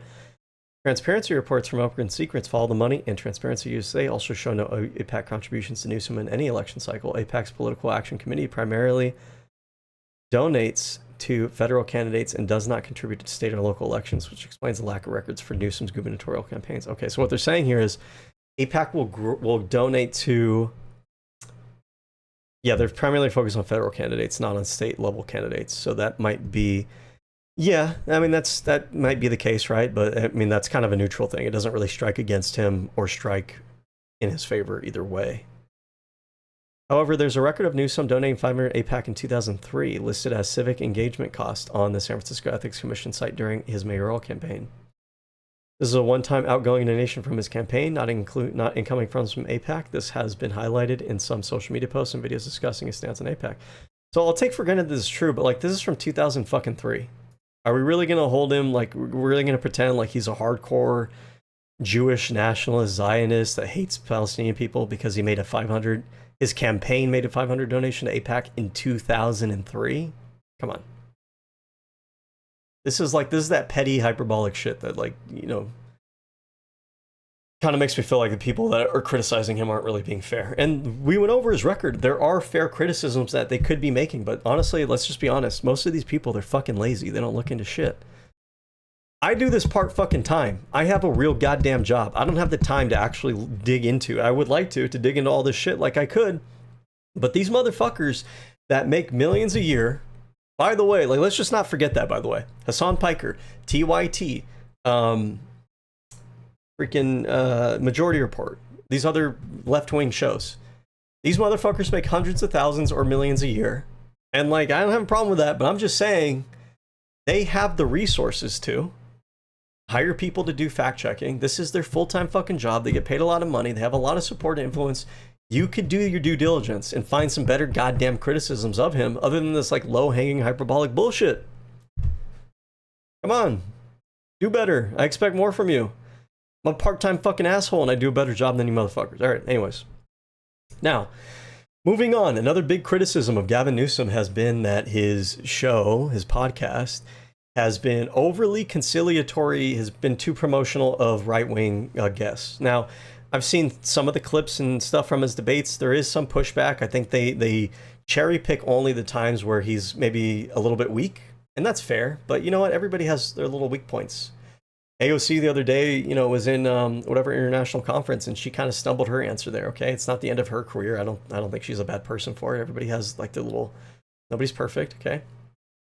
Criticism where criticisms due. Okay, and let the people kind of, you know, get better over time as a result. If it's a pattern of bad faith behavior, that's one thing. If it's a mistake or a weakness and the person learns from it, that's another thing. But with that said, there have been, like, what I gathered from some of the interviews that he's had with people on the right, especially like Steve Bannon, my impression from what he was getting from Steve Bannon and his interviews with Charlie Kirk was, and left-wingers are remiss to think about the utility of this, was that he recognized that both Steve Bannon and Charlie Kirk have been highly effective with moving a lot of young men over to the right and being able to be politically effective at fundraising, at generating support, at shifting the public conversation. If Democrats want to be smart, if liberals want to be smart, if social progressives, whatever, want to be smart and want to start moving things back into their favor, then you need to pick up what is the right wing doing correctly when it comes to how are they organizing, how are they taking advantage of social media, and how are they controlling media narratives. So I think it's fair when you look at his podcast. Why does he bring on some of these right wingers? Part of it is so that he can learn their tactics, learn their talking points, learn how to like be familiar with them so he's not caught blindsided, learn how to use the things that are effective for them for our side. Okay. But at the same time, sometimes he is sometimes a little bit too weak and too conciliatory, and that's fair. But you know what I found kind of crazy is that when I pulled up his channel, I was expecting, because some of the criticism has been he hasn't really had on liberal progressive figures. And I was like, you know, that's a fair criticism, right? Like, yeah, I get, like, if you're trying to bring on right-wingers because maybe you can shave off some of their audience and have some of their audience maybe think like, oh, you know, I might support him in 2028, or so that you can learn from their strategies and tactics and use it for your own side. Yeah, right? But at the same time, yeah, you know, I agree with the criticism. Like, why don't you also take the time to talk to some liberal and progressive people as well, so that you can try to appeal to that base, and so that you can, you know, get some inroads with them as well. And lo and behold, when I actually look up his channel, I was so fucking surprised, because I was expecting to see nothing but right-wingers, but it's not. Just nobody talks about this, because these aren't the conversations that probably make the headlines, because they're not controversial and they're not salacious. But like Jim Clyburn is a Democrat, and they're talking about how voter ID and civil rights. Here's another conversation with how the founding fathers would have been worried about Donald Trump. This is against the right. A country in crisis, Minneapolis, and the emotional toll of an occupied country. This is a whole conversation about how, like, the Trump administration is basically occupying against its own citizens. This is anti-right wing. And then we have a debate with Ben Shapiro, which maybe for another date we'll look into this. But what I've heard from people is that that one clip was a weak moment, but in the rest of the conversation he pushed back a lot, but nobody talked about that. So that's worth pointing out. Cherry picking it's not cool. Then we have another story, the stories that will matter in 2026 with Alex Wagner. I'm not sure what this is. What is cooked media? Or crooked media?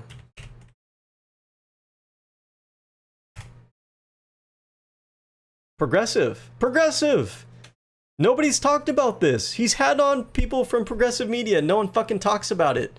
I know it's not Hassan Piker, the most famous, and he's got, you know, and women thirst after him and everything. Oh my God, look at his titties. But like, this is a member of the progressive media. She's just not like the sexy one that all you young fucking losers, you know, lust after. So you guys don't know about it. And of course, your podcast hosts, they get paid hundreds of thousands of $1 million a year, didn't fucking talk about it. Maybe because they don't research it. Maybe because they don't want you to know. What we learned debating everyone this year. So yes, it does seem like he uses his platform as a way to learn how to get better at talking about these conversations and debating these ideas. That's useful. One of the biggest failures that the left wing still hasn't fucking learned yet is that you guys have to have the conversation. You have to know how to debunk different topics and talking points in the ecosystem. You don't get to just turn a blind eye to it.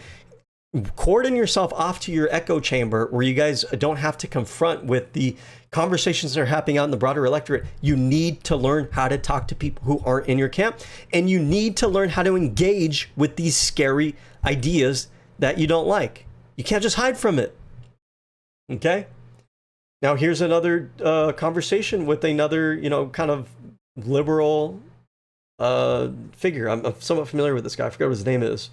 But he is the Bulwark channel. This isn't like establishment liberal media. He's not far left progressive, no, but he's also kind of new media liberal, okay? We have a conversation with Senator Chris Murphy. I'm pretty sure Chris Murphy is also a Democrat. Conversation with Bill Clinton. Conversation with somebody from the Midas Touch. And the governors who won't push back down. So you have is he talking with Pritzker in here, or is he just talking about Pritzker? He has Pritzker on, and nobody talks about this. They act like he only has right-wingers on. Like, these criticisms, this is the thing, the criticisms against Gavin Newsom by the left is so fucking full of shit and so cherry-picked and so, like, dishonest. Here's a conversation with Atrioc.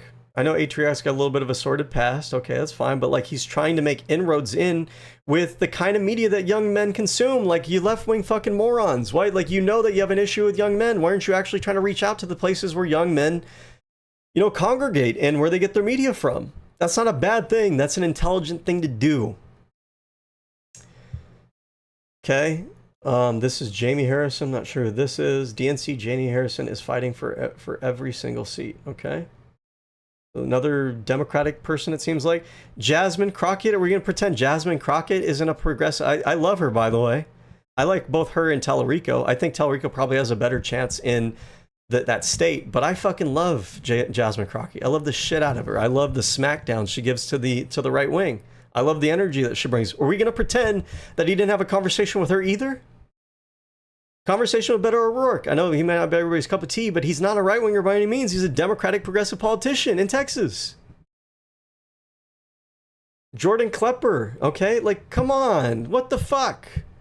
Why are we doing this? Why are we pretending that this isn't the case? But also, you know what? There's a little bit of criticism for Gavin Newsom too, by the way, because if Gavin Newsom, you've been getting this criticism, you should know, like, tout the fact that you actually do have on other figures. You're not just having on the right wing. Like, this is an easy talking point for you to put out there. Now, he has on Dr. Phil. He has on Newt Gingrich. Like, I think these are scumbags of the fucking earth. But keep in mind, like, I think the point of what he's trying to do here is learn how to talk to people who disagree with him, because he's going to have to do that if he runs for office. You guys are going to have to get outside your echo chamber if you want to run for general public, you know, national elections, especially as president. I'm sorry. It's the harsh truth.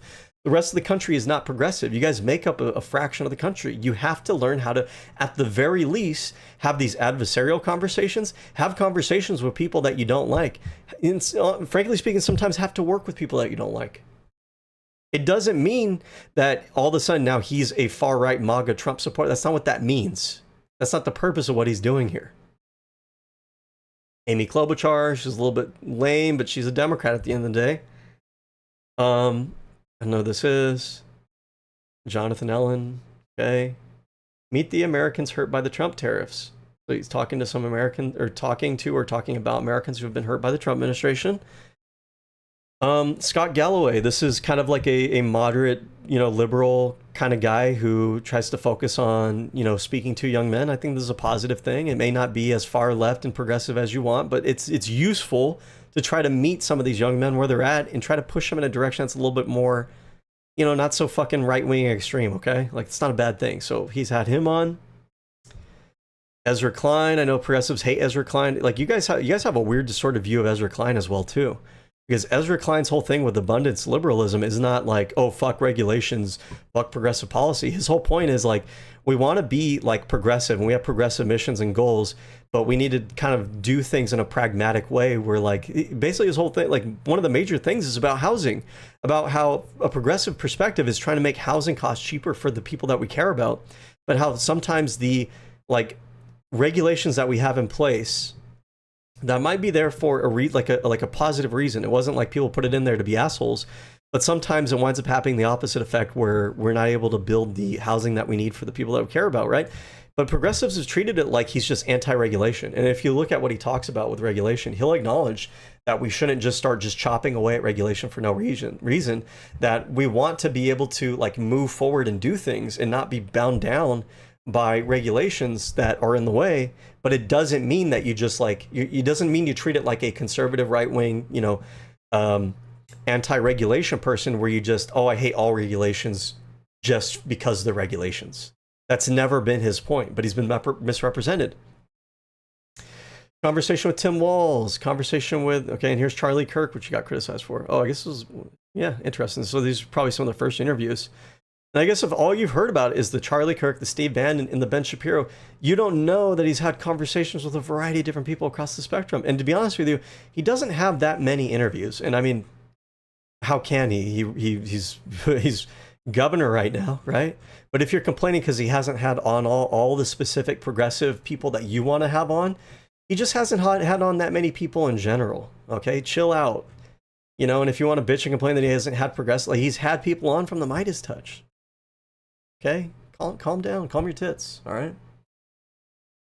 Okay, so moving on from that. Okay, let me take a quick restroom break, okay? We've been at this for a long goddamn time.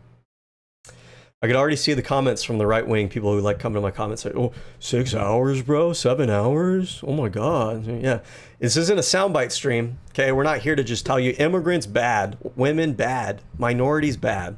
You might have to use your brain a little bit. You might have to do some research. Crazy concept. But let me take a short break. Okay, give me like 3 minutes. Okay, chill.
I like how you show up when I'm away from the camera. All right.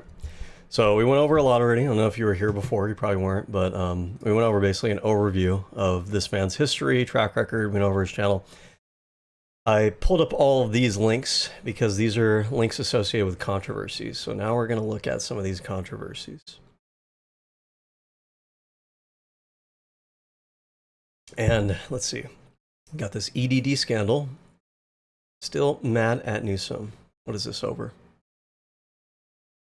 Plans to run for governor of California is treated mostly as a joke. Okay. Oh, this must be the recall effort, maybe? A new urgency about helping homeless people. Okay, I don't know. Let's start with this one then. How much will California's EDD scandal cost Newsom in the recall election? This is from 2021. Had Ivy Bland been able to access more than 9,000 of locked unemployment benefits, she and her husband might have been able to put off their move to Florida. Had Lindsey Graham's Green's benefits not been frozen due to suspected fraud, she might have kept her medical, dental, and car insurance and not been forced to go on food stamps.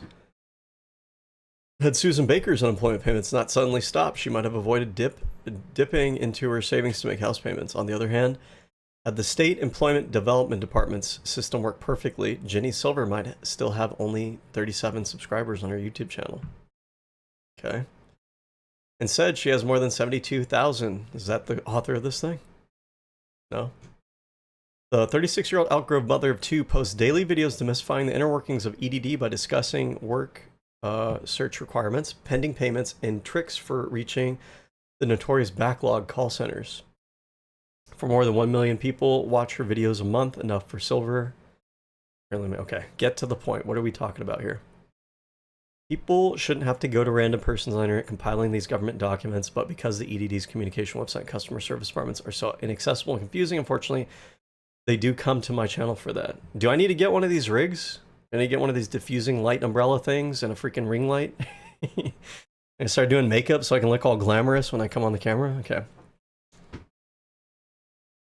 Okay, I don't want to read a whole freaking sentimental story about this. I just want to know what are the facts of this whole thing.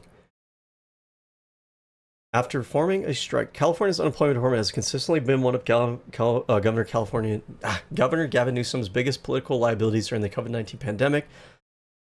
Hundreds of thousands of jobless residents' claims have been backlogged for weeks at a time, even as EDD paid out an estimated $31 billion in fraudulent claims, including $1 billion to prisons and jail inmates. With account freezes, jammed phone lines, and pervasive tech glitches blocking unemployed Californians from funds they needed to stay afloat. Many called their lawyers for help, desperate and even on the brink of suicide. So during COVID, there was a backlog of unemployment claims. After forming a strike team in July 2020 to overhaul the EDD's outdated technology, Newsom largely avoided commenting directly on the beleaguered department, but his administration has begun to do so, suggesting he's aware EDD shortcomings could be top of mind for a potentially sizable number of voters in the September 14th recall election. On April 26th, the same day, Secretary of State Shirley Weber said enough signatures have been gathered to force a recall election. Newsom's Unemployment Fraud Task Force announced it had arrested 68 people and opened another 1,641 cases. On July 20th, the day before Weber certified the final list of recall candidates, the Newsom administration said it had hired a formal federal prosecutor to help crack down on unemployment fraud. On July 22nd, EDD announced it would start automatically paying benefits to certain jobless Californians to help reduce the mountain of unresolved claims. So, backlog as of the October of 2020, we have 1.8 million. By the end of the month, we've reduced that by half, a little bit more than half. Actually, it was like a third. That's pretty good.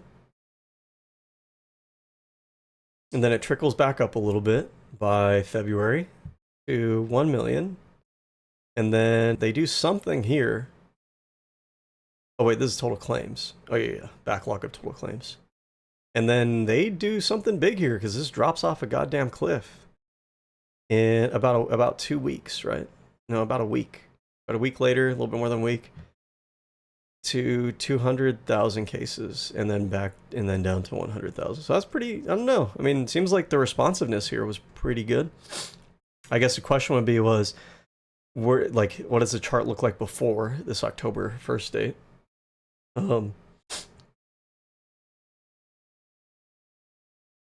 The EDD revises definitions on February 13th to include only claims pending ED action for more than 21 days and excludes claims pending claimant action. Oh, but that's fair, right? Like if the claim is pending, but it's pending not because the department is like struggling to keep up, but it's because the person making the claim needs to file something on their side and they haven't got around to it. I think it's fair to exclude that.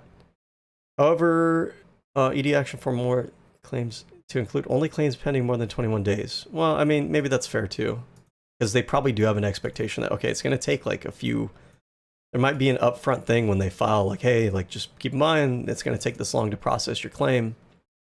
So this, honestly, this is probably fair.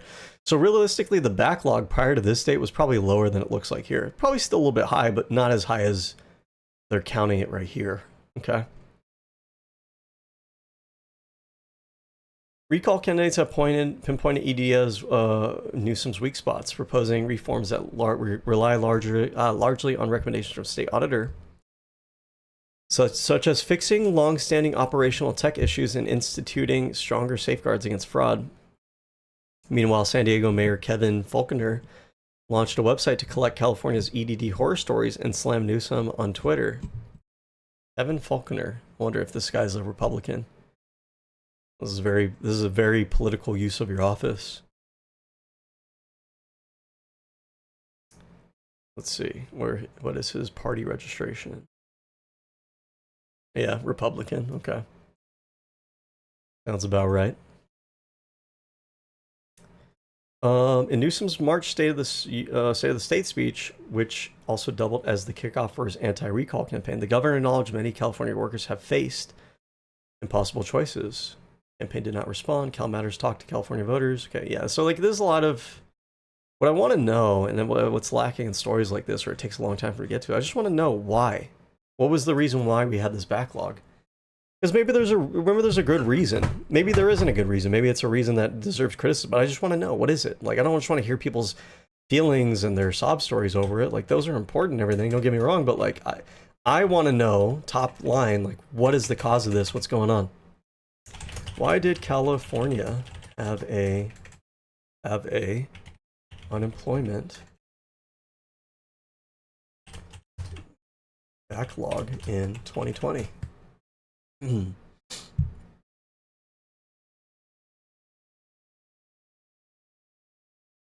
Primarily due to an unprecedented surge in claims caused by the COVID. Well, I mean, that's to be expected, which overwhelmed an antiquated 30-year-old computer system. This, combined with massive sophisticated fraud and a chaotic, manual, and often ineffective response, resulted in hundreds of thousands of legitimate claimants waiting months for benefits. So part of this, it seems like maybe they could have used like a more updated system, maybe better, modern programs and technology, computer systems and whatnot, software.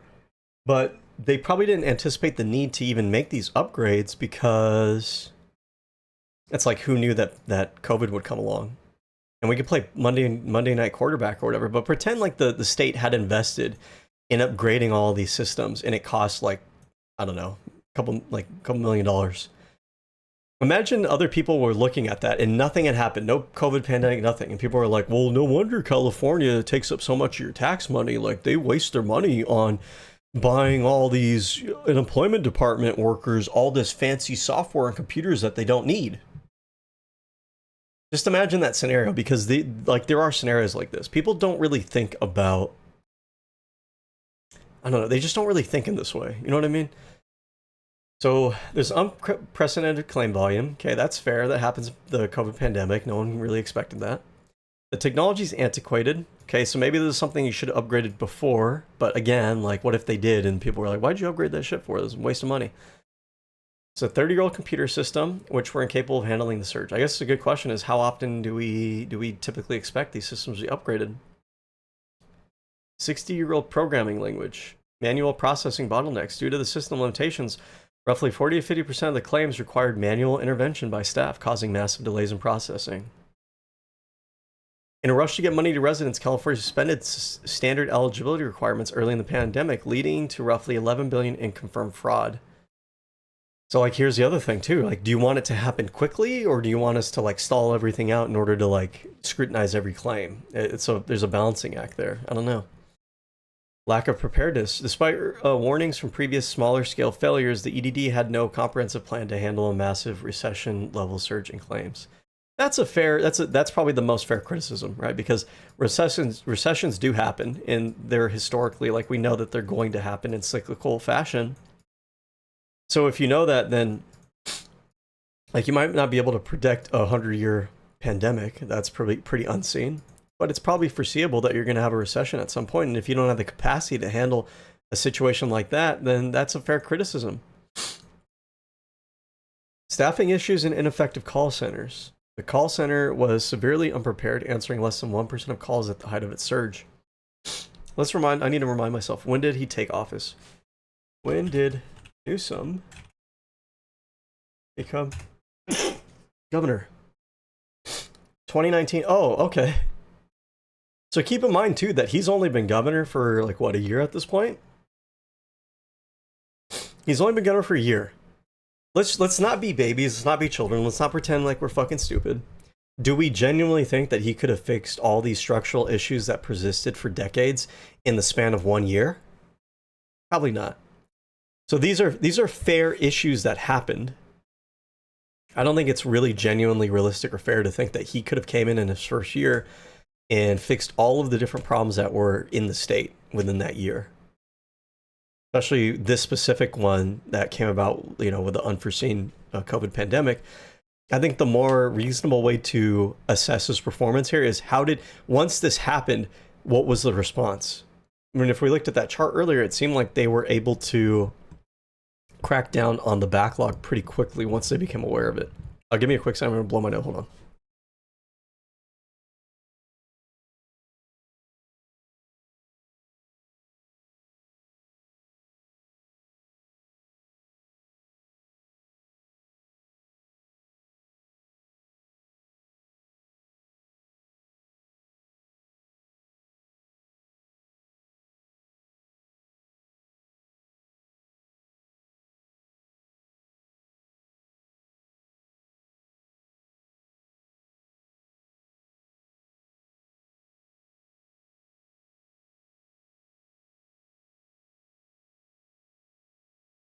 Okay. Where are we at? All right. Ineffective impact on claimants, staffing issues and effective call centers.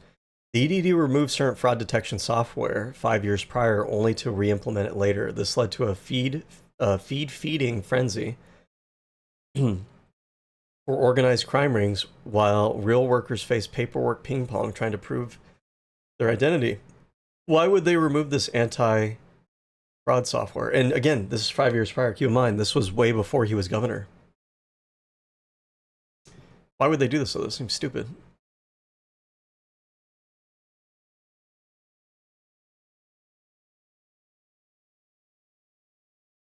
Anti-fraud software? Question mark? Well, okay, we have that. Fraud? No. Fraud? Ah! Fraud. There we go.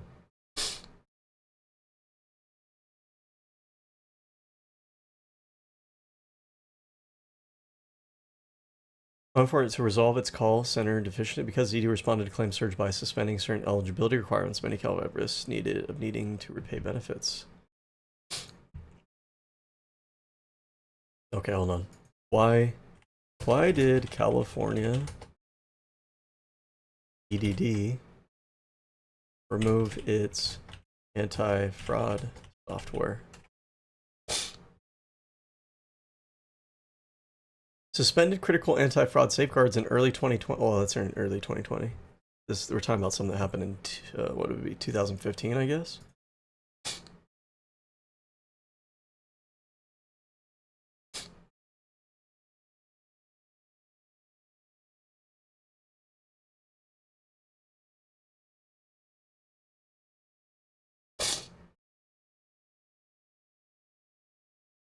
Poopy britches. More proficient scammers, fraudulent application sources were not flagged. Auto file applications.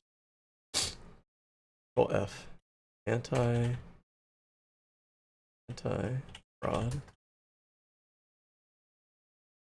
Software.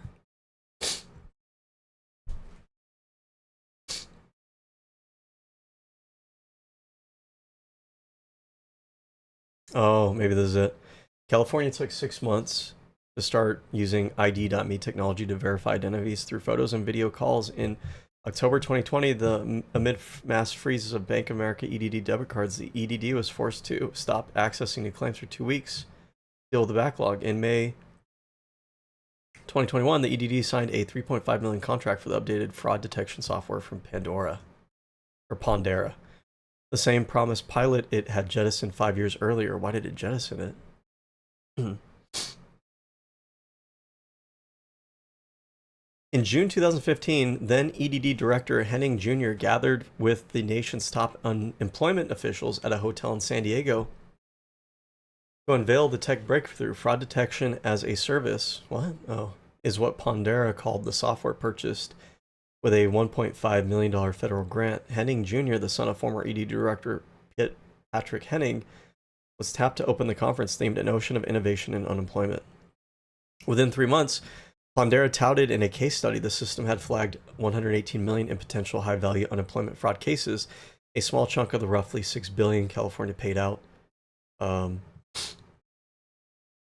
the time in annual benefits, but which investigators like Sheehan saw as a tip of the iceberg. He advocated to hire more investigators and sign a longer deal for the software, which worked by combing public and private databases to ferret out ineligible applicants and suspicious details such as recurring addresses and phone numbers. So it came as a shock in 2016 when the EDD suddenly pulled the plug. It could have been huge, Sheehan said. The numbers that we were bringing to the director were in the hundreds of millions, but you need people to pull it out. The EDD denied a CalMatters request for documents related to the Pondera contract, stating that it had no such record despite touting the deal at public events, in press statements and reports to lawmakers. Today, the EDD tells CalMatters in a statement that costs were greater than benefits at the time, and the existing system was catching cases flagged by the filters. It is not reasonable. Okay, so it sounds like the reason being, these are the sort of things where it's like, it kind of makes sense. Unfortunately, like, everybody wants to blame someone, but sometimes like systems are just complicated. So the system was it was flagging potential fraud, but you still have to kind of like go back and look at, you know, it flags it for you, but you need to like manually review it. But even the fraud that it was flagging, not all of it would have been fraud. It's potential fraud. It was only 118 million, which is a fraction of the total amount of their budget. So they were like, okay, for the contract price of this software, it doesn't seem like we're getting a good return on investment here. It's costing more than it's worth. Okay, while the state attributes the reversal to a lack of renewed federal funding of around $2 million a year, EDD contracts requests by CalMatters show that around the same time, the Deloitte EDD Tech project more than tripled in budget to $152 million. So if it's only flagging $118 million in fraud, but the software costs $152 million, if I'm reading this correctly, then that kind of makes sense why they wouldn't renew the contract, because it's like, okay, this isn't really worth it. Now, it would have come in handy when the COVID pandemic hits, but it's like they didn't know that was going to happen. So, you know what I mean? So, I mean, I kind of get this. I hate to say it, but like, whose fault is this really? I'm not sure. I'm not sure if it's anyone's fault. Sometimes, I know this is not satisfying to people. Sometimes it's not really anybody's fault. Sometimes there are problems just that humanity hasn't found an efficient solution for yet. And over time, we try to make progress in that regard, but we're not perfect. And, you know, unfortunately, that it is. So when it comes to this fraud and backlog situation with the California COVID pandemic thing, I don't think this is a fair criticism of Newsom. At the very most, you can say it's a criticism of the EDD department, which had existed and had maybe had these issues prior to him coming into office. It seems like once he became aware of that backlog, it seems like they were able to put measures in place to reduce that backlog significantly, as we saw in that chart earlier. So I think that's what he should be graded on. What was the response? That's your role. Your role as executive is not realistically so you can know every single little thing about your organization and administration. Otherwise, you wouldn't hire employees. You just do everything yourself, but that's not how the world works. You have to trust to a certain degree that other people that are working underneath you are going to be able to do their job. Okay? So it's not really a fair criticism of Newsom. If we have criticism at all, it's probably at the EDD department in general. But that's a much larger conversation around that software and whether or not that software was even a good call or not. And it seems like it probably was a good call for them not to update the contract. They had no reason to really think that it was a worthwhile investment at the time. Okay, let's move on to the next one. What is this one about?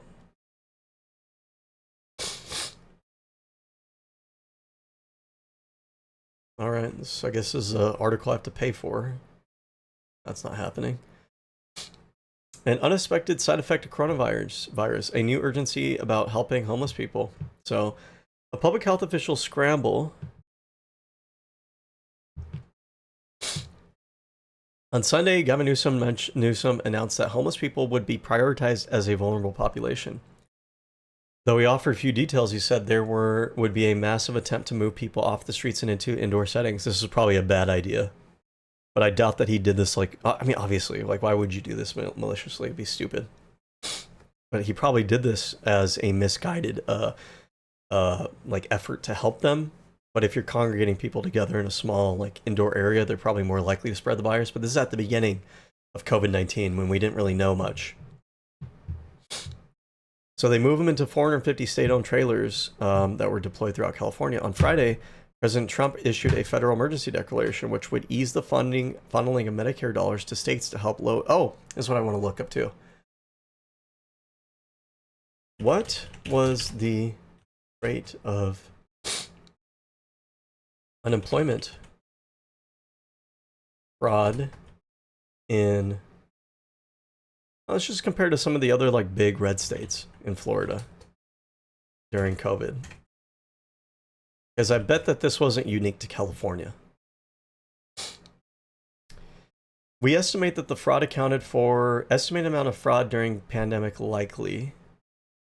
Oh, but this is general, right? Yeah, this isn't. Okay.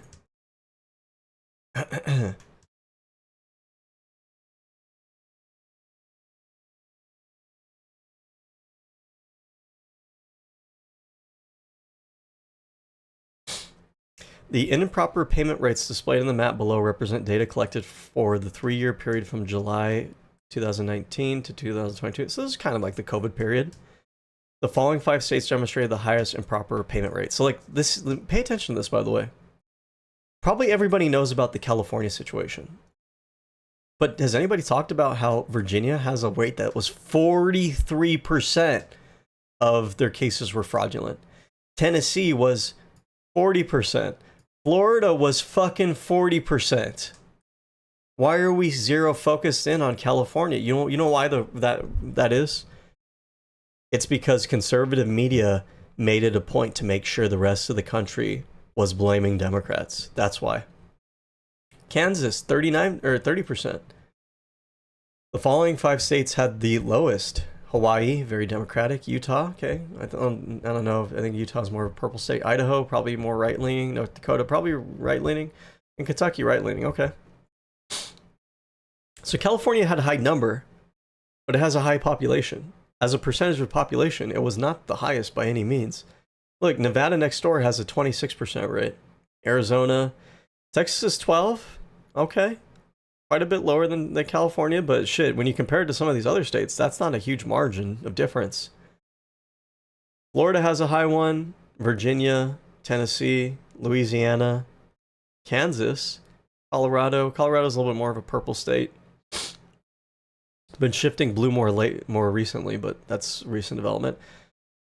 Illinois, Wisconsin, Michigan, okay, New York, Pennsylvania, Massachusetts, Rhode Island, Connecticut, okay. So, like, this isn't really a unique criticism of California. So, like, why did we have a recall election for Gavin Newsom specifically when this was a problem that basically, like, a lot of states were having during this time period? It's unfair. It's hyperbolic. Gets back to the point that I've been trying to make this entire time.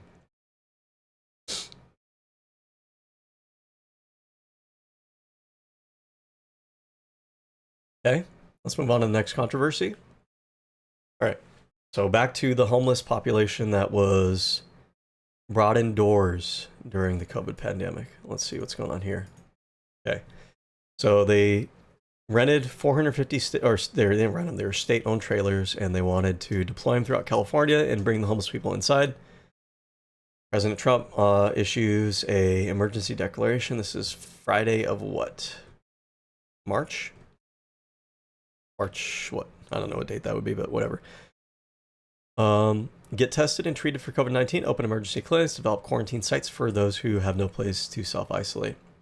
Earlier in the month, the U.S. Department of Housing and Urban Development also took the unprecedented step of publishing guidelines for preventing and managing the spread of infectious disease among people living in the streets and in shelters. These moves are particularly crucial in California, home to half the country's street homeless population and more than 1/5 of the coronavirus cases reported nationwide so far. Meanwhile, San Francisco had allocated $5 million for a series of initiatives to protect the health of 8,000 people living on the streets or in shelters, and the many more who lived in single-room occupancy hotels. The city's efforts are mostly focused on its dense northeastern neighborhoods and include hiring more janitors, increased meal services to let residents stay indoors. In Los Angeles, hand-washing stations are being delivered, okay, which allow them to continue working on the streets, but with low risk of introducing an infection. The plans in each city differ by scope. Whether these approaches will be effective in the long run remain unclear. So this is an article written before we really knew, I guess, the impact.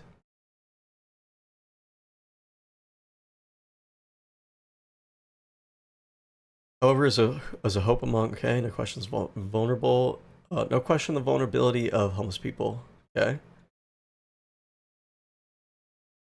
All right, what I want to know, this article is probably a little bit too specific to that time range to know what the effect was. Did Newsom pulling homeless off the street at the start of COVID increase the spread among homeless?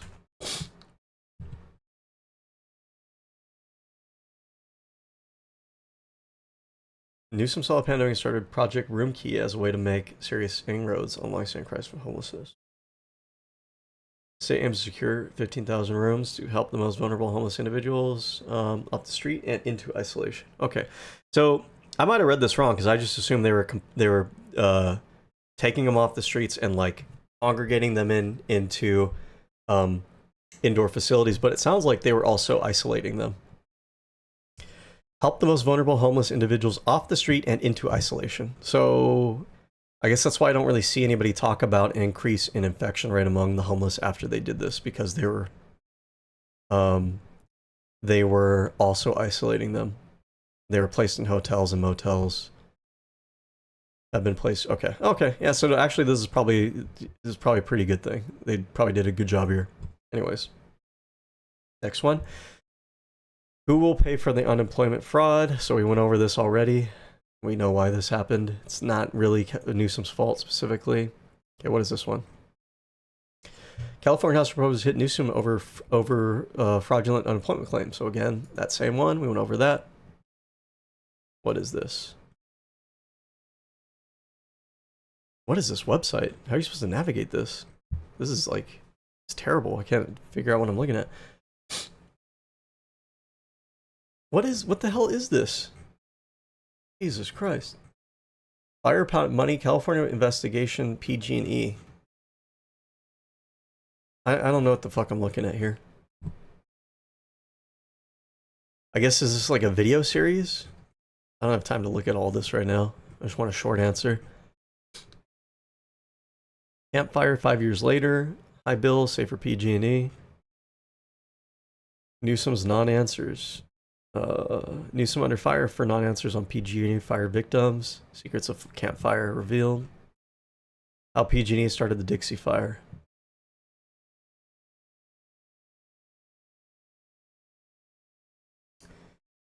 This is a tough one. So, like, I know people were like, okay, PG&E started the fire. You know, screw them, whatever, right? But like, let's think about that. Let's like genuinely be adults, think about that. So we say screw PG&E, we have them, like we don't bail them out. What happens next? All the PG&E workers get fired? Is that what happens? Does another company come in and buy out PG&E and take over for them? How long does that transition process take? Does the state go without power, like majority of the state go without power during that time period? Does that make sense? So it's a bit in a tough situation here, and maybe the issue really is that we have this reliance on PG&E in the first place, and maybe what needed to happen is that we start moving towards, I don't know, diversifying the companies that are operating these energy companies across the state. But Newsom inherits the system as is, and so PG&E, like, let's look at the coverage area. PG&E energy coverage, California.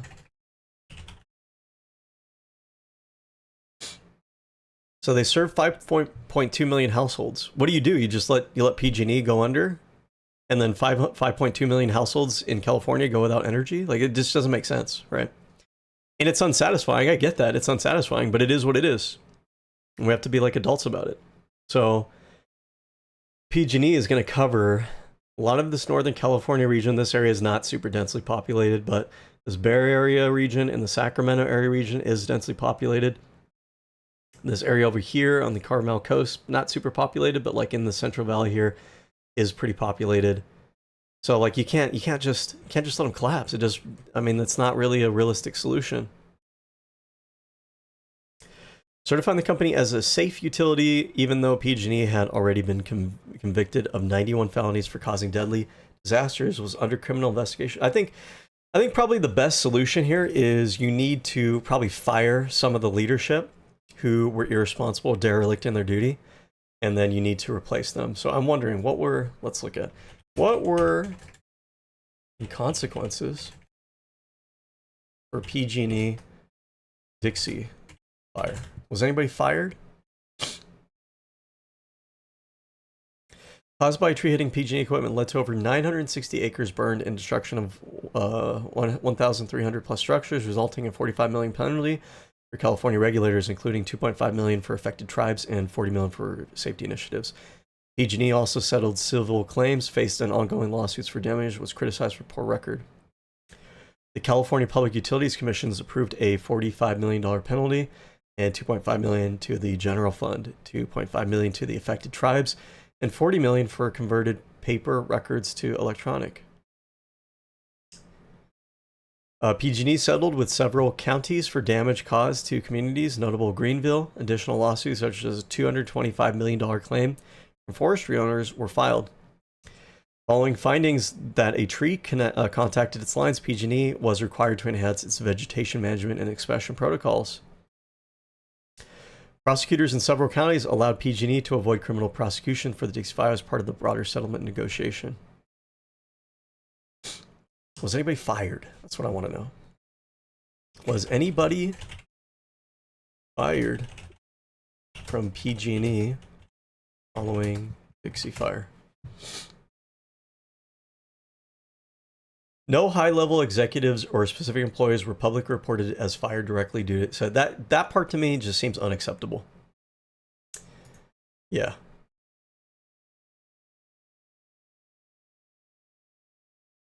His lawyers argued that PG&E set him up for failure and he risked his safety trying to extinguish it. In December 2022, it was reported that PG&E laid off at least 800 contract employees responsible for wildfire prevention, with company representatives citing overspending rather than specific direct links to the culpability for the Dixie Fire. Okay, maybe. I mean, maybe we don't really know the details here. Maybe those employees were fired because they didn't do a good job with their fire prevention activities, but we don't know. Still feel like some leadership should have been fired as well. All right, so we'll leave that one open. I don't have time to dig into this one too much, but maybe this is maybe a legitimate criticism. Not sure. What is Newsom's connection to this? I'm not sure. I don't know. Keep that in our mind, though. What is this? The California Constitution established the Public Utilities Commission, authorizes the commission to exercise rate-making and rule-making authority over all public utilities as defined. Okay, so this is like about... we're not going to read through all this right now, of course. Okay. Crafted law protecting PG&E after company's crimes killed 84 people. 3 days after Governor Gavin Newsom celebrated his 2018 election victory, one of his major corporate campaign donors caused a mass killing. The PG&E company pleaded guilty in 2020 to felony involuntary manslaughter for killing 84 Californians in a 2018 campfire. A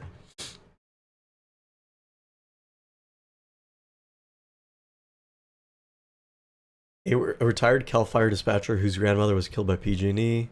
Bradley's grandmother was among those who died. Anyways, in the month after the crime, Newsom not only signed a new financial protections for PG&E into law, his office hired private lawyers in New York who wrote the legislative language. Confidential emails and documents obtained by ABC 10 reveal the New York law offices of law firm O. Mulvaney and Myers drafted AB 1054 in the spring of 2019 before it was introduced in the state legislation. The documents that were obtained, which investigate how California gave financial protection to PG&E by the state government in the wake of the crime. AB 1054 resulted in PG&E obtaining official state safety certifications for 2 fire seasons since the Camp Fire. The law was written by the lawyers under a contract to represent Newsom's office. In PG&E's bankruptcy, state records show after AB 1054 was already signed into law, drafting of legislation was added to an amended version of Mulvaney's contract. Payment records obtained through the state transparency law show O'Malvaney billed California taxpayers $3 million during the time when the law took shape. Investment bank Guggenheim also participated in crafting AB 1054 and charged $3.7 million. Adding to concerns about a lack of independence of PG&E state regulators, the emails reveal that the California Public Utilities Commission was assigned to write sections of AB 1054 by Newsom's hired attorneys. The CPUC, which prosecutors say harmed the Camp Fire criminal investigation, did not respond to a list of written questions. The agency is refusing to hand over its communications with key Newsom staffer around the time it waived a $200 million fine to help PG&E exit bankruptcy. So yeah, I mean, you're stuck between a rock and a hard place. Do you let PG&E go through bankruptcy? I mean, I wonder. If PG&E had gone through bankruptcy,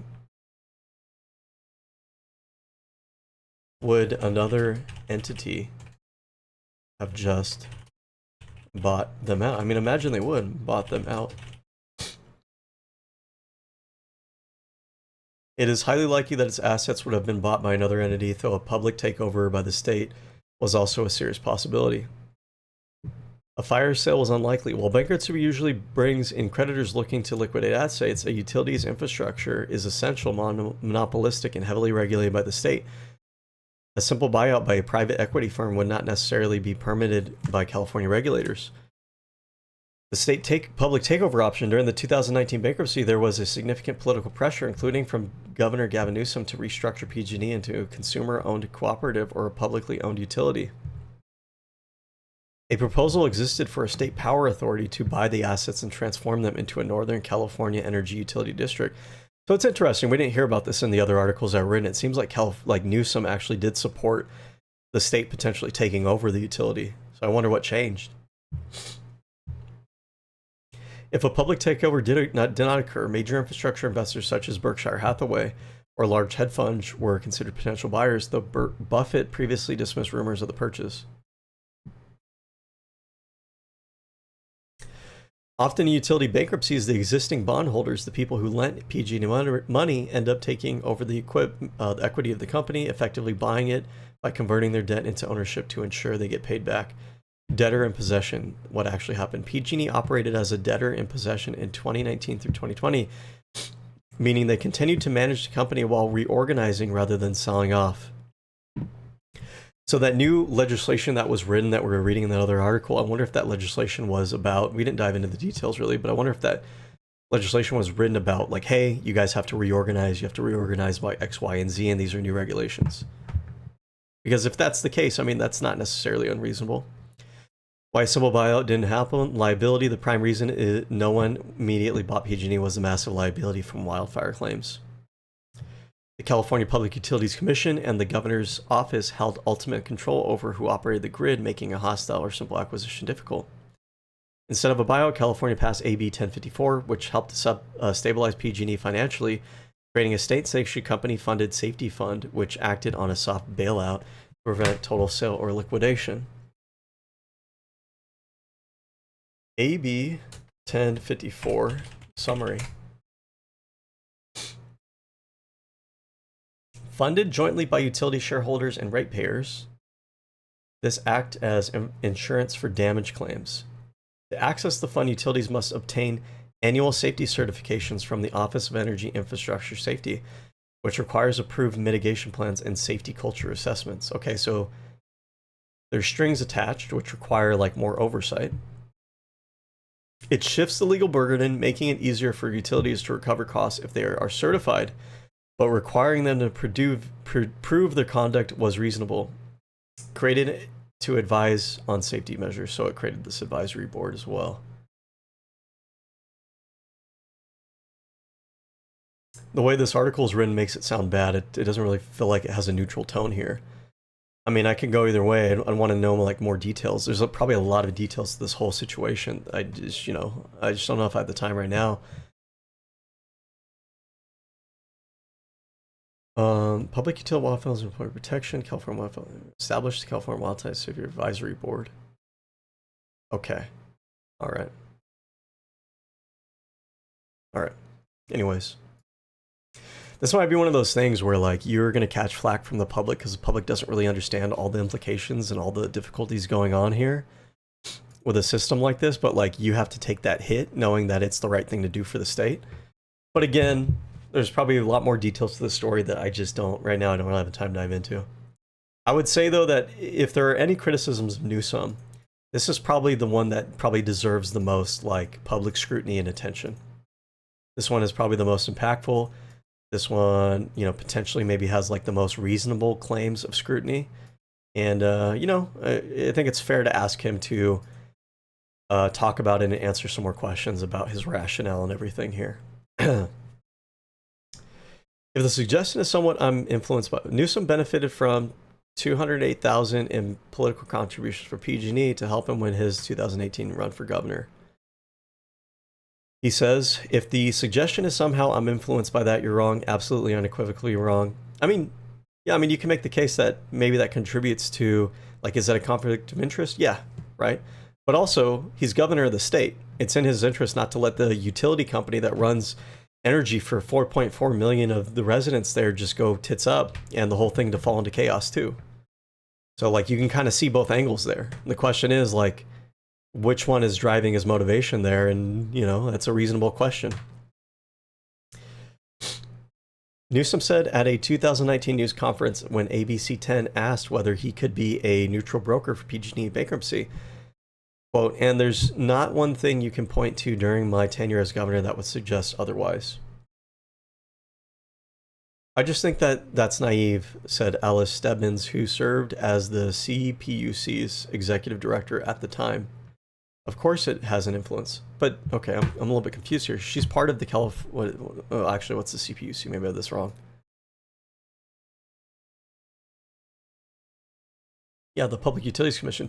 She's also, like, that commission was also part of crafting this legislation, no? That's weird for her to be saying that. Maybe she's just trying to pass the buck, I don't know. Newsom's staff declined or ignored at least 10 interview requests on the PG&E crisis from ABC 10, dating back nearly 3 years to his time as governor-elect. Staffers for Newsom pointed us to others for comment, including a lobbying group called Up for the from the Ashes, which was founded by attorneys for wildfire victims. Quote, the intent of AB 1054 was to keep utilities solvent if there was a fire. Kampora wrote ABC 10 to express concern about PG&E's stock price falling due to the company's suspected involvement in sparking the massive Dixie Fire, which has become the state's single largest wildfire at nearly 500,000 acres and continues to grow. People need to understand that as a result of AB 1054, PG&E's financial picture will not be damaged by the Dixie Fire. The stock price hurts the prior victims because it lessens the money in the trust, but there is no real financial danger to PG&E. I mean, there's a larger like ideological question here about the role of state governments and utility companies, because utilities are not treated like normal private businesses because of the relationship that they have with, you know, like fundamental services to the public. And this is a question larger than Gavin Newsom. It's like, do we have the government run these utilities themselves, nationalize them and run them? Do we have them as public-private partnerships? Do we have them as private entities that can go bankrupt and then a bunch of people are out of luck? Like, I don't know. I mean, this is a big question. I don't know. I really don't know. Newsom's office sent a written statement which did not directly answer any of the 18 specific questions ABC 10 submitted by email. So this is the part, again, I think is a reasonable scrutiny here. Is there's probably a lot of questions around this, and I think that it's reasonable to ask him to talk about this more and to address some of these questions that people have. No governor in California history has done more to hold PG&E accountable and force the company to make fundamental change, said the statement emailed by Newsom spokesperson Amelia Mattier, which appears in its entirely at the bottom of this article. Well, I mean, to be fair, yes, the legislation 1054 does require changes to the way that PG&E was operated and the kind of scrutiny that they fall under, the kind of regulation that they fall under. So that part is fair. So, I mean, I don't know. I really don't know. I can see it going either way. PG&E was convicted of 6 felony, but that's the other part too that bothers me is like, I feel like some of the leadership should have been fired as a result of this, and it seems like they were not. Okay, during Governor Brown's administration, oh, okay, I didn't realize this. When they talked about these felonies happened under Governor Brown. They didn't happen under Gavin Newsom. When a federal jury found PG&E guilty of obstructing and breaking federal gas pipeline laws in the deadly 2010 San Bruno gas explosion, but the campfire was PG&E's first homicidal conviction. More than a month before Gavin Newsom's office finished drafting AB 1054, Butte County prosecutors announced that PG&E was responsible for sparking the campfire and under investigation for criminal manslaughter charges. Okay, so I mean, I think those should have gone through, and I think some of the leadership probably should have been held accountable for some of this stuff. But I think that you still need to maintain, like, if not PG&E as the official organization, like the infrastructure there. Maybe it gets sold off to a new entity, maybe it undergoes restructuring, maybe it has new leadership. To victims' families, Newsom's policy response goes well beyond bailing PG&E out. They see PG&E being renewed for crimes, or rewarded for crimes. If it were me, I would have been in jail a long, long time ago, but PG&E gets passed because they're a corporation. On November 8, 2018, I mean, it's worth noting that corporations tend to have limited liability where, like, the personnel aren't as liable for certain things that the business does, and the business functions as a shield. But that doesn't just apply to PG&E, that applies basically to like corporate limited liability law across our country. On November 8, 2018, Bradley drove from the Sacramento area toward the town of Paradise, where he used to serve as a volunteer firefighter. Okay, all right. All right, so I mean, this is, I think, an area where I think that he probably does need to answer some more for this, and I think if anything, people should focus on these kinds of criticisms. What is this one? Newsom vetoes bill to allow ranked choice. Okay, yeah, so why did this happen? Why did Newsom veto ranked choice? This I don't understand. Why would you be against this? Primarily due to concerns that it causes voter confusion and does not fulfill its promise of enhancing democracy. In his veto message, he expressed that the state needed to learn more from the charter cities already using the system before approving a broader expansion. Newsom argued that ranked choice voting has often led to confusion rather than a smoother, more representative process. He indicated that the purported benefits, such as more diverse candidates and less negative campaigning, have not been sufficiently realized in jurisdictions that have used this method. He believes California should wait for more data from cities already implementing the system before expanding it. Okay, there's two ways you could look at this. You could look at this as him like just, I hate democracy, I hate more voter choice. Or you could like believe him when he says like, you know what, I didn't think that this was the right way to have, like I think this confuses voters and I want to wait to see more information. If you assume that he's bad faith, then you probably assume the latter. If you assume that he's more good faith than that, then you assume that maybe his explanation here is realistic. So California, by the way, already kind of has a system where you have a first round election, and the winner of that election, or the two top winners of that election, go on to a second round. So it's not really ranked choice, but it has similarities in the fact that you're kind of allowing voters to have like a in that second round the option of choosing, like, okay, your candidate didn't win the first round, but now you have a chance to say, okay, well, my first choice didn't win, but my second choice is this person, right? So it's not exactly ranked choice, but it's not, you know, there's similarities there. And so maybe his rationale is that like the way that they run it right now kind of already accomplishes the same goal without having ranked choice, and he wasn't sure that going to ranked choice would be like a better system. But, you know, you have to make up your own mind here, whether you believe his explanation here or if you think he was just kind of full of shit. All right, moving on to the next. Newsom vetoes requirements for ethnic studies in high school. Okay, why? Why did Newsom veto ethnic studies?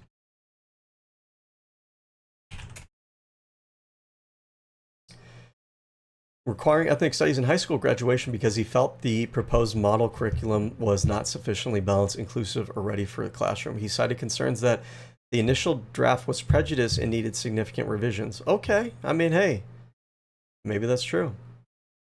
Critics, including the California Legislative Jewish Caucus, argued the first draft was biased, anti-Semitic, and excluded certain ethnic groups.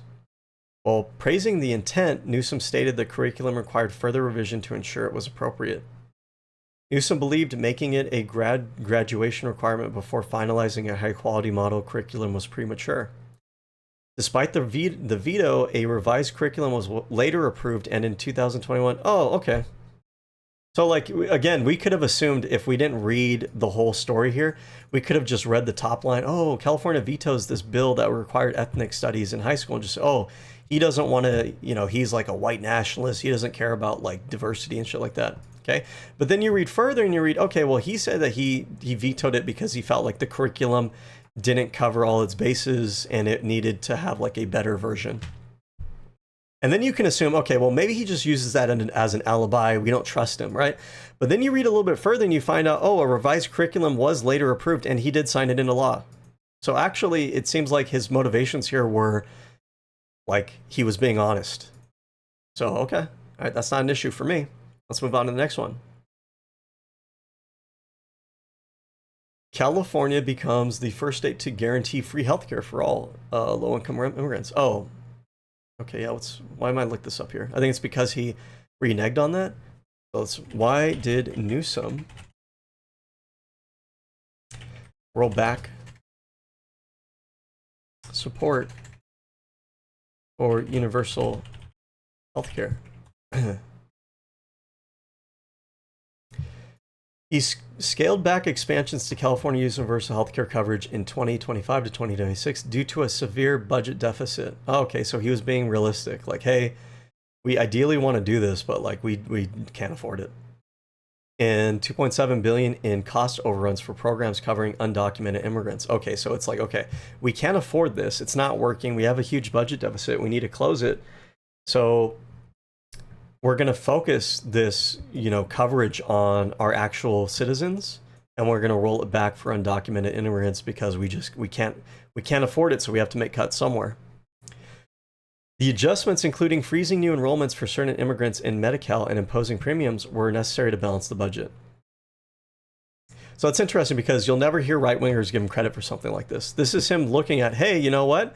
This policy is it's not fiscally responsible. It's not working. So I'm actually going to revise and tighten the wallet because I'm trying to be realistic. You'll never see a right-wing podcast give him credit for this, even though this is always the criticism they have of liberals that, oh, you guys are unrealistic with your budgets and you guys want to do all these things, but you're not realistic about actually being able to afford it. Well, here he is being realistic, and I've never heard anybody talk about it. The expansion, which previously covers all low-income adults regardless of status, proved too costly to sustain without federal funding, as it was entirely state-funded. Okay, so it's possible that with federal funding in the future, the Trump administration probably pulled funding for this, obviously, because they don't want to help immigrants with healthcare. But it's possible in the future that if federal funding comes in to help, they might reinstitute something like this. Covered all low-income, okay. Amid economic uncertainty, the administration chose to pause rather than... Oh, they didn't even eliminate it. It was a pause. Okay. And it's a pause on new enrollment. So it sounds like they are... People who already are enrolled are grandfathered in. Okay.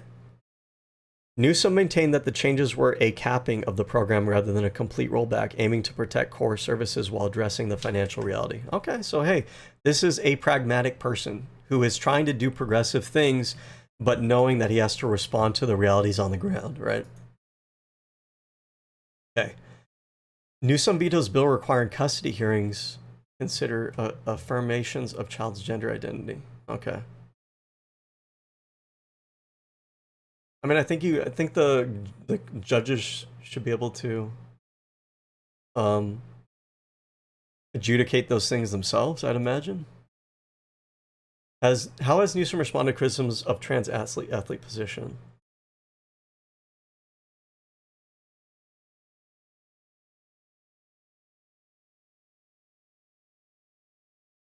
How has Newsom responded to progressive criticisms of trans athletes?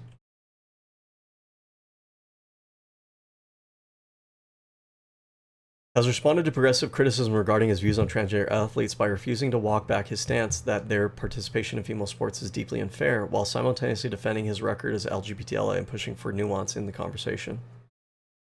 Newsom's position, which broke with the mainstream Democratic Party, led to significant backlash from progressive allies, including the California LGBT Legislative Caucus, who expressed, okay.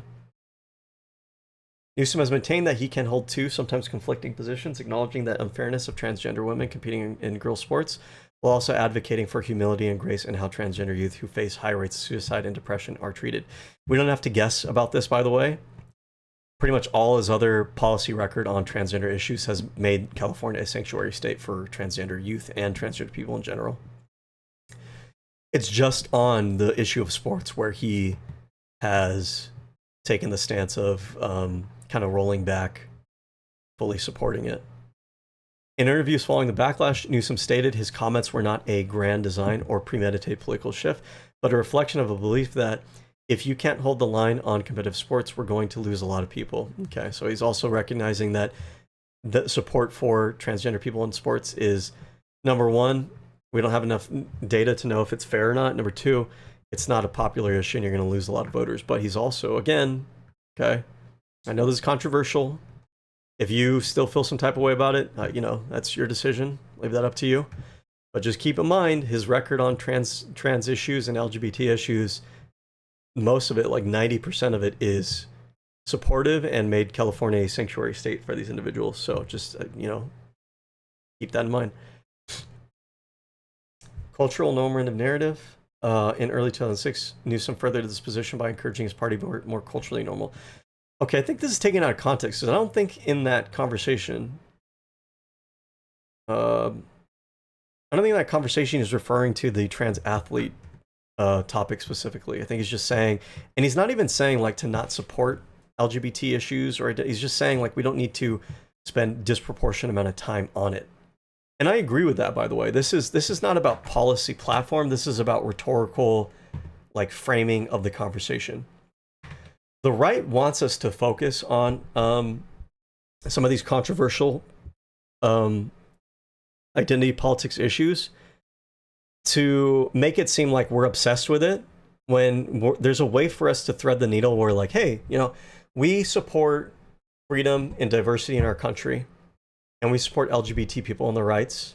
But there's a lot of different policy things that we could talk about and that we should talk about, and we're not going to get lost in like the right wing's culture wars of trying to make all of like our identity in politics and our position in our entire public conversation about dividing people along these lines.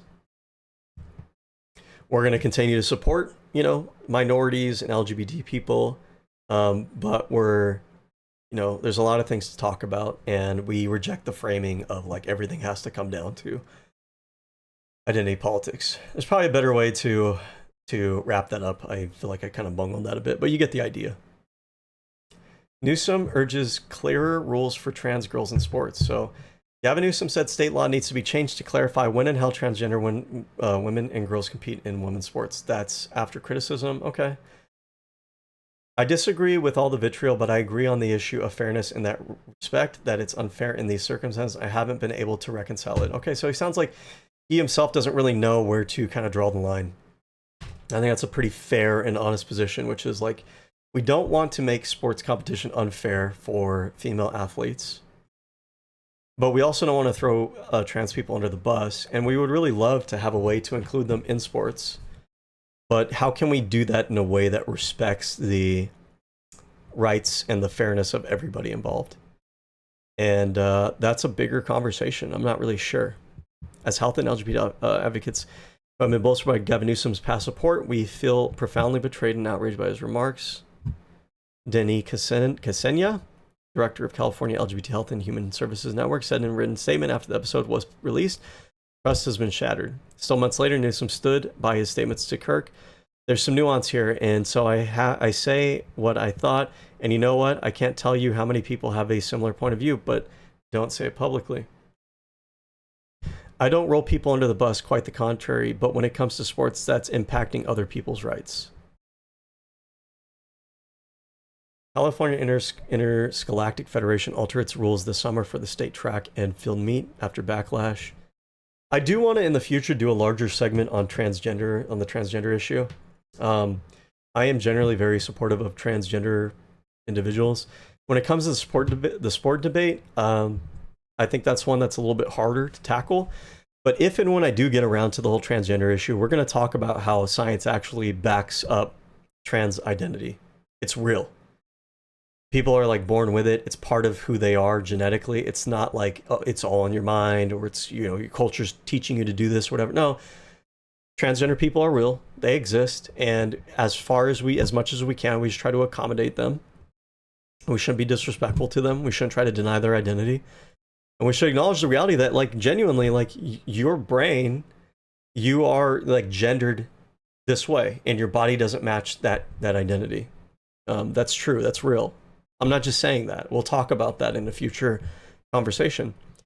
And in that conversation, we'll get more into what does the data actually say about transgender individuals in sports. I've heard conflicting things, but I'm not really sure. My imagination tells me that probably what the case is, that it probably depends on when do you start taking puberty blockers. It probably depends on what sport we're talking about. And so we'll look into those things. We'll get there. One thing that I will say though is, despite the fear mongering, I think that the data tells us that transgender individuals are not winning in female competitions at a higher rate than your average female athlete. So, you know, however we might feel intuitively about it, at least for the time being, it doesn't seem like the data actually tells us that they have an inherent advantage. But we'll read about it. We'll get more into it in a later time. California. Okay, so why? Because Newsom said it was redundant. That's what he said. But what I found interesting was there was Hindus who supported him. Is it because Hindus are at a higher... Actually, I don't really know enough about the Indian caste system. Pyramid. What does the pyramid look like?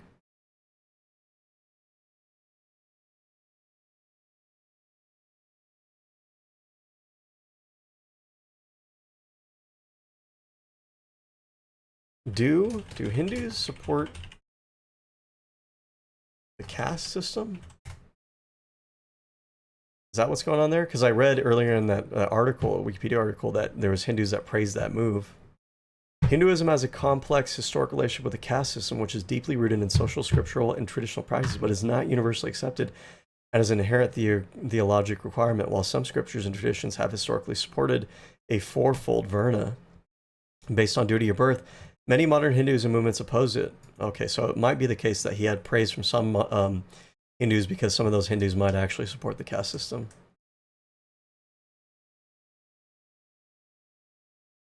Newsom's veto is a big setback for activists who have been advocating for the I mean, it probably is redundant in a U.S. context because in the U.S. context, we have, especially in California, anti-discrimination laws.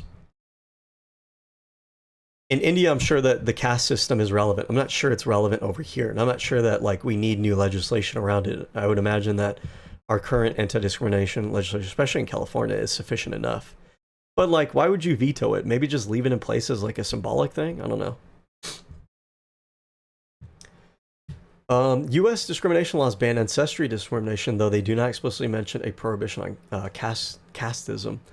California legislation targeted the caste system in South Asian and Hindu and immigrant communities by adding a caste as a protected class to the state's existing anti-discrimination laws. Okay, so this actually, now I read this, is kind of interesting because if you're adding caste as a protected class, it's almost like you're reinforcing the caste. Like you're reinforcing that those caste like categories are real. I don't know, I have to think about it. I don't know enough about all like this issue. The bill is introduced and authored by Democratic State Senator Aisha Wahab, an Afghan American, in March. An earlier version of it passed the state Senate before undergoing revisions. The revised version, which listed caste under ancestry and not as a separate category, was passed by California State Assembly in late August. Okay, so if you're just listing it under ancestry, then that ancestry discrimination part is already in the law. You don't really need, it's really more symbolic than anything. And the state Senate in early September, within a year, unanimous vote. The bill defined caste as an individual's perceived position in a system of social stratification on the basis of inherited status. Because discrimination based on caste is already prohibited under these existing categories, this bill is unnecessary, Newsom said in a letter to California state lawmakers posted on the website of the California's office. For this reason, I cannot sign this bill. I mean, but is there a reason to just not just sign it? I mean, even if it's redundant, like, is there a reason to not sign it? Was he anticipating that the redundancy would cause some kind of issue in the future for some reason? I don't really know. I don't understand the logic here. Activists opposed caste discrimination, said it is no different from other forms of discrimination like racism and hence should be outlawed. Proponents of the bill in California said that since U.S. laws already ban ancestry discrimination, a legislation of this type becomes meaningless and only serves to stigmatize the entire community, mostly Hindus and South Asians, with a broad brush. Prior to Newsom's veto, the movement to fight caste discrimination in North America had picked up energy in recent months. Earlier this year, Seattle became the first U.S. city to outlaw caste discrimination. Okay. In California itself last month, Fresno became the second U.S. city to fucking California, Fresno. That's my that's my stomping grounds. I'm surprised Fresno is not usually considered very super socially progressive. The issue is particularly important to Americans of Indian descent and Hindus, as more Indians and South Asians have moved to the U.S., particularly to California, Silicon Valley. Some of America's biggest technology companies had to confront the issue of caste discrimination. Many U.S. tech firms are also headed by leaders of Indian origin, such as Alphabet, blah, blah, blah. Okay. The caste system is one of the world's oldest forms of rigid social stratification. It dates back thousands of years. The Dalit communities on the lowest rung of the Hindu system members have been treated as untouchables. India outlawed caste discrimination over 70 years ago, yet several studies in recent years showed that bias persists. One study found people from lower castes were underrepresented in higher paying jobs. Yeah, I mean, just making it a law, same thing in the United States, making discrimination a law doesn't mean that people out in society aren't going to still discriminate. It takes time for that. Like the social values and the social norms and the social dynamics don't necessarily reflect what the law says. Dalits still face widespread abuse across India, where the attempts at outward social mobility have at times been violently put down. Debate over the caste system in India and abroad is contentious and intertwined with religion. Some people say discrimination is now rare. Okay. Yeah, I don't get this one. I understand that it might have been redundant, but like, why not just sign it? Is it really that big of a deal? Newsom says he never will take money from APAC. Okay, so we went over this one already. Streamline California registration. Why is he bill streamlining? Okay. Gavin Newsom vetoed on Sunday a Senate bill that would have automatically registered millions of eligible voters who have opted out of signing up when conducting business at the Department of Motor Vehicles.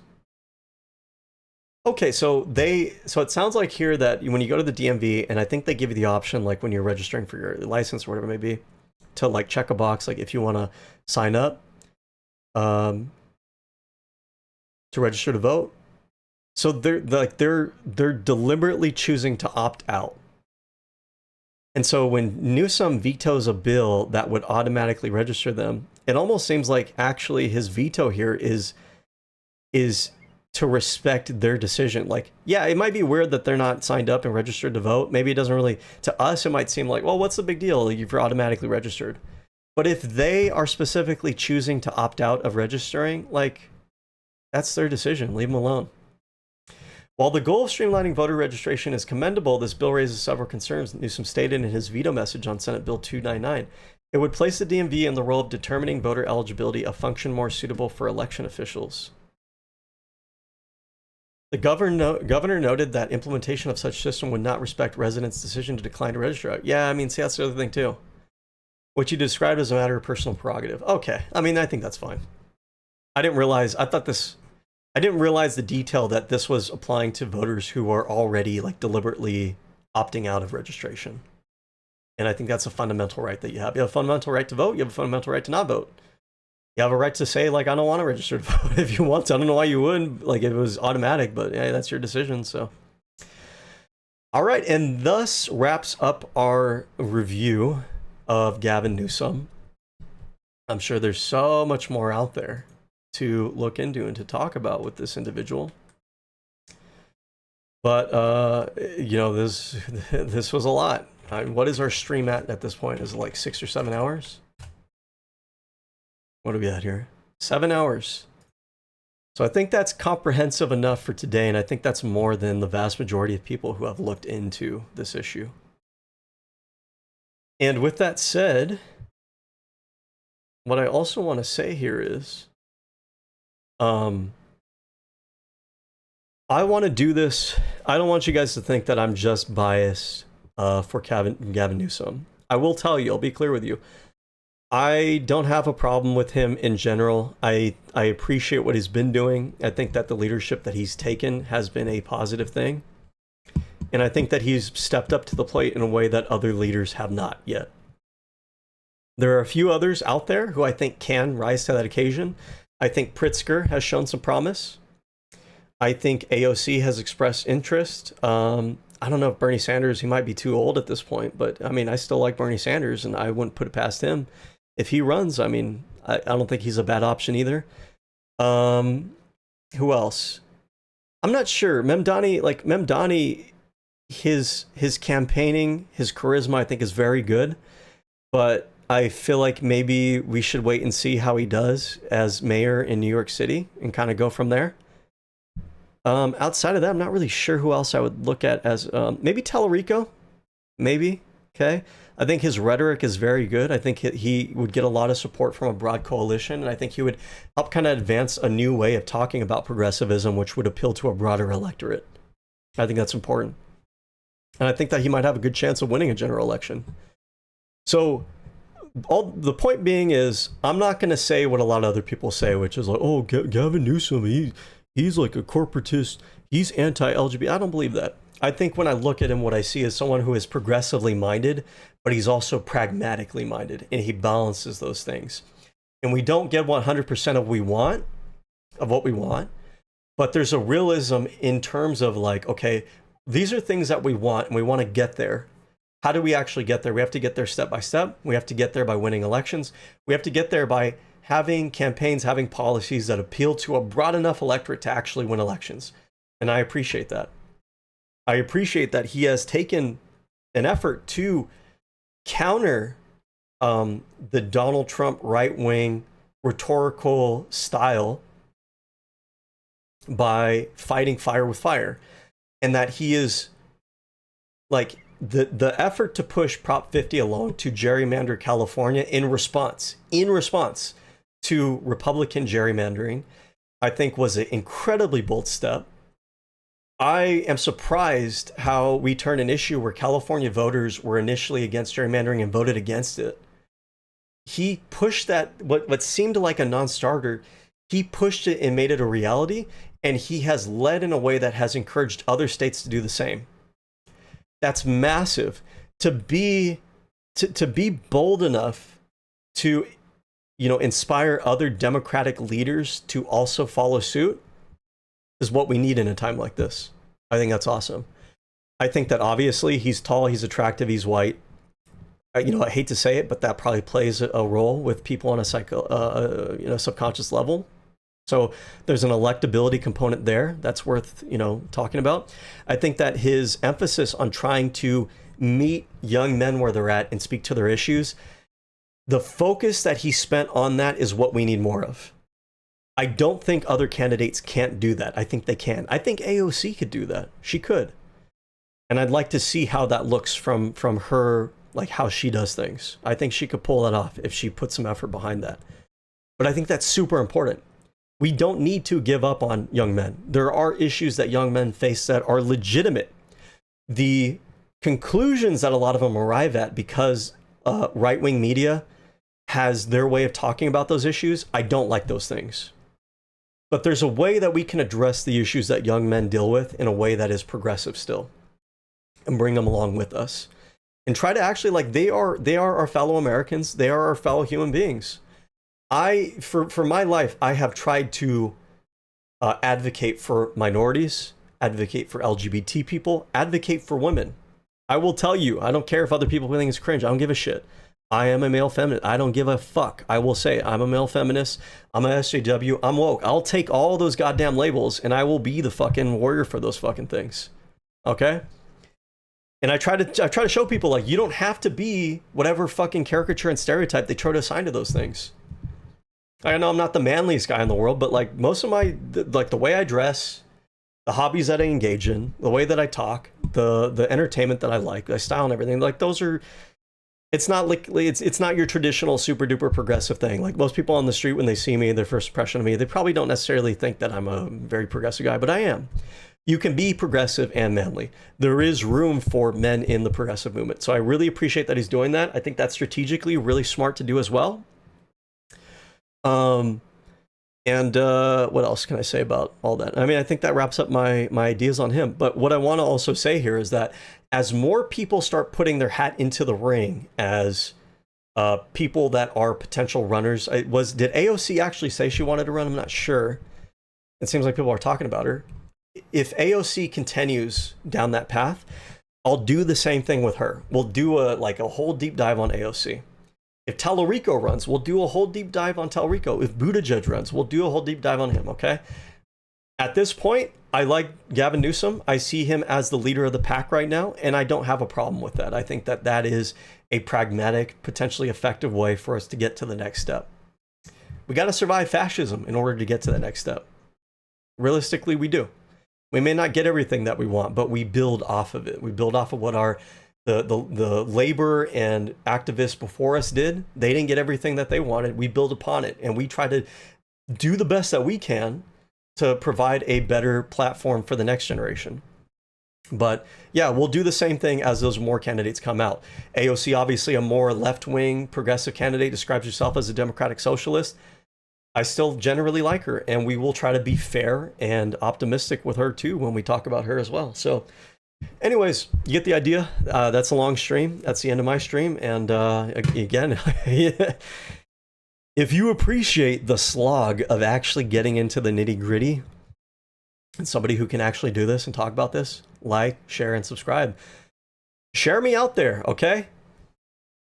Not to toot my own horn or anything, but I like to think that I'm good with breaking down rhetoric, breaking down policy, understanding the legalese, understanding the logical pitfalls that people fall into and everything. And I think that we need more of that in our conversation. So shit, spread it out there. There's other people that could benefit from that. All right. I'll see you.